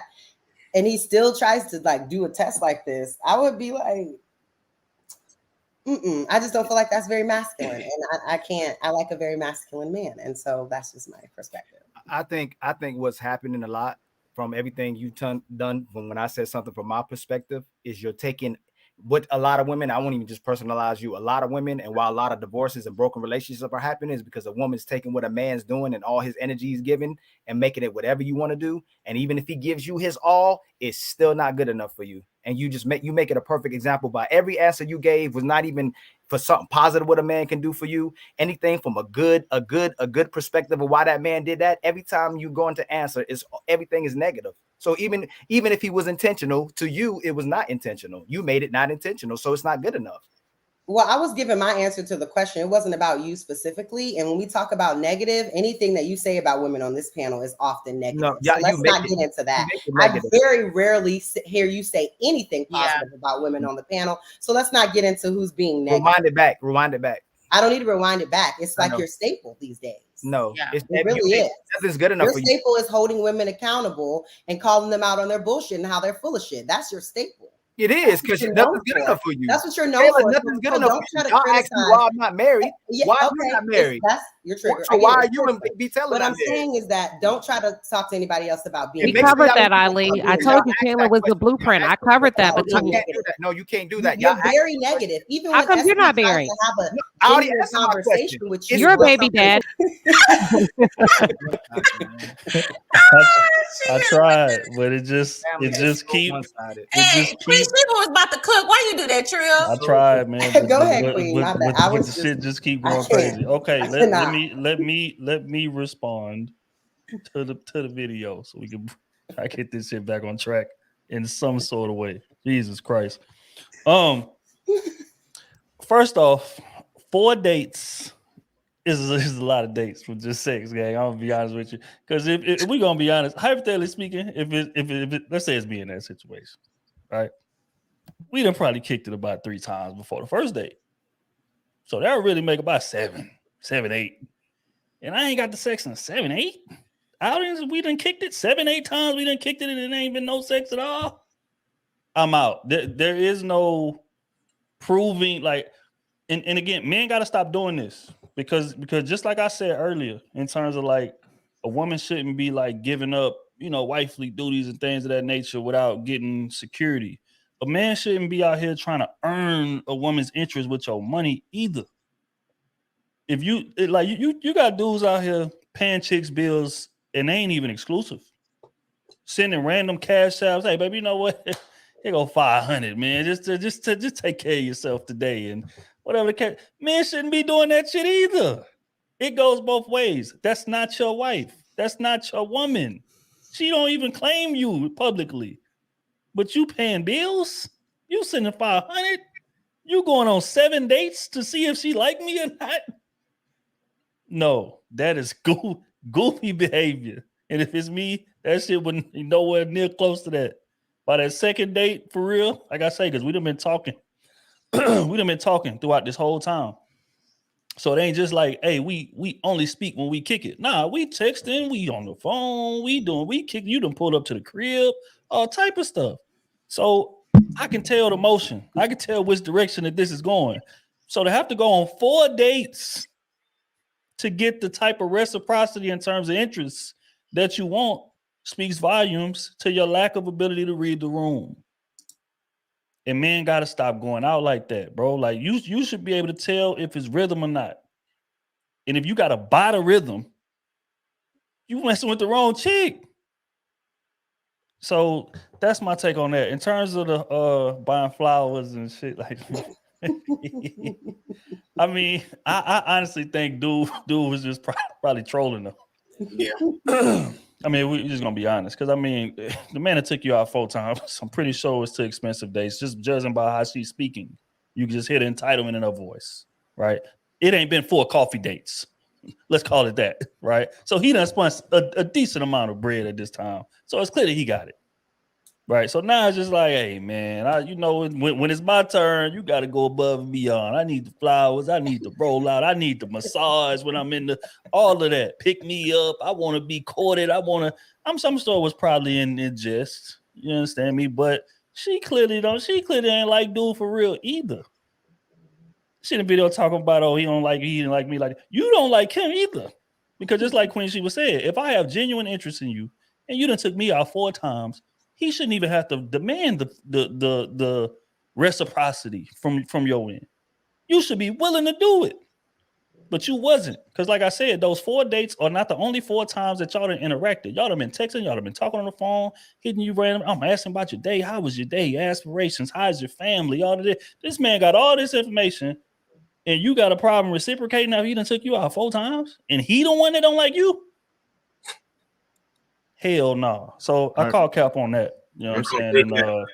And it's cap. Like I said, it's cap because like I said, she said after the first date, she wasn't even rocking with him like that in the first place. Right. But again, like I said, where's the responsibility of a woman to not be dealing with a man she don't want to rock with in the first place? Yep. See, that's why I was saying that whole thing about communication and dating with intent. And I agree with Ricky and Trill, which y'all was saying about courting. You are intentionally spending your time more than your money. Money's just a resource, but you can't get that time back. So you're on that first date. You're trying to see what this person's about. Of course, the box is on the idea, but that's like later in the list. I want to see where your mindset and attitude's at. That reciprocity, if she likes you, she's going to help you. She's going to show she's interested, not in her phone, taking pictures of her food. And when you mention roster, you just basically gave a middle finger to traditional. I'm not trying to hear that. Because just as a fella say, hey, you going out today because you too broke or broken to remain single. So you're taking a doggy bag from Maestro's. So you make that last for 7 days. That was giving me bum bitch energy. Straight up. Shit, I just took a to-go doggy bag this weekend from my I definitely just got a doggy bag at El Colonial. Okay, that man say take the doggy bag and make it stretch 7 days. It's crazy. That's what's crazy. See, this is my days, point, though. Come on. See, this is to my point. Like when you go out dating in your time, when you're going out there, you're having a good time. You start to learn each other because then, like as Trill was saying, you're communicating before the date, at the date, and then depending on how the date went, the communication goes further. But if you're a beautiful bum, you don't go out because your stomach's growling, or fucking your fridge is asshole naked, so you just want to go pick up something. That shows your intent, especially when OT mentioned it. It's like as far as the date, depending on what she's interested in, that shows the communication is there. And sometimes that date is at the gym, or it's at something that they like to get to know each other because they're trying to build something. But if all you know is food, which can be outright bland, and there's nothing wrong with that, but it's like it goes back to the intent back there. But 4 dates, if I'm not interested, I'm not going. I'm making no calls. I'm not setting shit up. No guy. Especially when you got some mediocre box. When you're leading with your labia while he's leading with his wallet, both of y'all full of shit. And I ain't going. I think I'm gonna get me some t-shirts made. Preserve your box. Preserve your box. Yeah. I'm gonna buy one too. Listen, we had a whole month. We talked about the preserving your box for a whole month now, so or longer. I admire your commitment. And in that energy, Trill, what does it look like? So, because clearly someone needs help. What does it look like? You know, if we have motion and we're good, we're dating. I do like you. That's why I talk to you all the time. That's why I let you take me on 4 dates. That's why we be texting all day. But I'm just not having sex with you. Like, what do you mean that you like? So now I gotta pay for dates because you're not getting sex. So if I was giving you sex, you wouldn't mind continuing to pay. No. Because what is it that no, if she is doing other things, like I said, that's maybe you bring thinking. you lunch, bring you lunch sometimes. You know what I mean? If you did something Hold on, big at hold on, work, hold on, Trill. hold on. Just real quick. And again, this ain't. I'm gonna tell you, just judging by that woman in that video, does she look like the type of woman to be bringing that man random lunch at work? I got you, Trill. Some people would say that I don't. So I don't know. She could, Hold and on. that's something that I do. Hold on. Because Hold Rona on. said it. She Hold on. has a Because I always have roster, so leftovers of food that I cook, so I like. Hold on. This she has a roster, so therefore she's not taking any of these men really that serious anyway. So That's not true. it's not like we don't know that. That's not true. You can still take lunch to your favorite one. Yeah, she said that she has a roster. But this is what I'm saying though. Just because it means something to you, that don't mean shit to me. What is you like? Do we even have an understanding of what counts to me? Right? Like, shout out to my boy Trio. I seen it on the pod. You know what I'm saying? You think you doing everything. You doing what you think he likes. You doing what you think is okay or will pass his test. No, that's not my standard. That don't mean nothing to me. That's something you want to do. That's what he asked her to do.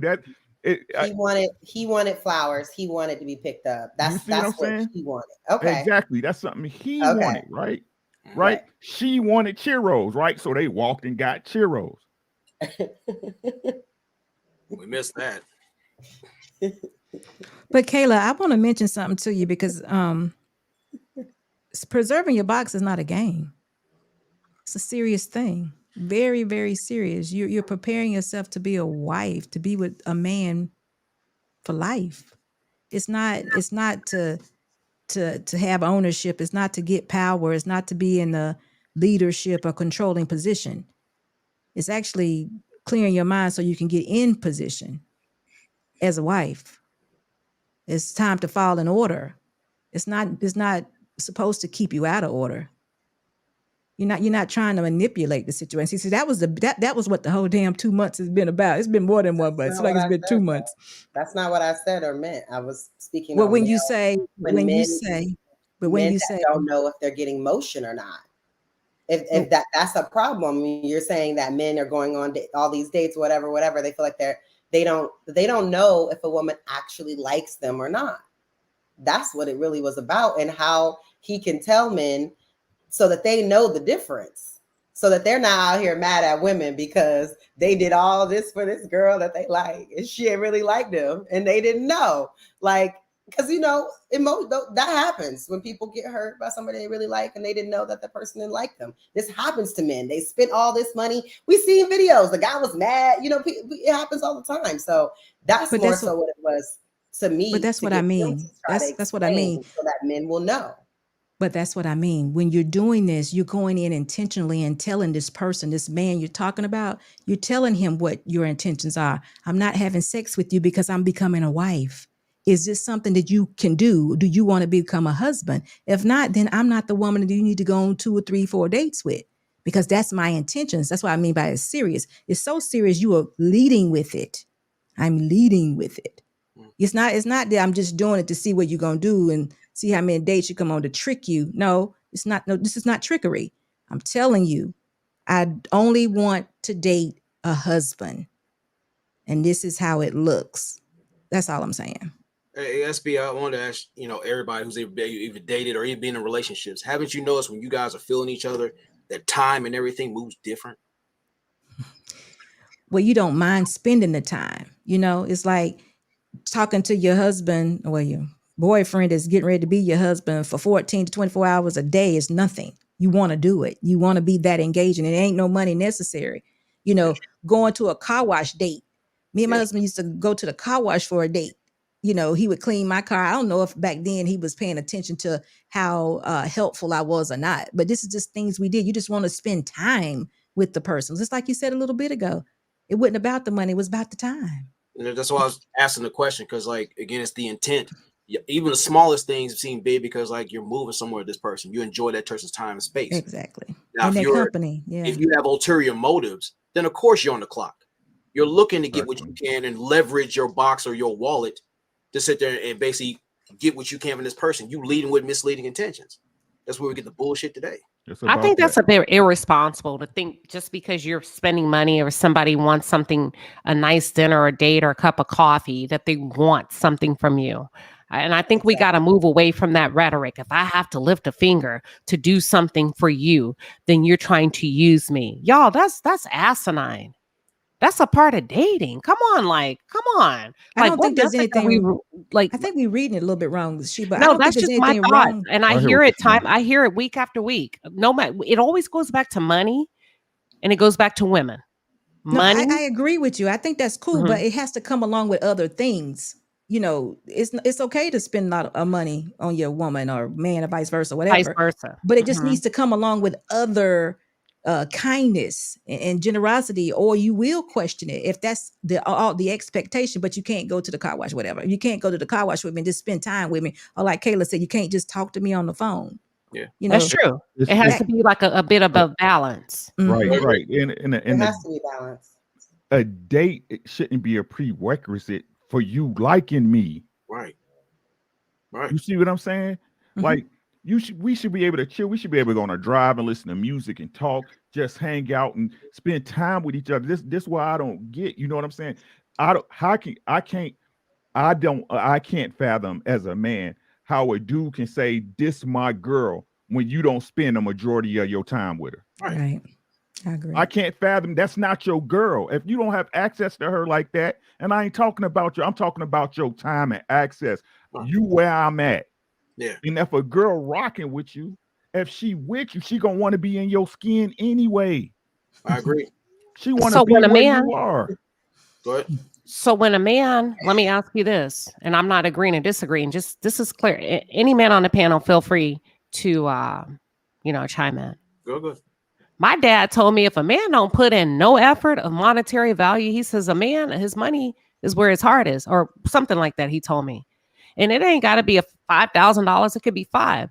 But I think the monetary investment starts the clock when that man makes that first move. It starts the No, clock. baby. No, baby. I trust I a man in my life. It starts the clock. I hear you. Of when a man. It's a Am I part correct of it. or am I right? No, am I wrong? It's a part of it. It's not Okay. it. You see what I'm saying? It's a part of it, but it's not it. A man gonna give you his time before he give you anything. Before he give you me sitting on the phone talking with you till 2:00. We hear it's about to be 2 p.m. Central, 2 a.m. Central. Right. I'm giving you time. Right. I'm giving you time. And that's what, look, ladies, if a man is trying to be with you, he gonna be he don't let you know, I need your time. I need access to you, right? I need you around me. I need you in my atmosphere, right? And you as a woman, as you somebody tell me a woman who don't like being around a man they fuck with. You want But to that's not your labor, Ricky. That's not what you go to work for. No, that's not what I'm saying. That's not what I'm trying to figure out. I hear what you're saying, sis. I hear what you're saying, but that's not what I'm saying. I'm saying the dynamics of it. You see what I'm saying? What I'm saying is we still gotta live. You still gotta eat, right? Say say I just met a young lady and we kicking it and I'm getting to learn. But I'm telling you, when you done doing the stuff you gotta do, right? It's us. Right. It's us. Right? What time you get off work? I get off at 5. You get off at 6. I'll be there to scoop you. I'll meet you here. We'll meet you there. You see, you gonna want to be with me. You gonna want to rock, right? But like I said, when you see a woman and y'all do y'all thing. Shout out to the ladies. You know what I'm saying? Y'all doing it big. Shout out to my fellas. Y'all doing it big, right? But I'm talking about. I ain't saying forget your friendships and your relationships and the things you got outside of me, right? But I'm gonna be a priority. And as a man, I'm gonna make you a priority. But how many people do that?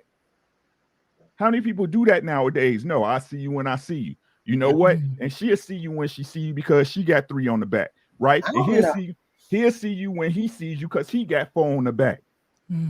Well, I don't know, because a lot of women, my girlfriends, when they get booed up, them bitches go missing. I don't know what y'all are talking about, but I have to literally be in a group chat like, hello, am I your friend? Like, I haven't seen you. We have to schedule girls' nights because these girls be with a man. So I don't know what you mean. Like if a girl is really into a guy, she's gonna want to spend time with him too. But there still has to be some type of monetary investment to show that he means something long-term versus like you making time for him to just pull up and kick it with you all the time. You know what I'm saying? Like there has to be a balance between him showing you an investment courtship wise, and then you just spending time with him and just wanting to be around him because you like him. And sometimes Right. that can be a clouding in judgment. I You understand that. like a man when he hasn't made his intentions clear any other ways other than, and this is how women go from, oh, we was dating to, oh, it's something more serious, because you say we ain't got no title, but you spent all your time with her. And then you tell her, oh, it's not serious, but you with this girl all the time. You having sex with this girl all the time. You buying her, you know what I mean? Like the dating world is all skewed because people doing all these things. You know what I'm saying? No, like, no, I don't know if you was countering my point, so I'm not going to take it that way. But no, again, I'm I just want speaking in general. right. I want to clarify. I said, like Queen Sheba, she wanted to know the point. I said, right, it's not the know all be all. It's a part of it. I'm gonna spend money on you. You my girl. Mhm. You see what I'm saying? It's a part of it. I'm not saying, what I'm saying is that it shouldn't take me spending money for you to be like, oh, I like him. Right. You see what I'm saying? That's a problem. That's a problem. No, I agree, but didn't y'all say that her not taking him on a date proved that she didn't like him? So which one is it? Does her taking him on a date prove that she likes him, or like he feels like he needed that for her to prove that she likes him? So which one is it? Maybe he did, especially if she was exhibiting traits from the beginning that the first date he lucky he made it past there. Yeah. Yeah, and then too, it was the fourth day. Yeah, right. Yeah, but he did some Yeah, feminine. I think he was reaching for right. No, again, you can't be mad because he didn't test you the way you feel you should be tested. That's what he did, right? And if she was really with it, she'd be like, "Okay, boo, I'll take you out. What type of flowers you want?" If she was really with him. Mm-hmm. Yeah, and he might have said no right in that moment. Like, girl, I was just trying to see what you would do right in that moment. Yeah, man, I'll zero in on it even more to answer Queen Sheba question in terms of how do we know when we really like a woman? It's when we stop counting the money that we spend on you. Big facts. When we stop keeping tally, that's when it's like, okay, yeah, this moving in a different direction. Because before that, we cognizant of that. We like, damn, it's been 2 dates. I don't know, man. I'm gonna try to, finagle my way. I'm gonna try to, do something that costs a little less than what I did last time. I don't know until I know for sure. You see what I'm saying? But that's typically a woman that we still trying to figure it out. But the woman that we know and we know pretty quickly, most dudes, will know, hey, it ain't where I needed to be, but let's try to work it and see if I could, get it there. But certain women that we know right out the gate, we ain't counting. No. It's like, hey, just like Rick said, you get off at 5. All right, bet I'm pulling up. We going here. We doing this. We doing that. And it's not even about a like stunting thing. It's just that we have so much fun together that I don't want this shit to end. Right. We'll go on a date, be on them for 4, 5, 6 hours. You get home, I get home, and then I call you. Hey man, what you got tomorrow? What's going on? Blah blah blah. Y'all up there cupcaking. Day and about to spend 4, 5 more on the phone. You done lost track of everything. Like so just to make it concise, when a man really likes you, or how we know we really like you, is when we stop keeping tally. Right. Thank you. Because I feel like the reason why I asked, a lot of these arguments are anti-women, woman's fault. And we rarely get to hear the men say, okay, ladies, here's how you know. Thank you. That's all we needed for the women in the audience. Mm-hmm. Well, and to your point, Shaban, this is like what Trill was leading to. It's like, it's not just the money not become a factor. I'm cementing blocks of time to make sure we make that thing last. I can let certain things slide. Even though I'm pushing somewhere, you're starting to become a priority. And another indicator is like when I'm with my homeboys, I've trusted the blood brothers. They have good things to say about that individual. It's like, I think you might have something there. Because they see things that we don't see initially. Because you might be just, all butterfly, something like that, but they're your boys. They're looking for it. If you got people that you trust and look at and respect, I think I got something here. Like, I didn't see that. So that's the whole thing. Now, if you're out there just, courting a plate or some cheeks, your intention is always going to be shown already. You don't have to ask. You just sit back, let actions, words, and intent show itself. You ain't got to force nothing. That's why I tell you can't lead with your wallet or your labia. Otherwise, you're going to get exposed real quick. So I think like this how dudes can tell the difference as well. Like when it feels transactional, that's when you know that the interest ain't there. Because that's why he asked that. It wasn't even a situation where he just wanted to be taken out. I think he just wasn't feeling the reciprocity in any fashion. That's why I asked Kayla. I say, do that chick look like she'd be the one to bring some lunch to your date? Like let's just keep it real. You know what I'm saying? So that's the energy that he was getting, I'm sure, because I got it in a 2-minute clip. I'm like, oh yeah, she one of them ones that's like, hey, I'm gonna sit back, prove it to me. Prove why I should take you serious. You see what I'm saying? So when you run into a chick like that, now it's like, okay, everything is transactional. And as a man, that's why I say you got to have that discernment. It's just like, bro, like if you gotta, or even what Rick said, I shouldn't have to spend money to earn you liking me. Like that is crazy. Like you, because women know pretty quickly the same way we do, or at least you got some kind of notion. But for me to have to go on 4, 5, 6, 7 dates to earn your likeness or to earn any type of reciprocity, like so much so to where I gotta ask you for it blatantly. I need to be taken out. I need to be picked up. I need roses. I need this. I need that. That means he was getting zero reciprocity. Yeah. Hey, Trill. Time. Hey, Trill, real quick. Have you noticed, like on a date, like let's see what she does on a date. If you sit there and drop something, does she ever like take any effort to sit there and do something natural?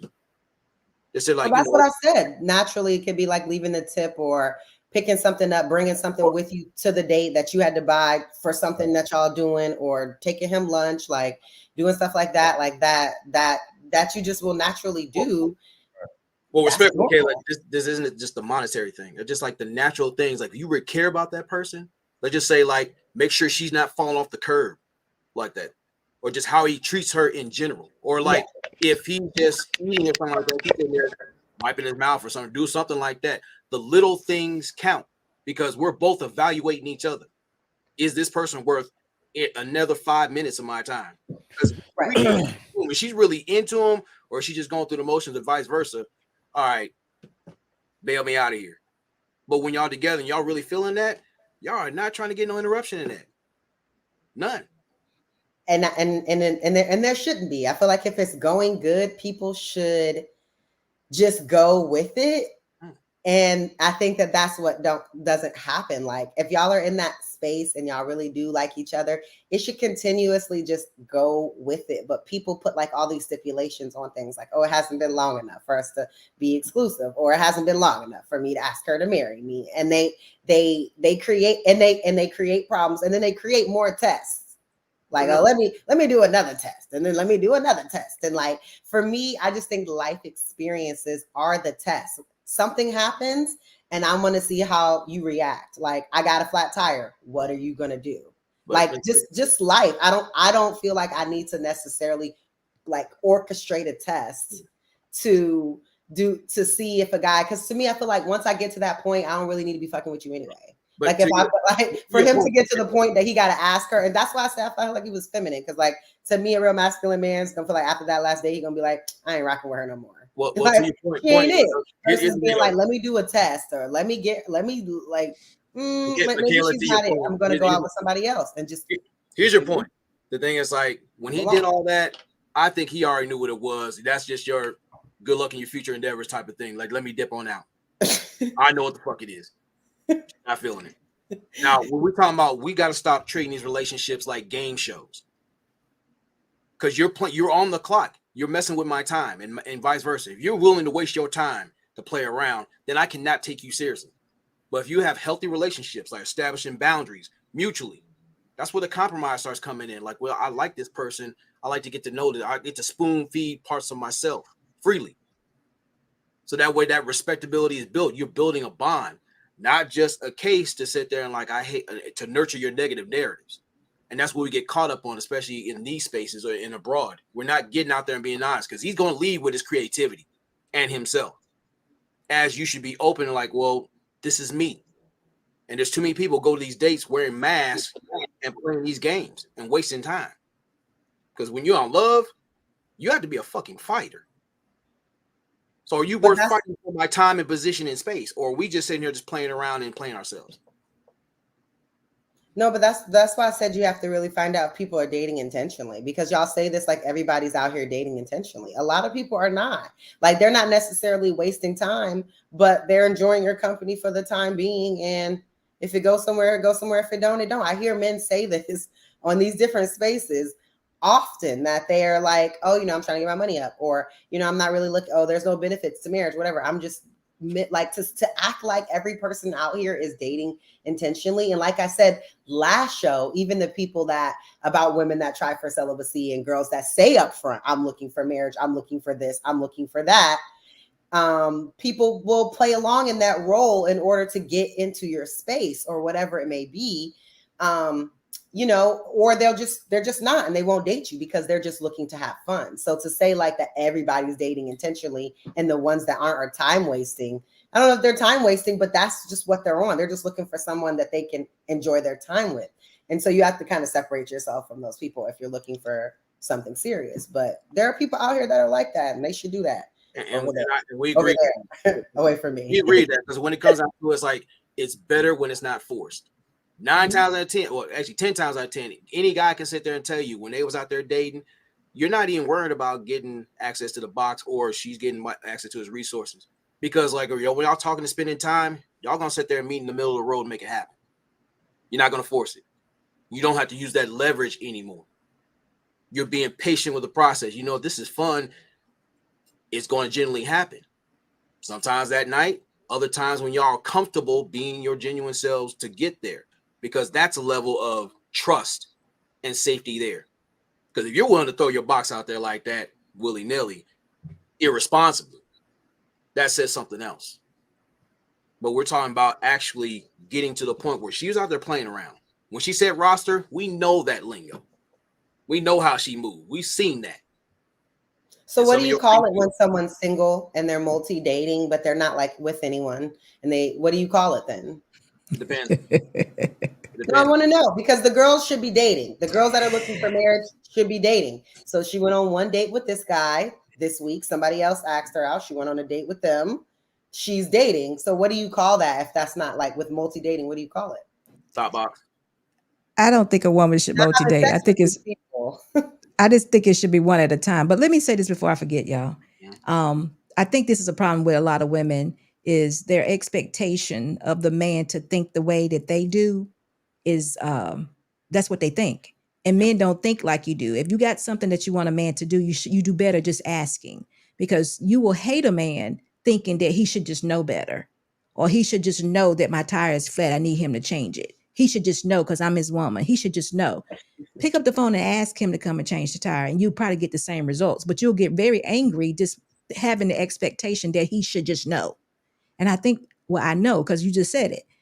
Y'all expectations of for men is just way out. They don't think the way we do. Well, you said, if I have a flat tire, what you gonna do about it? Yeah, that's a test. So I'm gonna call you and I'm gonna tell you I have a flat tire. I never said. Well, you didn't say you was gonna call him. I'm just saying it. You say first, and you said what you gonna do about it. You didn't say you was gonna call him, but I'm telling you to call him. I have a flat tire. Oh, good. Definitely call and tell him I got a flat tire. And then what he does is the test. If I have to explicitly ask you after telling you that you failed the test, like. Y'all don't have roadside?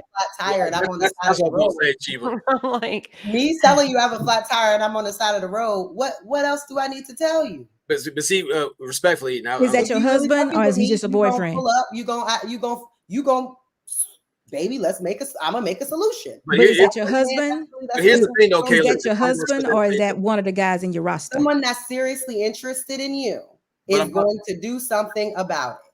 But this one I'm gonna say to this, like. Men are very. If he's not gonna come to your aid when you're on the side of the road, he don't fuck with you. But this ain't a big secret, though, Kayla. Men are very shitty mind readers. We can read the room, but we don't have telekinesis to know what the hell you're talking about. Now, the thing is, some things you don't have to say. In regards to. Well, okay, let's say there's some things you don't have to say. If there's a flat tire and he knows there's a flat, you just sit back and see what the fuck he does. Because if he's looking at you for answers, that should tell you what the fuck is up. Exactly. You're making my point. Exactly. That's all I have to do is call you and tell you I have a flat tire. I'm on the side of the road. That's it. If he's that dude and he's proactive, he knows what to do. that should demonstrate right there. You don't need that kind of test right there. It's what it is. Is he a man of action, or he's just waiting for another mother to sleep with? But that's what I'm saying. I don't do tests. I didn't create that. That was something real. Life creates moments where people either gonna show up for you or they not. I don't like people creating fictitious moments of something to see what someone's going to do. That to me is manipulative. I think that enough shit happens in life for you to be able to see if a person gonna show up for you and not or not. And you need to judge those moments and take them for what they are. You told him you had a flat. He was like, well, he hit you with the, well, what you gonna do? You don't need to keep dating him and then come up with some test the next week. You already know he don't fuck with you like that, period. And stop talking to him. Why y'all doing all this stuff and creating all these tests and stuff? He already showed you right there that he don't see you like that. And Like, men, Hey man, shout out to all the fellas that be. Yeah. I just say that a couple times. That's why it's so funny. Like, so damn, man, I'm sorry to hear that, man. You called somebody already? He don't rock with you. He don't like you, sis. Because if he really like you, he gonna want to be a hero. He gonna be like, baby. That's crazy. Another one is telling the man that you about to move, ladies. If you want to you want to see how interested he is. Look at this let face. him know when you about to move, man. Tell him you need some help. Yeah. You're gonna find out real quick. He don't value you like you thought. They got all kind of excuses. It's Sunday at 9 p.m. Yeah, I gotta go into work. They call me into work. I ain't gonna be able to make it. Man, I'm bringing that couch up in 4 flights.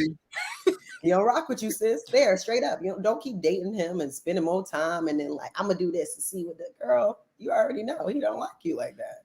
That's just real. But yeah, let's say, man. Hold on. Did everybody go? Ali? I can't. What was the question? Well, like you ready to argue? I don't need to go, but what was the question? It's crazy. Everything. It was about the video, right? Like, is it harder to put on tires? Is he feminine? Was that the question? Like the brother, the woman came buy the guy flowers, but then she expected somebody to change the tires. But it just is, and anything I say is confrontational. And when anything a guy does is wrong, everything a woman does is good. That's what I got from this panel tonight, man. Everything women do is intentional. Everything a man does is intentional. He always trying to get boxed, even when he's not trying to get boxed. So it's just wild. Because she just said that's a real life test with tires, which is much harder to put on a car. But you can't get a guy some flowers. It's crazy. Hey, man. I never said I wouldn't do it. I just said the type of man I would date wouldn't ask me for that. He may ask me for something else, but he's not going to ask me for flowers. He's not going to ask me for flowers. Oh, Lord. Life is hard. God, boy. We in trouble. I never seen it. Any of the men on the panel, have you ever asked the woman to pick you up, to bring you flowers, and to take you out, and to open your car door? Oh. She gonna get out the passenger and open the drop. Yeah. It's giving RuPaul Drag Race. I just want to know: have y'all asked this of a woman? Have y'all asked this of a woman? No, that's not my thing. Y'all, I'm Ego sure not asked gonna allow for it. other things, and that's all I'm saying. Yeah, Somebody I would rock with ask for something else.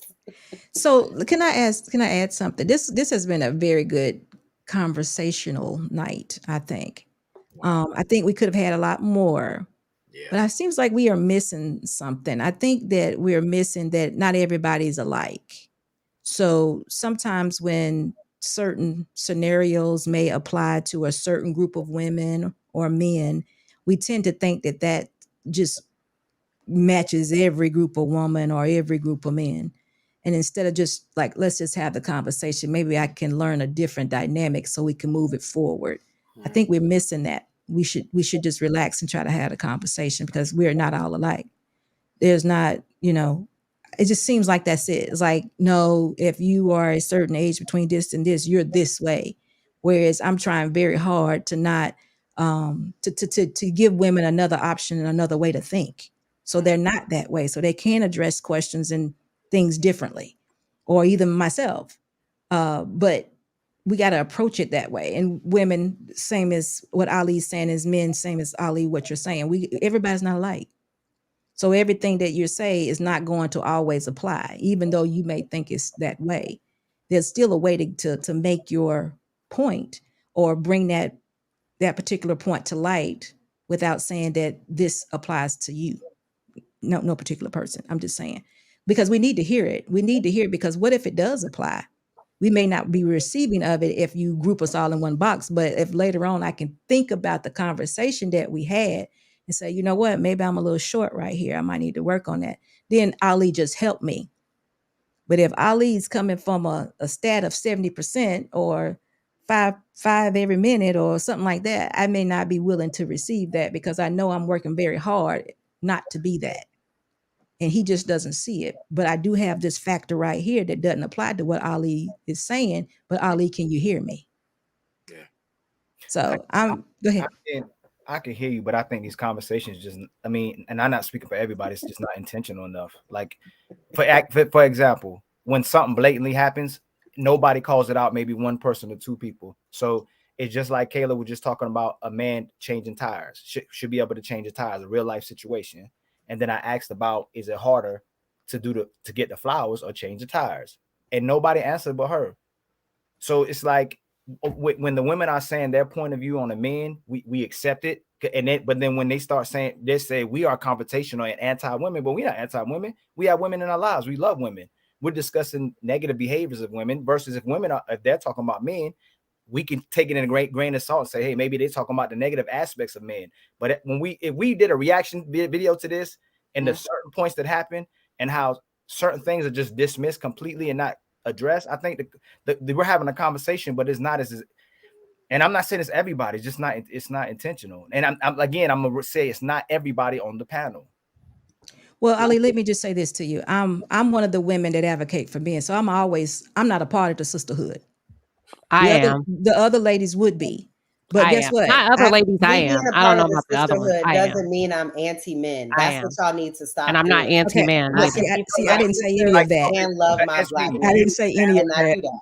That's a very indication. So when we talk about what men can do to get relationships, the effort they can put to get relationships, and we just showed a brother that took a woman on 4 dates. The woman said she liked him, and then he just tested her. And Kayla started talking about, like, we'll address certain people when it's convenient. Like, if I say something, and I guess it's no disrespect to nobody, I get cut off if I'm reacting to what happened to me. But then if it's crazy, it's just crazy that happens that way. But I don't know. I don't want to. Okay, keep but let me going. get Keep done. going. Let me get done Go with ahead, my. Ali. Let me get done with this thought, and then Ali, you can have it back. But going back to what I was saying, most of the ladies that are on these panels, seems like, besides a couple of us, they are part of the sisterhood. So I learned from a very wise man who's much younger than me, by the name of Trio AC, that these people on these panels, not calling anybody's names at all, just panels, period. Life is going to teach them what they need to know. They're not going to change no matter how much you challenge. Did you say that, Trio? Yep. And I heard him. So what I challenge on are life-changing or life-altering things that are being said or that are incorrect. Just the bickering back and forth, they're going to get tired. They're going to get tired. So it's really not for you to go. We're not at a war. We're not warring anymore. We're not warring. So the cutting off, that just comes with it. They don't want to hear what you got to say, but that's just how it goes sometimes. They don't want to hear what you got to, they don't want to hear what I got to say. So they're going to talk over you. They're going to talk under you, whatever. They're going to get tired of that. It's okay. But guess what? When it gets to be life altering, or it's something that you know that, hey, look, this could be really damaging to you if you keep down this road. That's when you want to come in with a conversation and say, look, give a life experience, or this is what I know. That's the part that you need to talk on, because you're not going. What you going to do is talk louder? It's not even about that, SB. No, I'm just saying. I'm talking from my point of view, because you mentioned to me. SB. But you also talk from Trill's point of view, because you said, and Trill also said, y'all like, this is what I mean. It don't matter whether I'm passionate, whether I talk that you're getting excited for me just responding. It's been happening the whole show. Who's Me? getting excited? This is the This- conference the panel's been. No, it's all good. Nothing. Wait a minute, No, are you- it's good. It's good. No, it's fine. It's fine. I'm not saying there's no problem. There's no problem. But this is not about a problem. I'm just having a conversation. But But you take a excuse me. position of being right. Sometimes security boss, with all due respect. But Queen Sheba, let me just share something with you before you say that. You're exactly right, because Trill told me I did come into this. I do want women to be married. I do. I don't want women being aggressive, arguing, fussing with men. When Kayla goes strong like that, she's losing every time. But Kayla, No, I'm not losing. trust me, Because you men, are. men, Listen, men, see? real masculine But men security don't boss, argue with women. Kayla, Real can I say masculine one men thing are real a quick, few Kayla? words. Can I say something, Kayla? So security boss, what I'm saying is you just said a few moments ago, it's important on these panels to recognize we can agree to disagree. A lot No, of I didn't times I say think that. you take the approach of superior. This is just based on my opinion. That doesn't mean I'm right. No, but I didn't So say that. I didn't say anything about let me disagreeing. but let me finish. Okay. A lot of times I feel like you take this is right, this is wrong approach. And that just may be your way. You said what I've learned is these people, these women, they don't listen to me. You just said it a couple of minutes ago. You said they don't listen. Tripp said these people on these panels, not Let me just this, finish. but all You panels. said they don't listen to me. They don't listen to you. And me and Trill talked about it. They're going to learn eventually when they bump their head. I didn't say none of that. I'm paraphrasing. It's called a paraphrase. Otherwise, I would have to quote and end quote exact. But I'm you're paraphrasing. changing. But I'm paraphrasing, and I think that's what Ali was trying to tell you. Like I'm trying to get a word in edgewise, right? I'm not going on the. You're not what going. is it? Offensive. What I mean that y'all do though. You're not going to do that. We do it. We all interrupt. I own that. I own that. Let her finish. Don't let her use me for finish. that. Don't I do that. own that. We all Just let her interrupt. finish. Let me just hold on. Let me address that. We all interrupt, No, y'all whether don't. we're on this panel or not. I think that comes with the territory. However, security boss, my issue sometimes is you come in and you use other people as an example. Absolutely. Kayla's wrong, and Kayla, that's not your place. Oh, and absolutely, it is. Hold on. Let me absolutely finish because I Oh, allowed it you to is. speak. I'll Please. share with If you why. can just- I'll share with you why. I don't feel like Mhm. that's your place to take an individual lady.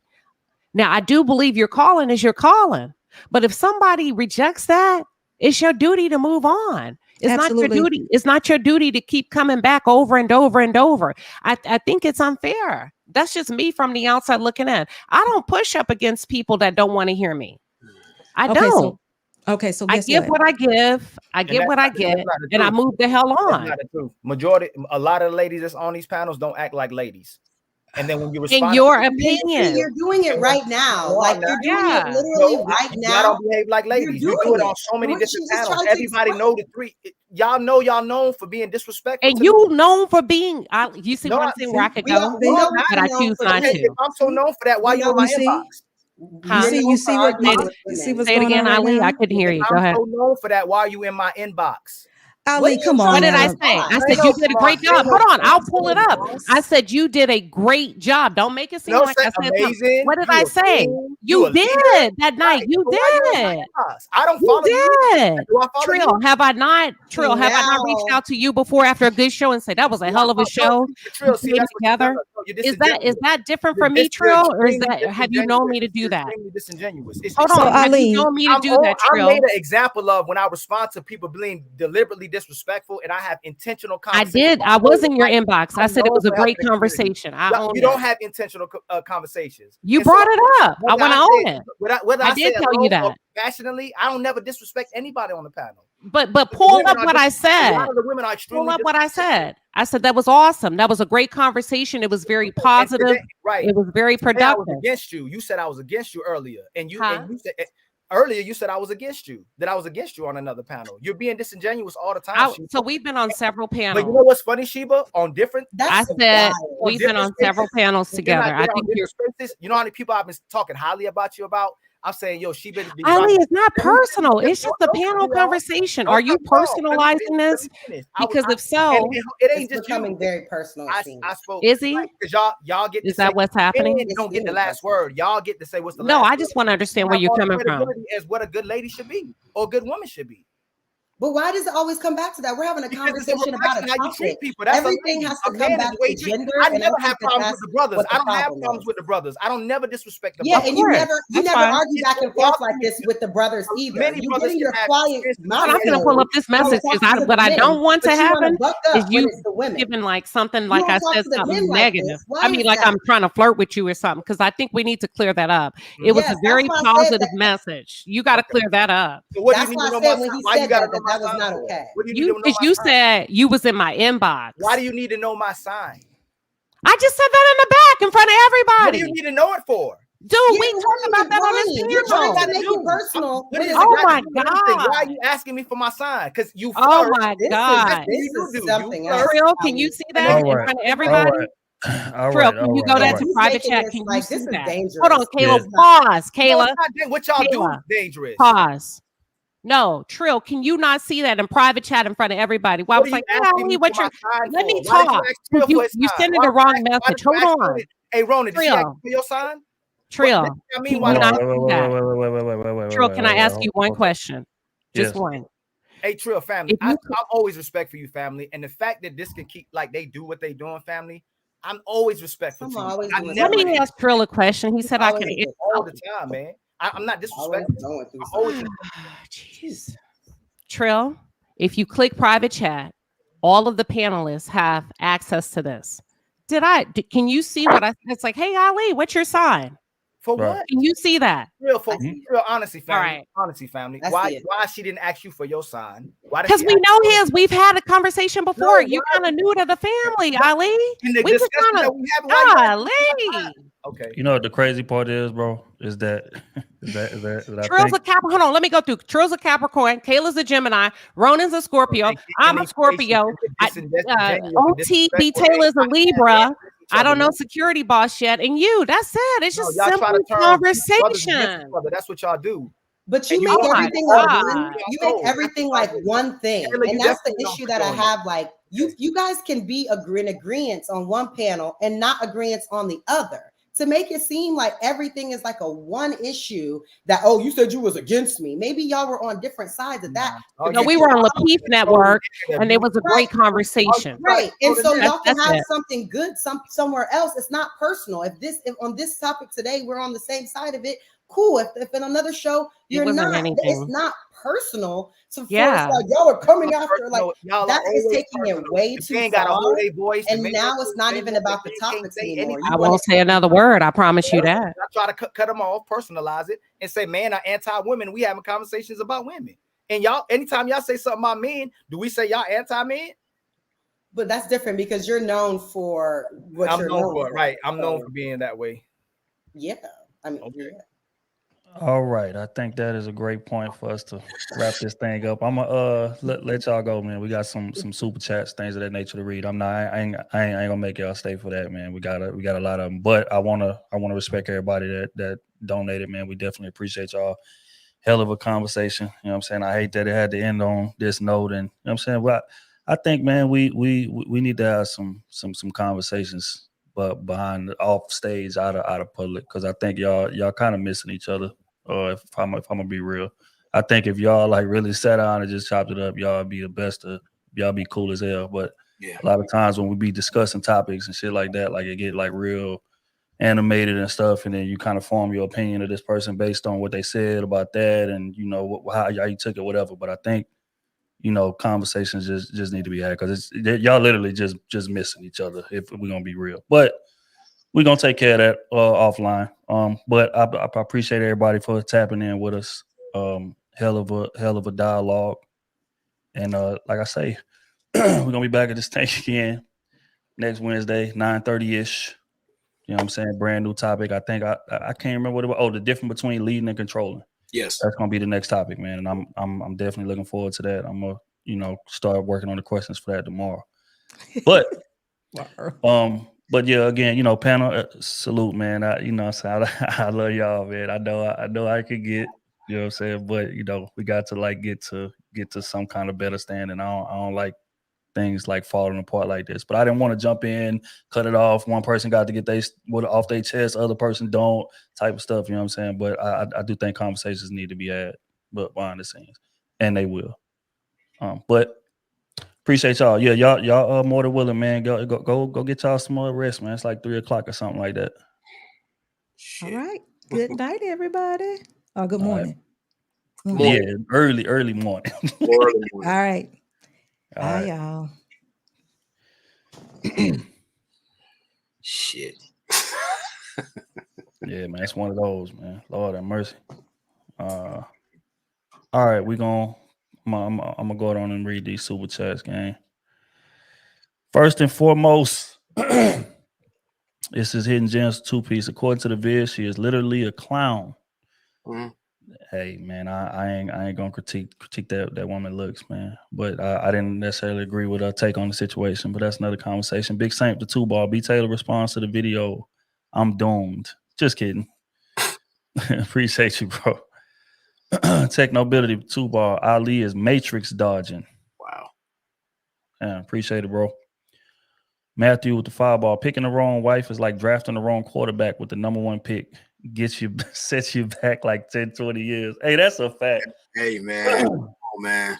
That's a fact. But that's why we tell dudes, man, like, take your time, have discernment, vet, do all of those things. Because that, like, billionaires and millionaires tell you all the time, the best investment that they ever made was their spouse.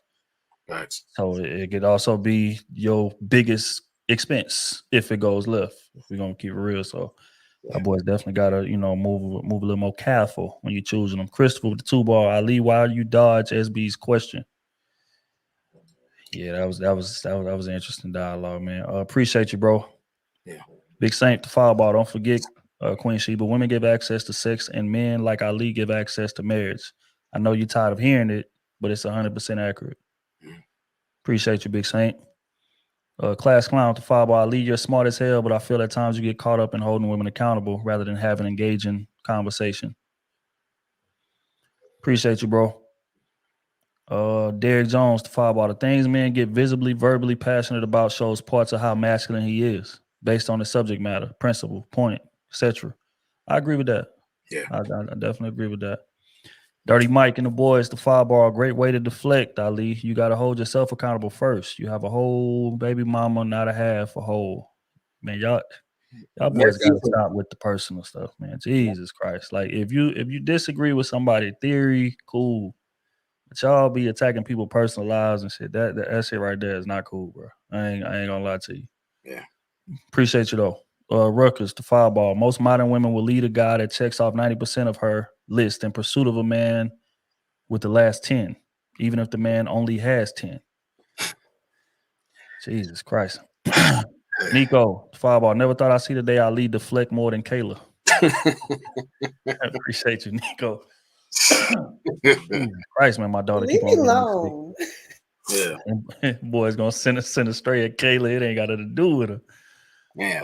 Ocean with the 10-ball. Ali, you can't leave from a broken place. Lashing out is a lack of emotional intelligence and self-control. No woman wants to deal with that, regardless of location.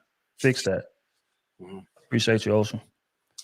Accountability partner with the 5-ball. She failed the test just like Kayla did with the dishes. Dude was extreme to gauge her response. No reciprocation. He dodged the bullet. Yeah. They stay on my body. That wasn't even my story. Like I say, they gonna find a way to send a stray at y'all. I just can't win. 360 no scope.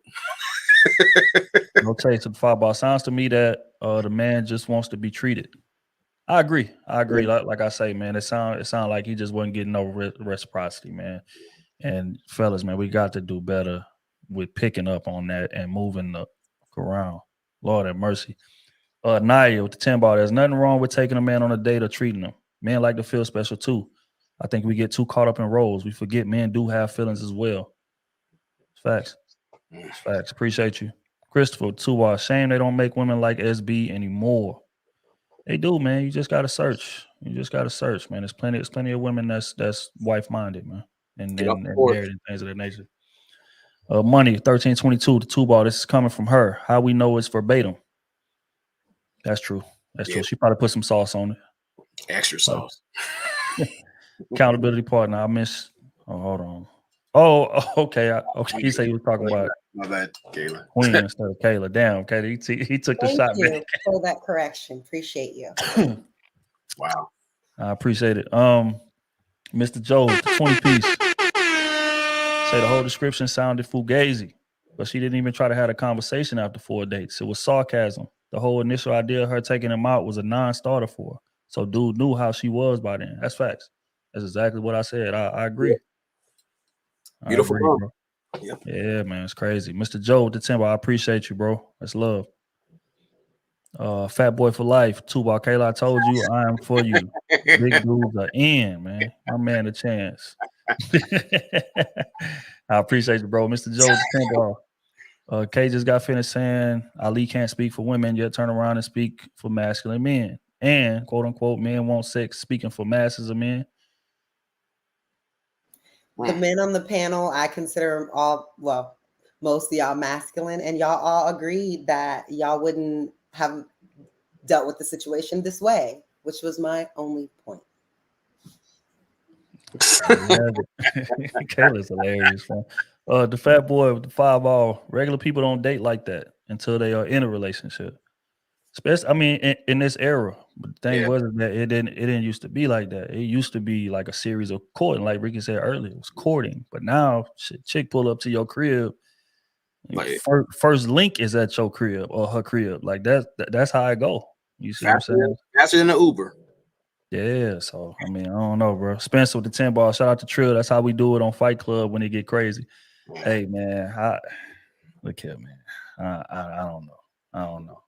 That's not what we're here for, though. I tell you that.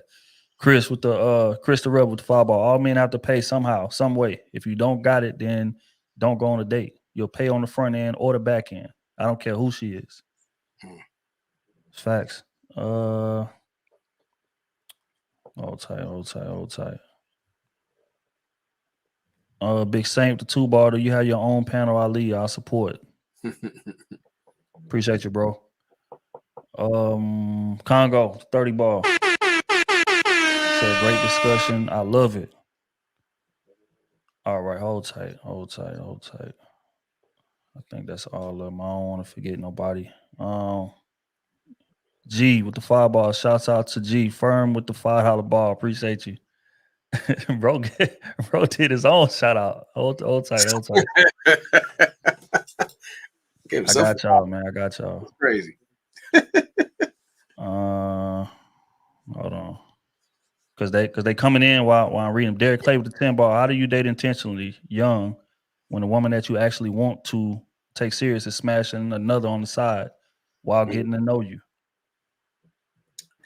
Just the way that we take you guys serious when we're holding out, but we know that you're getting it from somewhere. But y'all going. There's never a time I think when I'm not giving a guy sex that he's not getting it from somewhere else until he can get it from me. So just be like us. Just deal with it.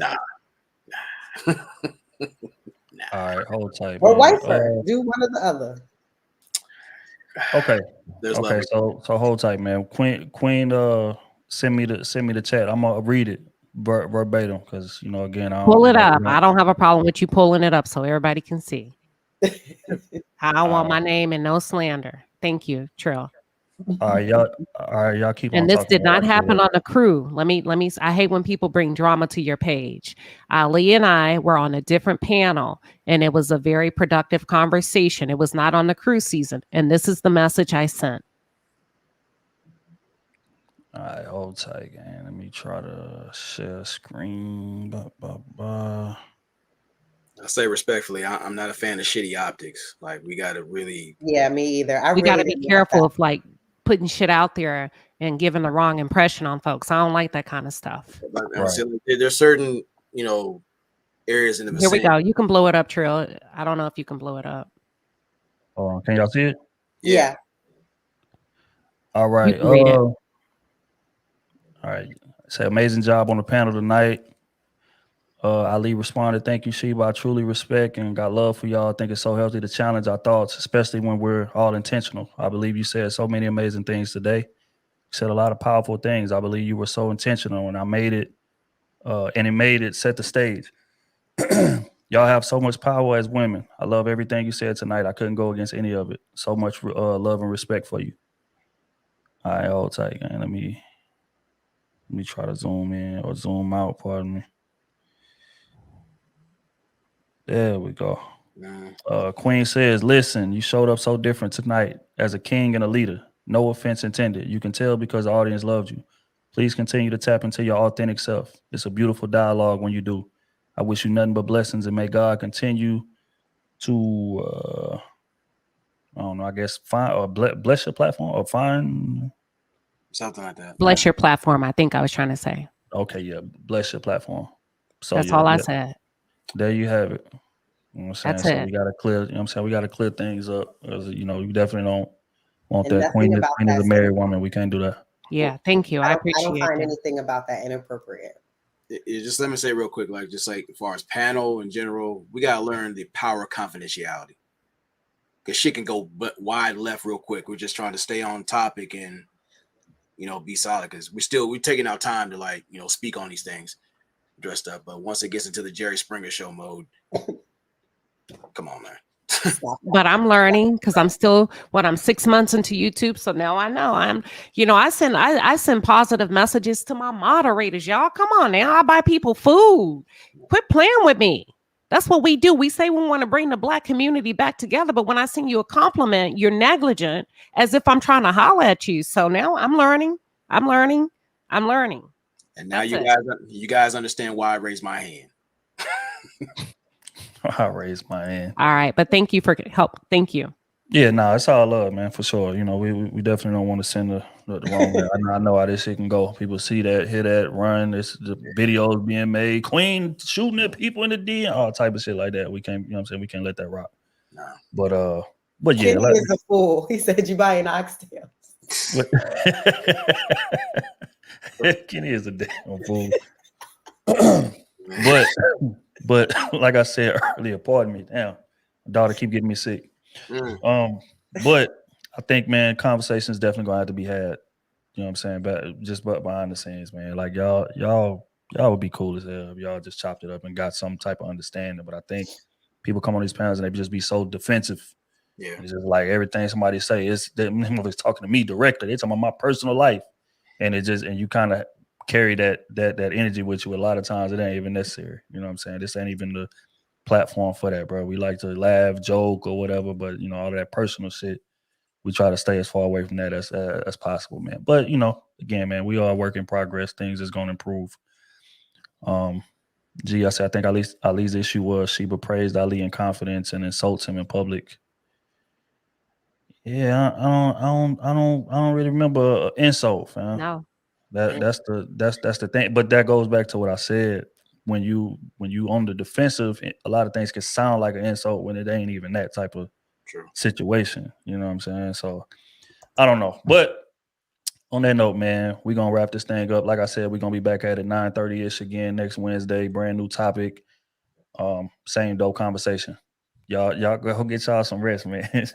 3:00 in the morning. We went way over the time limit today. Midnight oil, burning the midnight oil. Man. But yeah, man, like I say, love y'all, man. Be safe. Take care of each other. Till next week, we gone.